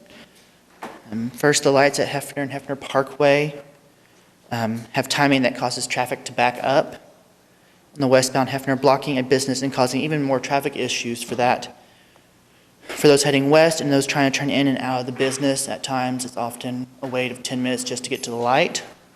I have contacted the Action Center, Action Desk, and got back a disappointing response that they had sent somebody out there and that the light was working. which wasn't what I had asked or requested to begin with. At the intersections of Penn Memorial and Western Memorial, there are also issues with lights on both sides of the turnpike. These lights also have timing issues in which the traffic backs up on all directions regardless of the time of day. I have sent requests multiple times to the action desk regarding these lights to no avail. I think if these light times were adjusted so that there was a way or that they can be adjusted or to be a pattern of them or whatever, and that could prevent backup of traffic for long periods of times and honestly cause less anger and frustration to the drivers in the area. Personally, I've been delayed going to work because the lights are out of sync or their pattern is just not conclusive to moving traffic. Again, the action desk was no help. Lastly, I'd like to particularly draw attention to the intersection of Penn and Memorial, which seems to flood every time OKC gets a lot of rain, such as last night when we got that. I'm sure that most people here will remember the multiple tweets and Facebook posts regarding cars being stranded in the floodwaters. There, it would be nice for the city to maybe investigate to see why that intersection particularly floods every time it rains, and maybe look at ways to prevent it so that we can prevent that in the future. Thank you. And just so you'll know, just right before Costco opened, we did a study on syncing the lights on Memorial between Penn and Western, also on Western running north and south. So I'll check on that and see if that's implemented. But if there's something faulty or something not working right, we'll check on that. Okay. The one I'm unsure on was unclear, and I want to be able to check on that is Hefner. Are you talking about Hefner Parkway? Yes. Over by the workout facility? Yes, that one right there. I mean, it's been going on. I've been noticing it get worse and worse. I mean, I understand that some may say that may not be the city's responsibility, but that particular area gets backed up quite often, whether it be rush hour traffic or just in the middle of the day. And I know I've been frustrated because there's people wanting to get into it, and so that causes their backup to be on the eastbound as well. And so it's just a lot of headache, and I understand that I may not be a traffic engineer, so I may not know the specifics of it. I just realized that, that you might have to have something there to do the traffic flow. I'll check on it for you. Okay, thank you. Okay, Regina Mothershed, and you'll have to forgive me, I can't make out that last name. Got it.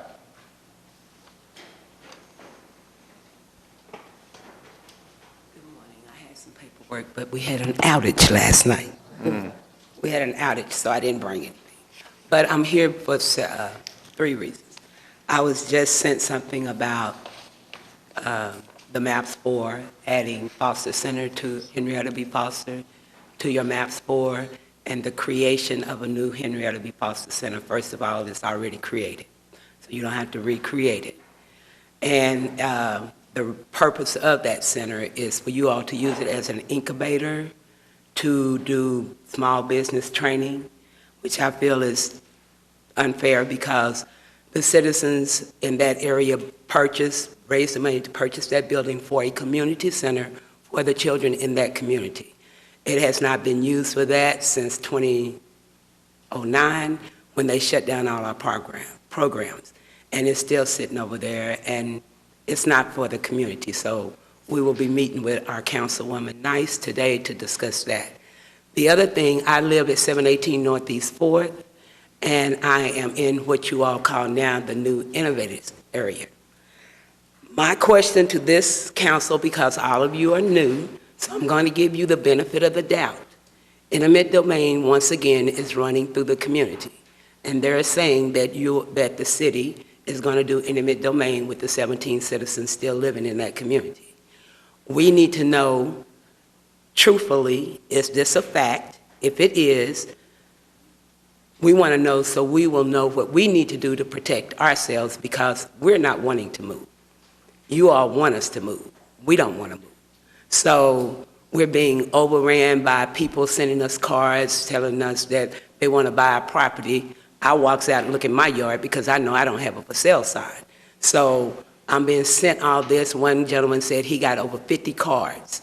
So we feel like we're being bullied in a way about where we live. I understand that Oklahoma want to grow and you all want to do better things, and that's all well and fine. But y'all have taken more from our community than you have given it back. And we live in the 73104 area, and we're near to downtown. We was promised that our community would be rebuilt. It was not. It was not rebuilt for the community that was moved out to come back. It was rebuilt for the rich and the powerful, because west of 4th Street, the people that lived there, that was told they could come back, cannot afford to live there. So it wasn't done for us, and we know that. And we accepted that, but now you all are moving east of 4th Street to where we have been. I've been in my house for 43 years. I was born and raised in that area. I went to school over there. I went to Page Woodson. I went to Dunbar. I went to the Moon. All those schools are gone. Our park is not our park. We lost our pool. The only pool we got in that area now is at Foster Center, and it's not for the public. They done made it to where only certain people can come in there and swim. It's not fair. So I'm just wondering, what is this council going to do to better 73104, where we live? Because right now, we are being abused. That's how we feel. You all started putting in sidewalks. They have not been completed. So when I took my great-granddaughter down, I said, let's go walk, because she likes to walk. Well, we ran into more rocky areas than we did completed sidewalks. So I had to deal with her playing with the rocks and putting them in her mouth. You all start things in our community, you never complete them. You make promises you do not keep. So there's a trust factor there. We was told that OU wasn't coming south of 4th. That's untrue. But I just recently found out they own property all in our area, which give them the authority to do the eminent domain. So I'm here asking on behalf of myself and some of the other residents, are you all going to do eminent domain? And if you are, please, please, please, do not lie to us. Do not, there has been enough of that. I've been back here 40-some years, and I have been lied to by this council, not you all, but previous councils. You all say you're going to do this, and you don't do it. All I'm asking is, can we for once get some people up here that was voted into office, that was told that you are wanting to do what's best for the citizens of this community, because we are taxpayers, we are voters, we are residents, we don't cause problems. Our area is very calm. You all want to improve things to join in Bricktown with our community. That's all well and fine, but why do we have to be forced out of our homes to accommodate people that want to come back into the community? That's not my issue. I've stayed. My parents stayed. We still live on the east side, but we're not being treated fairly, and I have an issue with that. So I'm just asking, and I will ask you again this afternoon. Yes, and you I all plan to expect be you to ask. truthful and honest with the people in the Harrison and Walnut Association District, and that's 4th Street, Lindsay and Phillips, all the way south to 1st Street. But the only occupied area is 4th, 3rd, and 2nd. There are homes still over in that area. And we are the ones that's been bombarded with all these unnecessary, we want to buy your property, coming to our homes, knocking on our doors, and telling us that, oh, we're going to give you this. And in other words, we have to take what they offer. And I'm not doing that. I'm not doing that. And there's a lot, and there's several others that says they're not doing it. So my whole thing is, I need you all to be honest with us. Please do not come to us lying like the previous council. Prove to me that you all are better. Be honest. If you're not going to do it, tell us you're not going to do it, and then we will know what our recourse is. If you're going to do it, then tell us you're going to do it so we can still know what our recourse is. But treat us like the adults that we are. You want our respect, then you all have to give us respect. Thank you. I'd like to say that to you, Ms. Mothershed, I myself am committed to making sure that there will be no, I'll say that publicly, no eminent domain in that community. I'm committed to doing that myself because I understand what has happened in the area and what is happening in the area and what developments can bring and what they can lack. So I know we'll talk more in depth this afternoon about the concerns, and I know with the help of our council and our mayor, we'll make sure those needs will get addressed. Okay, that concludes the citizens who signed up to be heard. We have one little bit of housekeeping. It has been brought to my attention that item 9E, which was the ordinance on final hearing regarding the medical marijuana changes, requires an emergency as the state law is taking effect later this week, Kenny, is that correct? So in our order, an emergency is a separate vote, which we did not hold at that time. So we are back on item 9E, and I would entertain a motion. Emergency for 9. Got it. Motion and a second. Any further discussion? Seeing none, cast your votes. Passes unanimously. We had 2 items we voted to go into executive session regarding. We will now handle that, and we will be back.